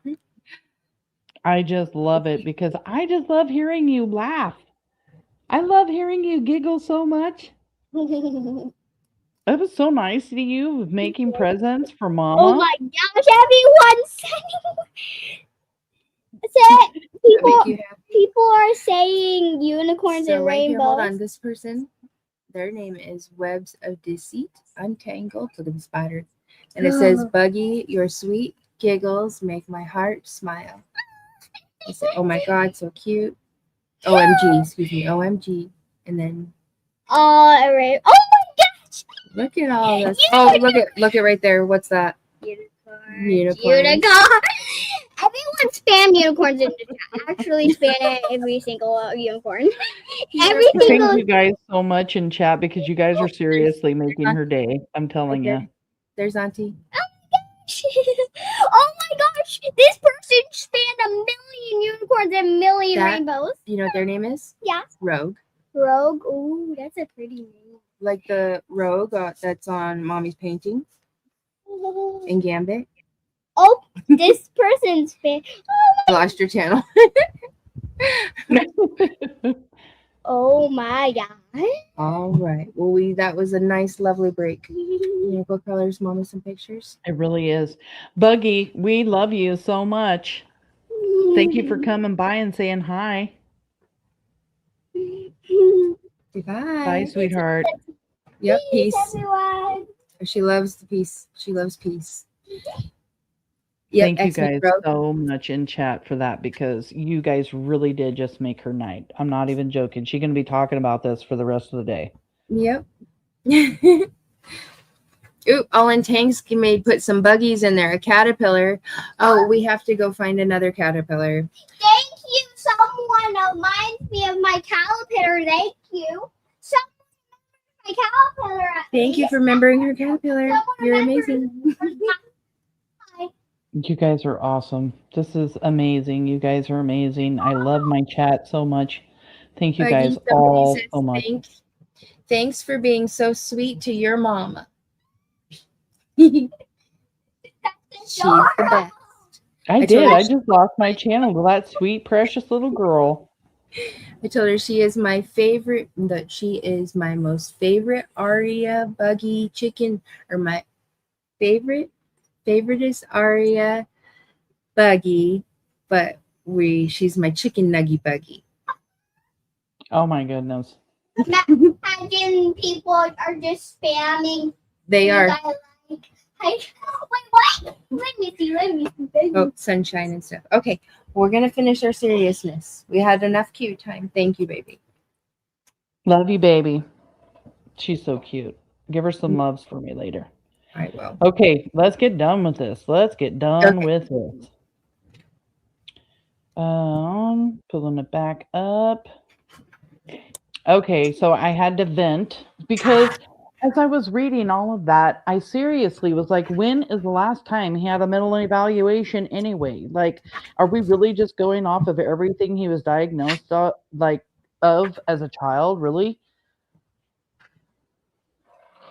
What is his actual IQ now? We know way back in the day it was 69, but what is it now? He ain't fooling nobody. He ain't fooling me. Why do you need to lay right here? Because you're coloring. Okay, so in the initial interview with Detective Crimmin on November 15th of 2021, Stacey informed Detective Crimmin he would answer questions about his mental disabilities, that he has been diagnosed with fetal alcohol syndrome, and that he has an IQ of 69. Detective Kelleher attested that during further investigation, the Behavioral Analysis Unit with the FBI, while inconsistent to some matters, indicated that Stacey would be prone to false confession, is significantly pressured. In addition to this, when speaking with Tammy on November 4th of 2022, she tells detectives that Stacey's mental health struggles, to which they respond, yeah, we have 3 forensic doctors that have evaluated this, and with the right diagnosis too, by the way. Finally, in a recorded phone call, Stacey told his mother on November 5th, after the first interview, that since he went to the hospital on Tuesday for shortness of breath, that the jail took him off all of his psychotic medications. Most importantly, the detectives were aware that Stacey had attempted to commit harm himself after the second interrogation and continued to interrogate him. Less than 12 hours later, he was found unconscious with a shirt around his neck, which is not what this says, but I don't want to use the other word that they're using. For there to be valid waiver of Miranda law, that law enforcement must recite the full Miranda rights as is PAL. For a person to be afforded their rights, it must be more than a theoretical right, but one in practice. Arguably, okay, a suspect would have to be able to appreciate those rights and be able to waive them to begin speaking to detectives. The state must establish by preponderance of the evidence that a suspect knowingly, voluntarily, and intelligently waived their Miranda rights. State versus Dunn. The waiver must be made with a suspect's full awareness of the rights that are abandoning and the consequences of the decision to abandon them.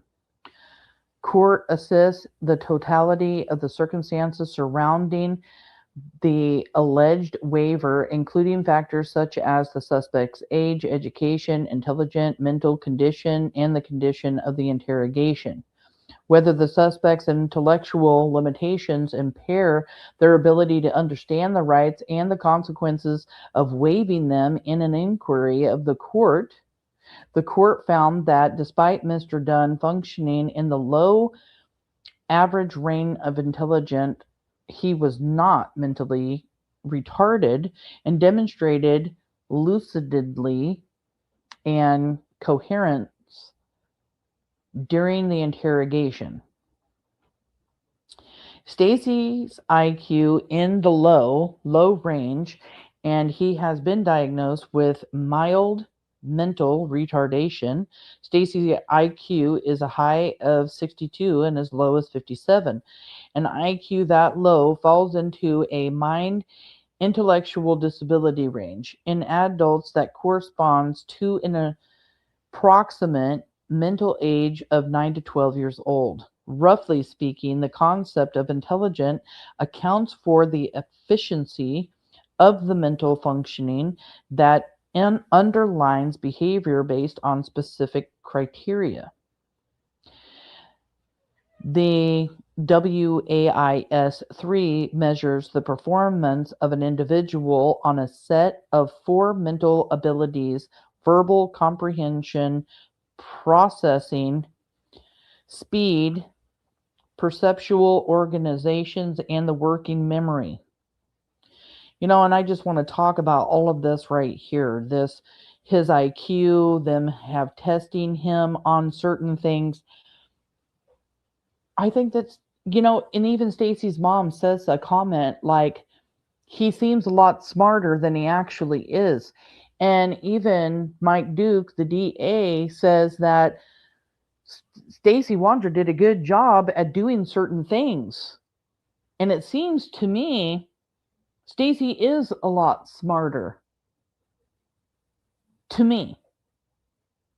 Because I sit and I watch everything that he does, and he doesn't act like a 9 to 12-year-old boy.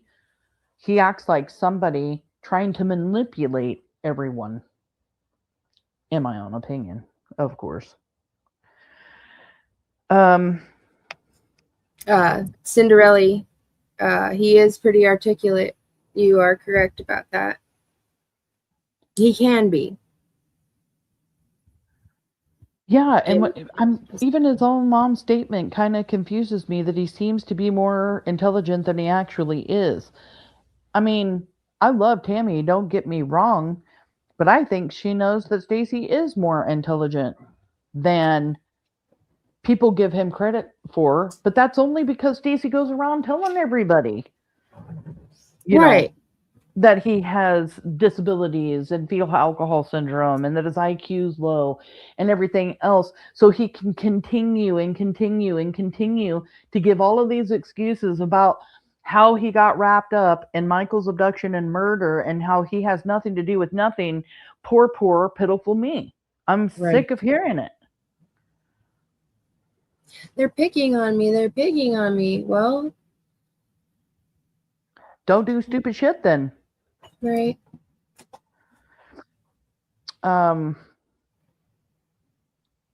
Yeah, I agree, Callie Dime. He's had how many years to learn how to fake it? And how many times have we heard Stacey Wondra say that they tried, or they worked with me in all of the homes that I was in, and I got better and learned, he has talked about that several times about how he has learned to get over certain things because he was taught it in the mental facility and all of the group homes that he was in and everything else. So which one is it? Does he have a low IQ? Is his fetal alcohol syndrome really playing a part in all of this? Does he really think like a 9 to 12-year-old boy? Or has he actually been taught how to deal with all of this and now uses that to his own advantage? Max Martin. And don't forget, Stacey got his nuts crushed by a bull. Oh goodness. Now I'm going to have that stuck in my head. Josh, I hear Josh every time I see it. I will forever hate you for saying it the way that you did, because every time I hear it, Stacey hears it every time. Stacey got his nuts crashed by a bull. I mean, that's all. I hope it drives Stacey crazy. And if you guys don't know it, it's just something that Brandon Shirtless said, that Stacey Wondra had told him that the reason they couldn't have kids is because Stacey got his nuts smashed by a bull, because he was riding a bull. And yeah, oh my gosh. I'm gonna tell Josh. I'm gonna ask him. I'm gonna clip it. I'm gonna clip it. Just so we can use it, when we need those laugh moments.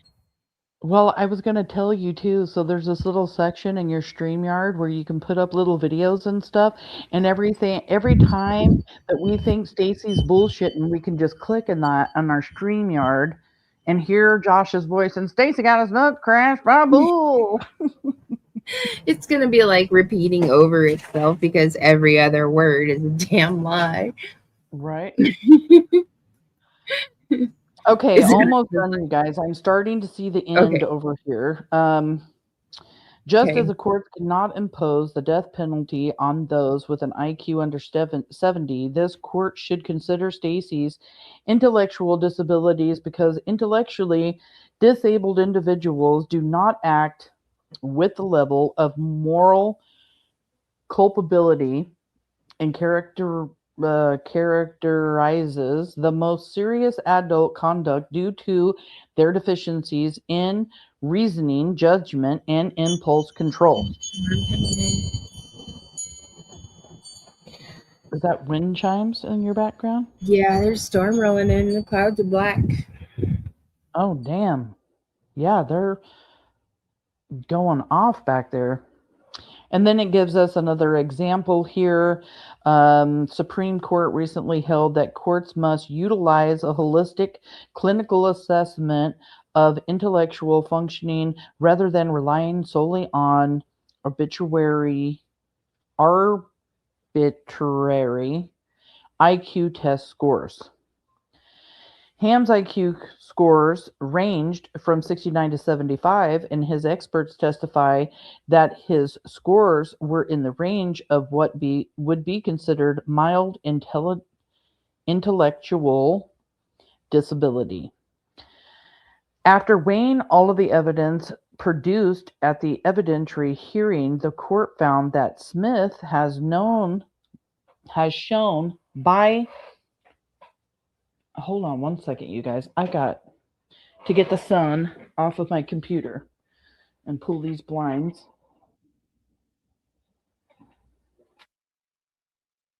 There we go. Now I won't get stuttered up. Okay. Smith has shown by preponderance of the evidence that he has sufficiently sub-average intelligent functioning and significant defects in, why do they have to start using all these big words, in adaptive behavior. Stacy also has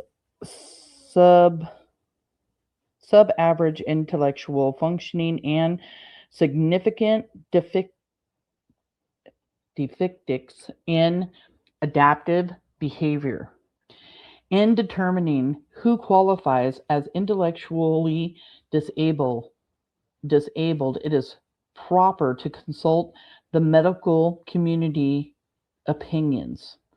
In Moore, he presented with multiple valid scores, a 74 and a 78, adjusted for the standard error of measurement yields a range of 69 to 79.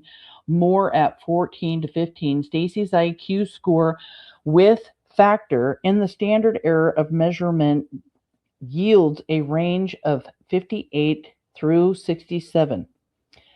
The DSM-IV has defined intellectual disability in terms of IQ criteria as to a high of approximately 70, with a score as high as 75, possibly qualifying after considering the standard error of measurement. Okay, in addition to IQ, when determining if one is intellectually disabled, psychologists assess adaptive functioning by employing multiple investigative methods such as observation, interviews, record review, standardized inventories, and other measures from several sources such as the defendant, genuinely informed collateral sources, and legal and personal archives. In addition to Stacey's intellectual disability, Stacey has been diagnosed with fetal alcohol syndrome. Yes, how many times are you going to say it? We know it, okay? The defects in Stacey's mental functions reflect classic fetal alcohol syndrome characteristics. So does the fact of his incarceration. Approximately 60% of people suffering from fetal alcohol syndrome have a history of legal trouble, and 50% have been confined in jail, prison, treatment facility, or psychiatric hospital. Oh, so let's just put him in the categories, okay? Wow. An assessment strategy for legal context, because prenatal alcohol exposure often leads to long-term legal consequences. The American Bar Association believes the law enforcement officials, courts, jurors, and correction officers have an obligation to consider fetal alcohol syndrome during the stages of an individual's encounter with the criminal justice system. Fetal alcohol syndrome causes a permanent organic brain damage that severely impacts an individual's ability to function in society. It is undisputed that Stacey has been diagnosed with fetal alcohol syndrome and suffers from it. Fetal alcohol syndrome is a spectrum of conditions that can occur in individuals whose mother drank alcohol during pregnancy. And then I'm skipping everything. Then it talks about using these other people's stuff. The most reliable indicator of fetal alcohol syndrome is the permanent brain damage it causes and the accompanying deficiencies in adaptive behavior and executive functioning, because it is generally programmed. Fetal alcohol syndrome is a permanent, severe developmental disability that cannot be outgrown.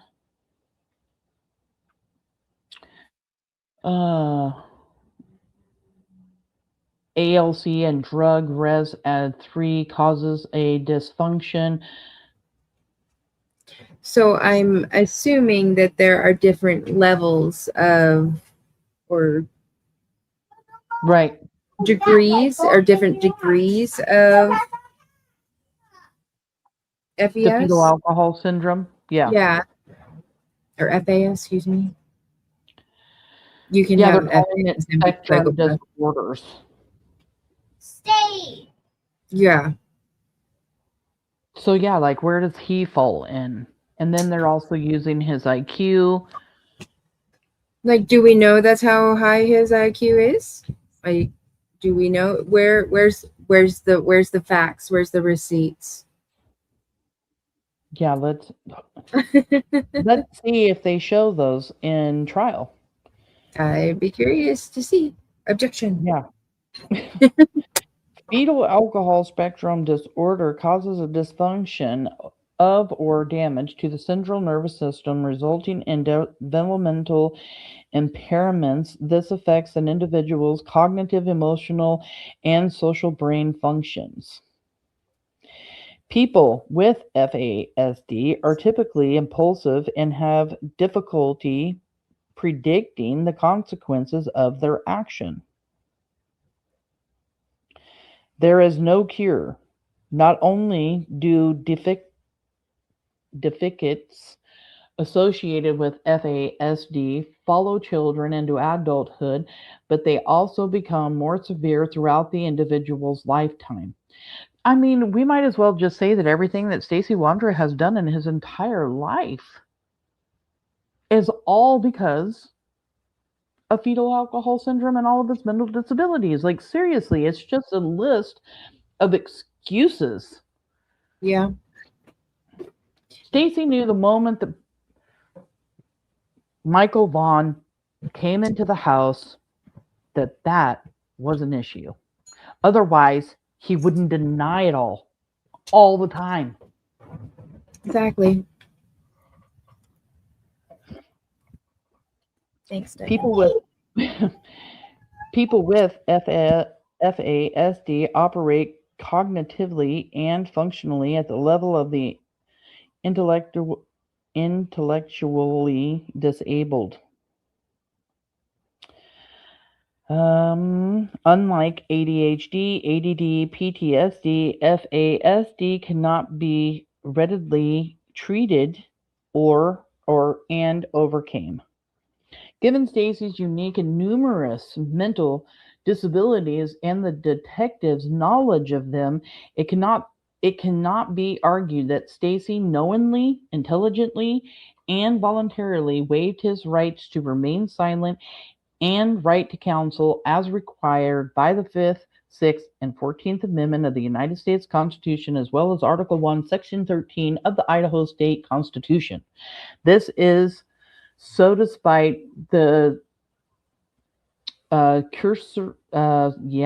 reading in the Miranda rights by the detectives. That was number one, you guys. Number two, the state violated Mr. Wondra's Fifth Amendment pursuant in the United States Constitution of Article 1, Section 13 of the Idaho State Constitution by eliciting statements that were not voluntary, given due to the coercive nature of the interrogations as well as the surrounding circumstances and methods utilized before and during the interrogation. The statements made by Stacey during the interrogations in November of 2022, as well as the statements made in January and March 2023, should be suppressed as they were not voluntarily given. Stacey's will was overborne by the detectives' conduct based upon a totality of circumstances, including, number one, the detectives employing a deliberate and consistent interview strategy to provide Stacey with important facts. Number two, repeated promises of leniency. Number three, using his mother to plant information. She was having a conversation with her son.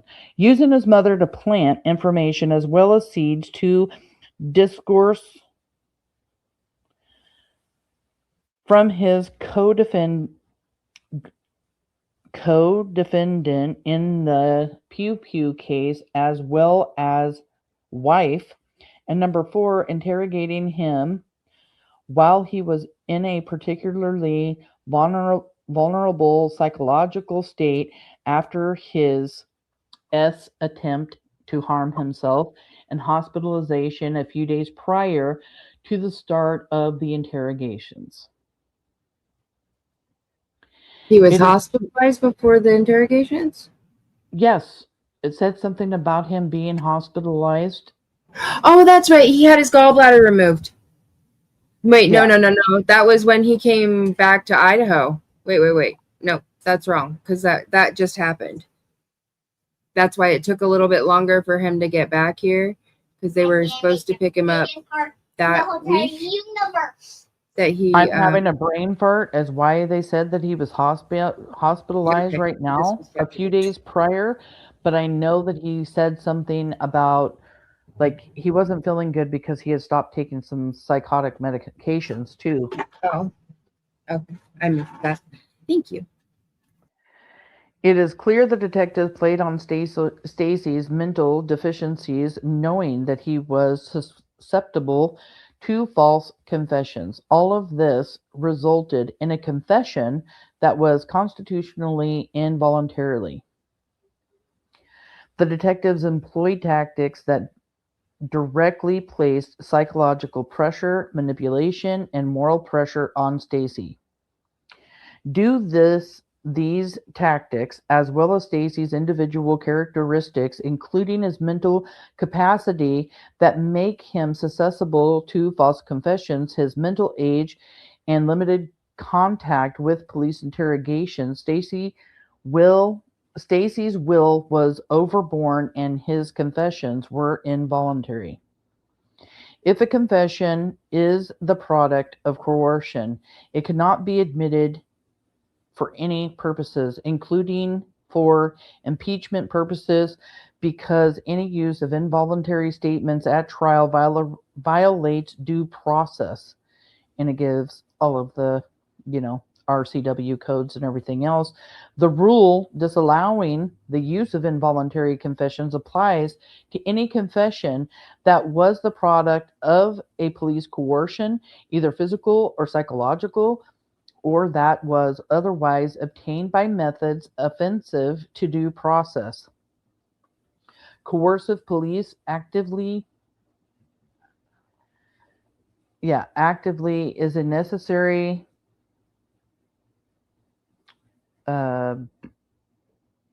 predicate, I don't know how to say this word, in the finding that a confession is not voluntary within the meaning of due process clause of the 14th Amendment. Under the 14th Amendment of the United States Constitution, the court has made it clear that convictions following the admission into evidence of confessions where are individual, i.e., the product of coercion, either physical or psychological, cannot stand. This is not because such confessions are likely to be true, but because the methods used to extract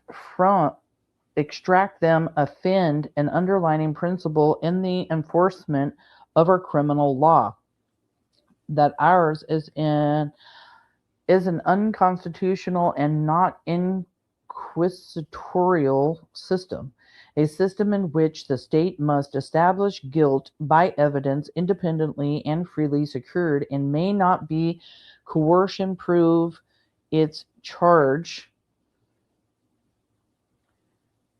against an accused out of his own mouth. To determine whether a confession is voluntary, a court must examine the totality of the circumstances and ask whether the defendant's will was overborne by police conduct. The conclusion that an accused's will was overborne does not depend on the presence or absence of a single factor, but instead requires carefully scrutiny of all surrounding circumstances.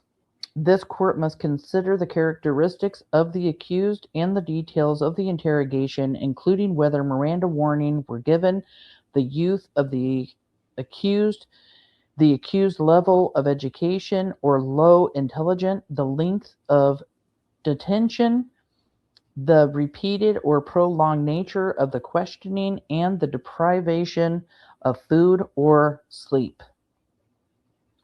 The presence or absence of Miranda warning is a particularly significant factor.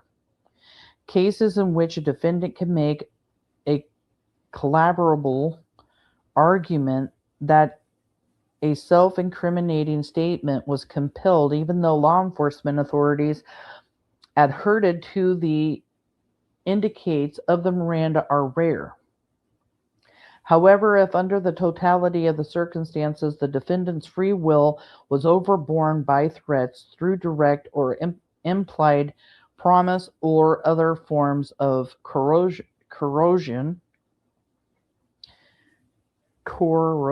yep, you guys know what I mean, then the statement is not voluntary and is admissible.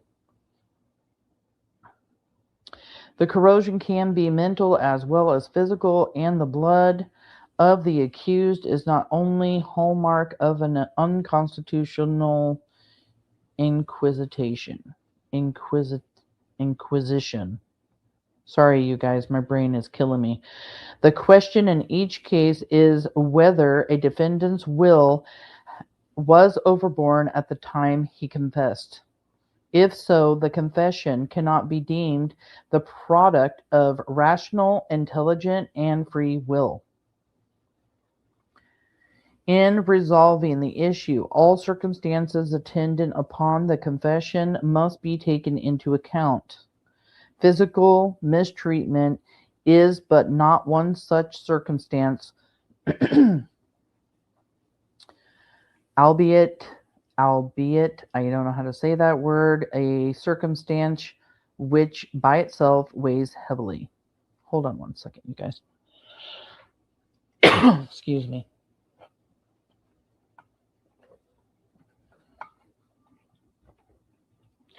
but other circumstances may combine to produce an effect just as coercive as deliberate use of the third degree. When a defendant alleges interrogation is coercive,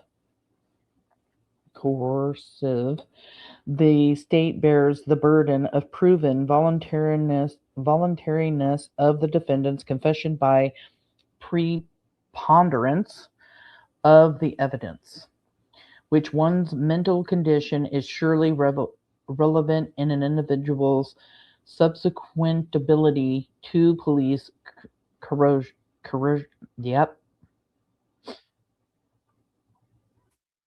coercion,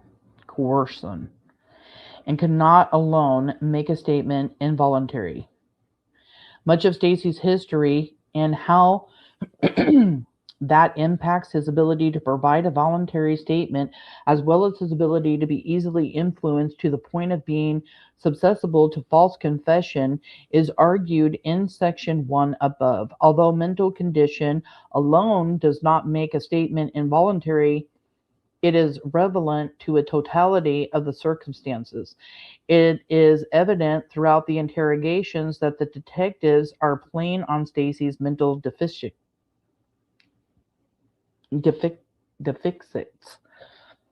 Knowing that Stacey is susceptible to false confessions, they begin to use his mother to plant the facts in his brain that were gleaned from either eyewitnesses or surveillance video footage, such as the timeline and the tricycle. Then when Stacey is interrogated by the detectives on November 5th, he is convinced that he is working together with the detectives to solve the crime and readily agrees with the detectives' guesses.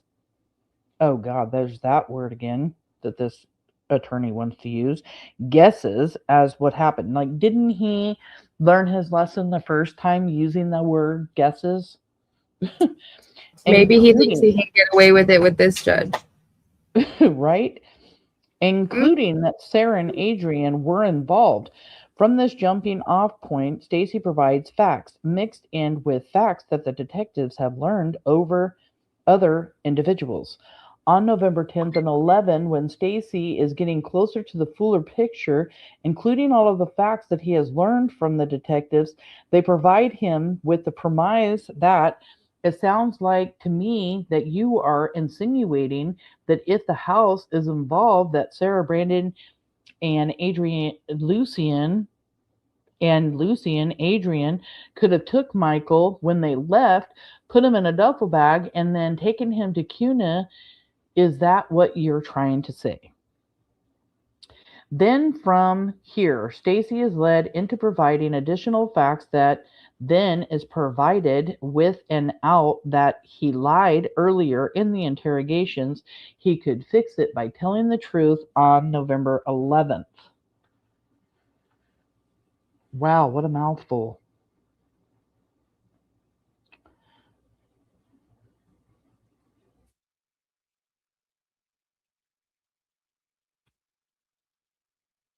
Okay. That message didn't have anything to do with what I'm working on right now. Sorry, you guys. So,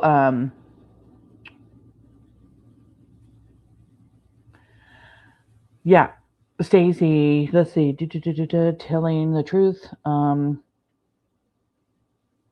am I all of a sudden having a problem saying the word coerced or corrosion?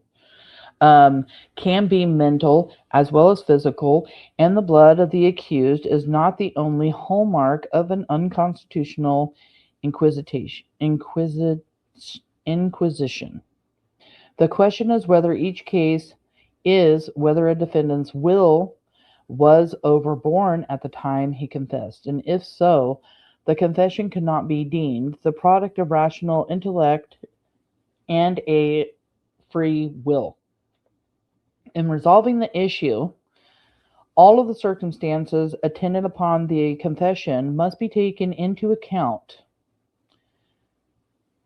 Physical mistreatment is but one such circumstance, albeit two circumstances which itself weighs heavily, but the other circumstances may combine to produce an effect just as coercive as the deliberate use of the third degree. In the bulk of Stacey's interrogations, detectives will listen for a time, then prod Stacey with questions about the parts that don't make sense, then provide him with an example or an answer. For example, on November 10th, when Stacey was explaining that he was 99% sure that Stacey and Adrian took Michael to Ontario, they then come back to the house before Brandon, Sarah, and Stacey left for Kuna. The detectives told him he was flat out wrong because the cell phone times did not match up with the time that Michael went missing and when they left for Kuna. Well, of course they're going to point that out because they have proof that there's no way what he's saying is true because Stacey Wondra was lying again. Based on this, Stacey pivots and tells the detectives that he didn't think Michael could have been in the back of the truck. Could have been in the back of the truck, but he must have been. Then based on this, Stacey adds this fact to his story. Or maybe Stacey starts telling the truth because he realizes that the police, the detectives, know that he's lying. How about that? This is just one example of how the interview was coercive in the nature as the detectives fed Stacey information and encouraged him to adjust his story to match those facts. The detectives also played on Stacey's relationship with his mother, which was a good thing.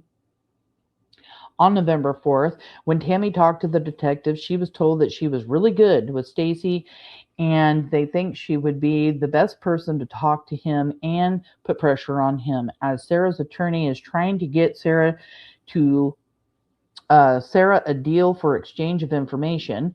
Based on this, Tammy calls Stacey and tells him that if he doesn't tell detectives information, then he will lose her trust. Then a common theme through, well, let's just go over that right there. Stacey telling him that he's going to lose her trust had nothing to do with detectives.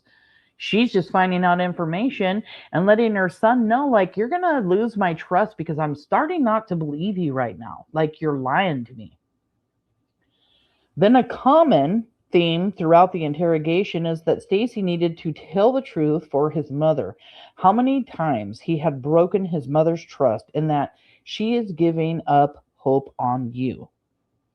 And they used that because they knew that the only person in Stacey's life that he actually cared about was his mom, using that as a tactic. Oh, well, they would have done it with him and all his mental disabilities or anybody else that they had in front of them as a suspect.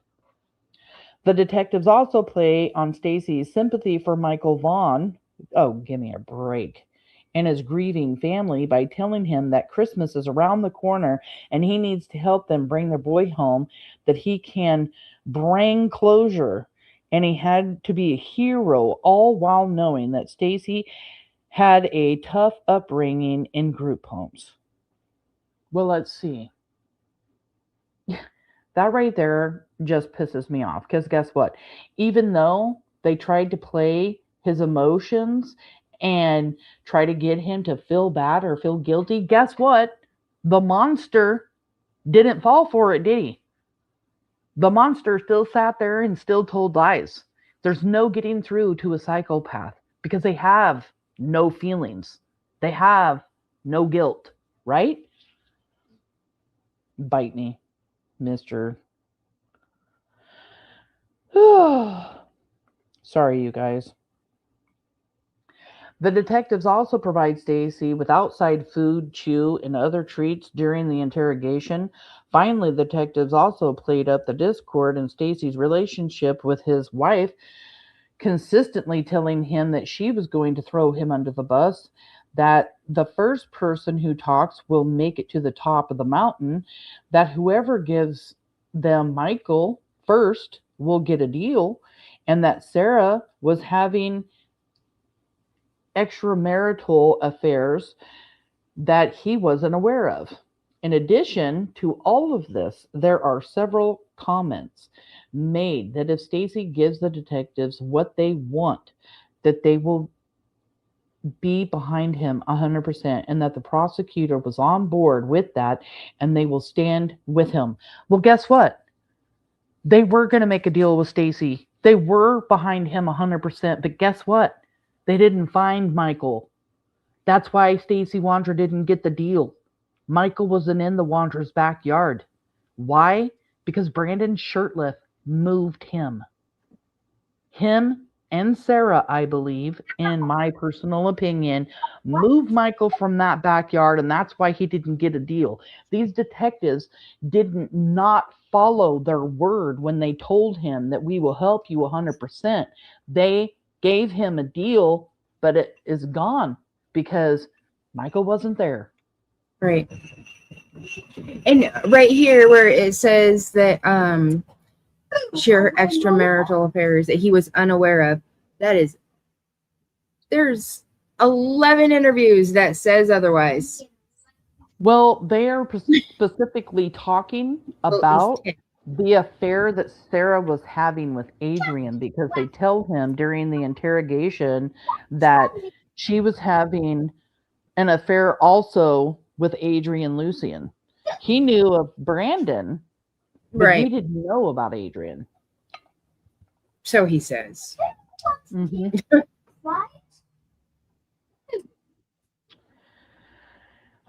In Rec of the United States Supreme Court found the circumstances surrounding his interrogation with police were so coercive to find that the confession was involuntary. And this is this Rec character who was 19 years old, of subnormal intelligence, had no prior experience with police. When Rec was questioned, it was conducted by a group of officers, and on the night of his confession, he became physically ill and went to the hospital. On the next day, he was questioned after the medical issue. The interrogations were held in a windowless handball court room and continued relentlessly. In addition to other circumstances, the U.S. Supreme Court held this total combination of circumstances is so inherently coercive that its very existence is irreconcilable with the prosecution of mental freedom by a lone suspect against whom its full coercive force is brought to bear. Stacey experienced a medical emergency, was not properly medicated, interrogated by a group of 3 detectives, and questioned in a small windowless room at the jail where he was housed on unrelated charges for hours on end. Although Stacey is older than 19 years old, he has a mental age much younger than his biological age and of low intelligence. In Fikes, the United States Supreme Court reversed Fikes' conviction based on admission of the defendant's confession due to its being involuntarily. After a string of robberies occurred in Salem, Alabama, Fikes was apprehended in the alley in a white neighborhood. The next day, the questioning that led to the challenged confession began. It is noted and highly material that Fikes, age 27, who started school at age 8 and left at 16, only reaching the 3rd grade, 3 psychiatrists at trial diagnosed Fike with schizophrenia and noted he was highly suggestible. He did have prior involvement with police and was on parole for burglary. It is noted that he was repeatedly advised that he was entitled to counsel and his various rights by his interrogator, but that must have been viewed in a light of the facts concerning Fikes mentally. Let me go back. It is noted that he was repeatedly advised that he was entitled to counsel and his various rights by his interrogator, but that must be viewed in the light of the facts concerning Fikes' mentality and experience. During the interrogations that lasted over several days, he was moved into a segregation unit and only saw the jailers and the detectives. During the interrogations, his father and lawyer attempted to visit him, but was turned away. The confession was admitted during the trial primarily consisted of yes and no questions, some of which were quite leading or suggestive. A second confession has made during the second week of Fike's interrogation, and like the other confession, it consisted of responses to questions. The Supreme Court notes that here the prisoner was an uneducated, I'm not even going to say that word on my channel because they're calling a black guy an N-word here, and I'm not doing it. And it's not the real bad one, but it's bad enough. Was an uneducated, I'm just going to say black man, certainly of low mentality. It is not mentally ill, if not mentally ill. He was first arrested by civilians, lodged in jail, and then removed to the state prison for segregation before the possible violence might mature. He was kept in isolation except for, I mean, what? They found like something from way back, what, to use. I'm sorry, you guys. I know this isn't funny, but give me a break. He saw no friends or relatives. Both his father and lawyer were barred in attempts to see him. Protections before the preliminary hearing were denied of him. He was questioned for several hours over the course of 5 days preceding the first confession, and again interrogated to the length before the written confession was secured. There was no evidence of physical brutality. The totality of the circumstances that preceded the confessions in the case goes beyond the allowable limits. The use of the confession secured in this setting was a denial of due process. Like Fikes, Stacey is undereducated. He was placed in special education classes starting in kindergarten for his entire school career before being moved to a group home in the 10th grade that did not provide further schooling. He has a low IQ and has been found to be mildly mentally retarded. He was put in segregation or protective custody during the interrogations due to the publicity of the case in small Fruitland jail. Although Stacey had the ability to talk to a lawyer and his mother as well have a cellmate during the pivotal moments of the interrogations on November 10th and 11th, he was moved to S Watch where he was alone and checked in on every 15 minutes. Like Fikes, a lot of questioning about the facts in the disappearance came from either hypothetical questions posed by the detectives or questions that suggested an answer. Finally, Stacey was interrogated over 12 hours for over 3 days. The limits in any case depend upon a weighing of circumstances of pressure against the power of resistance of the person's confessing. Okay, well, that's gone. Let me get some water here. What would be overpowering to the weak of will or might be utterly ineffective against the experienced criminal? Overall, the court must determine whether the statements made to the defendant were sufficient. Sufficient to undermine the defendant's free will.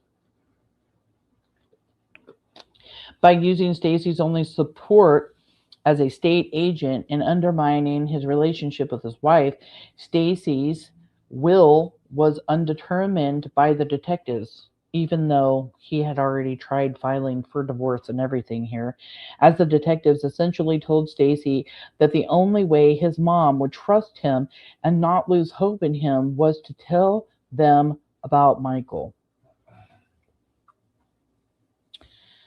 On the other hand, the detectives eroded Stacey's free will to make voluntary statement by setting up a race to the finish line, pitting him against Sarah, to who could give the detectives what they wanted to hear first.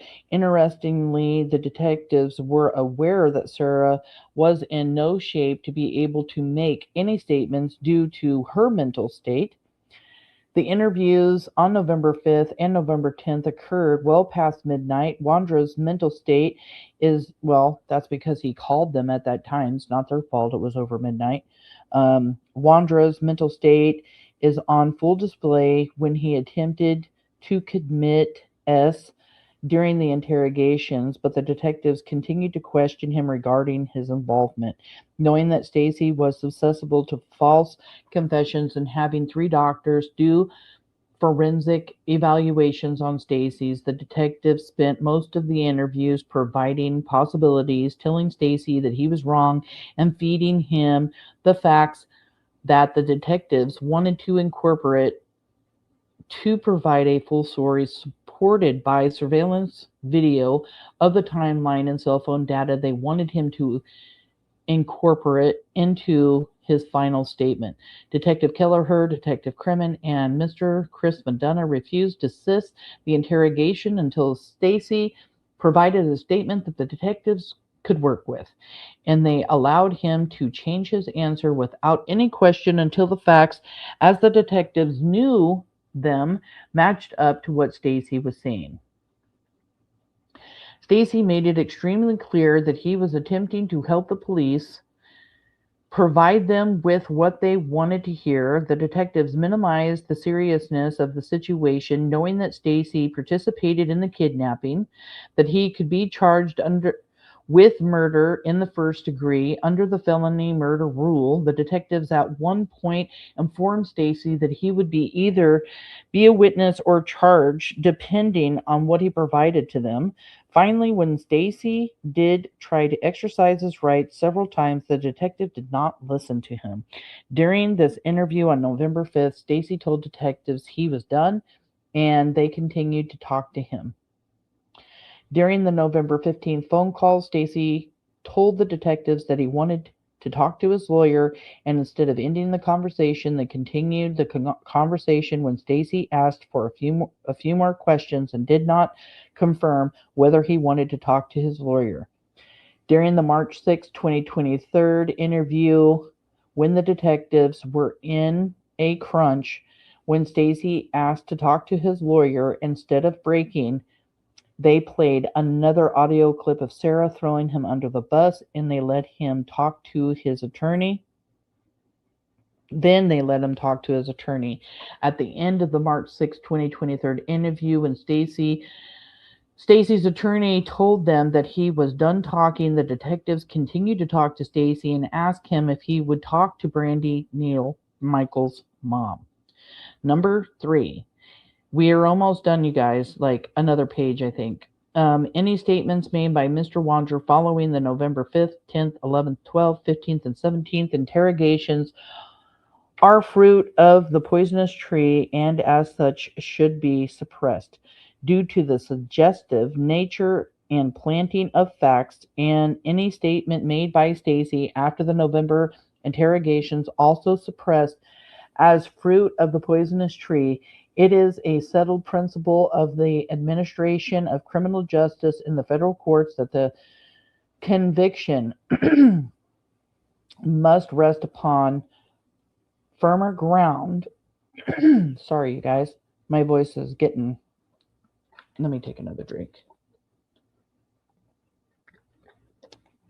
That the conviction must be upon firmer ground than the uncorroborated admission or confession of the accused.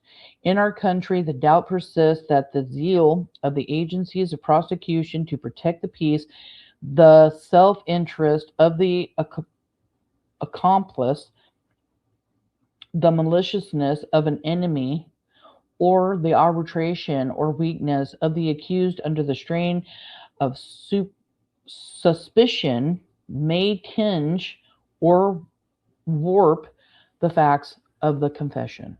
To determine whether to suppress evidence as fruit of the poisonous tree, the court must inquire whether the evidence has been recovered as a result of the exploitation of that illegal illegality,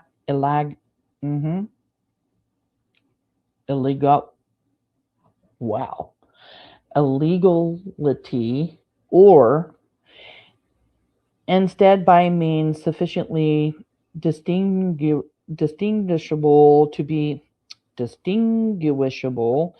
be purged of the primary taint. In this case, any statements made by Stacey that followed the November interrogations, to include interrogations in January 2023 and March 2023, should be suppressed as being a derivative of all legal conduct in violation of Stacey's 5th and 14th Amendment rights of the United States constitutional. Conclusion. Based on foregoing, Mr. Wondra requests that this court suppress any statements made by him too long. This is the important part, you guys. This is the conclusion. Based on the foregoing, Mr. Wondra requests that his court suppress any statement made by him to law enforcement and any persons acting for law enforcement beginning on November 5th of 2022. The state violated Mr. Wondra's 5th Amendment rights to the United States Constitution in Article 1, Section 13 of the Idaho State Constitution by continually questioning Mr. Wondra without a valid waiver of his 5th Amendment rights, as well as coercing Mr. Wondra to the point where his statements were not voluntarily given. Further, pursuant to Wong Sun, any statement made after the November 2022 interrogations are fruit of the poisonous tree and should be suppressed accordingly. Abby, looks like she wrote this, dated the 13th day of July, 2026. That just certifies that it was, yeah, and we're done. Damn. So basically, Stacey Wondra's a victim. Whap, womp, womp. Really? Stacey Wondra still playing the victim. His attorneys are helping him play the victim. It is what has been happening with anything and everything that Stacey's been doing his entire life. I would like to see more mental evaluation, more everything done to Mr. Wondra, and yeah, Mr. Wondra, to Stacey. I am just sitting here. I mean, it was an entire, like, everything that Stacey Wondra has said they want thrown out. Anything and everything from that they have even said to detectives. So what I was hearing through the grapevine, that they were going to try to get Stacey's confessions thrown out of court. Stacey was saying this months ago that they were going to try to do this. So we will see. We will see what happens. And I don't know if this will be part of the motions, because there is another motion that they filed today. This motion was filed yesterday. Right. Haven't even seen what they filed today. And these will either get new court dates or be part of the motions that they go over during August 11th through the 13th. Or if they get done before the 13th, I guess they could just be the 11th and 12th. Who knows? But it is definitely a lot to go over. And I hope the judge is a good judge. And really, I hope the judge watches the interrogation. I hope, and then reads this and laughs at it like we've done, because yeah, right. Really, I mean, that was 53 pages. We've been here since 2:30 and it's like after 7:30, 5 hours Yeah. to sit and read all that. I mean, yeah, we paused a couple of times, but that's a lot of information to take in. Yeah. A lot of crap. Yeah, I'm sure your mind's going to race about all this crap for the rest of the night because I know you. Right. Just more it. Thank you, Sarah. Agreed. Thank you. Thank you, Samantha. Thank you for reading all of that. You know, I like to see the court documents. I want to see what they say. I mean, it's important to know what they're trying to do and what they're trying to say, and it really shows the details of where they're going to go even during trial. Yeah. Thank you, Clever Phase, so much. Thank you, Beverly. You guys are all incredible. Thank you for being, like Sammy always says, the best chat around. You truly are. Thank you, moderators, for being here so long. I know this was a long day for everybody, especially you guys. And, you know, you're going to power through. So, as far as we know, these ones are hopefully going to be discussed the 11th through the 13th. I'm not sure if the one that they filed last night and the one that they're filing today or did file today, like Samantha said, is going to be in those dates. I mean, it's going to have to be. Or no, not necessarily, because they can set more dates and then move the trial. So I guess whatever they filed today isn't here because I'm sitting here looking at it right now. So yeah, I just checked. It's not before I in there. put in the tub.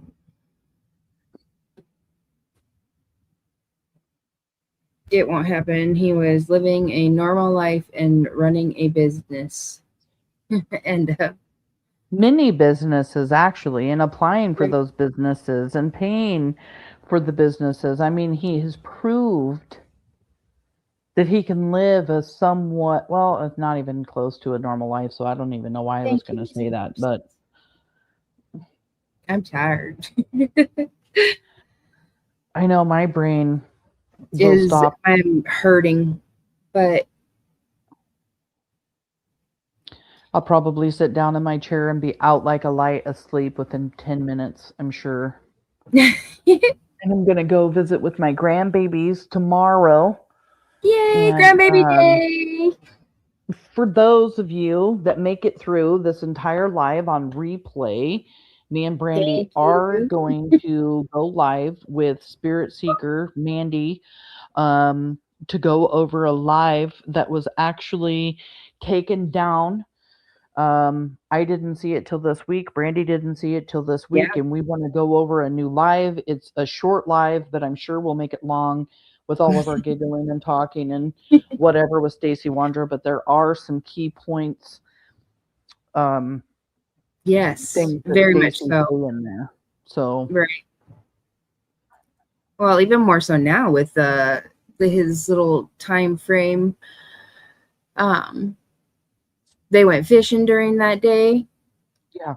There was a bit in there that did trigger a memory of mine, so I have to go back. I remember him saying a long time ago that he went fishing.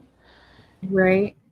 And the thing is now that I've read all of this, I mean, if Brandon does have an attorney right now, I'm sure that Brandon's attorney is telling him, let's just see where this goes. Let's just see where this goes, how trial goes, if he gets any plea deals, if he talks or has any proof or evidence that blah, blah, blah, blah, blah, and then kind of go from there. You know what I mean? Because yeah, I think the other suspects think that this is all going to get thrown out of court, and that's all because this creator is like out there whispering in the ears of everybody that this is just going to get thrown out, that this is just not going to happen, and that's what they're all waiting for. Because if Stacey Wondra, after confessing and telling all of the stuff, gets away with it, we all will get away with it, right? Right.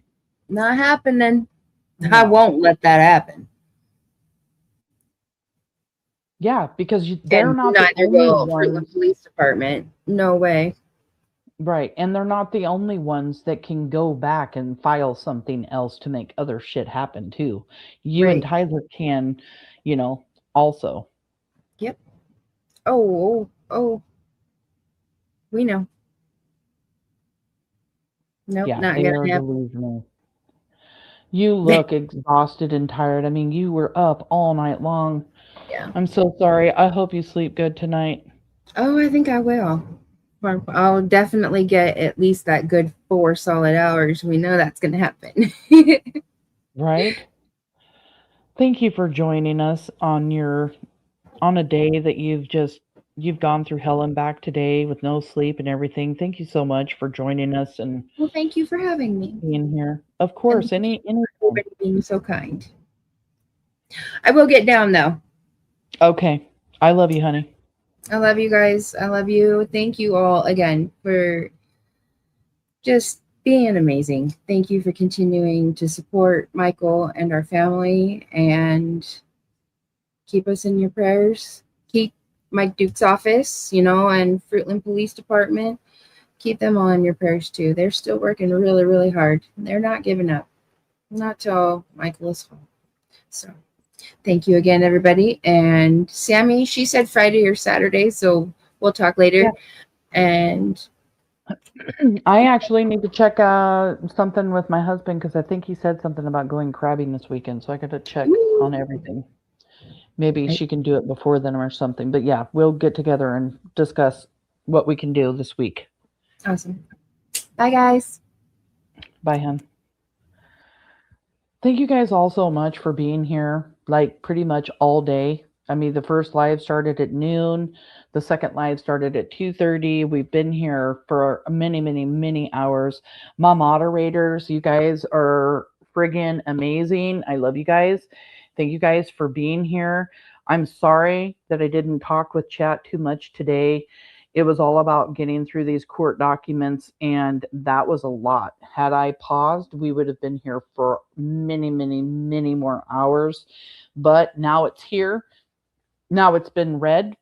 People can go back and listen. And for anybody coming in on the replay crew, it's going to be long. And you guys are lucky ones because you guys get to pause and play and pause and play and pause and play.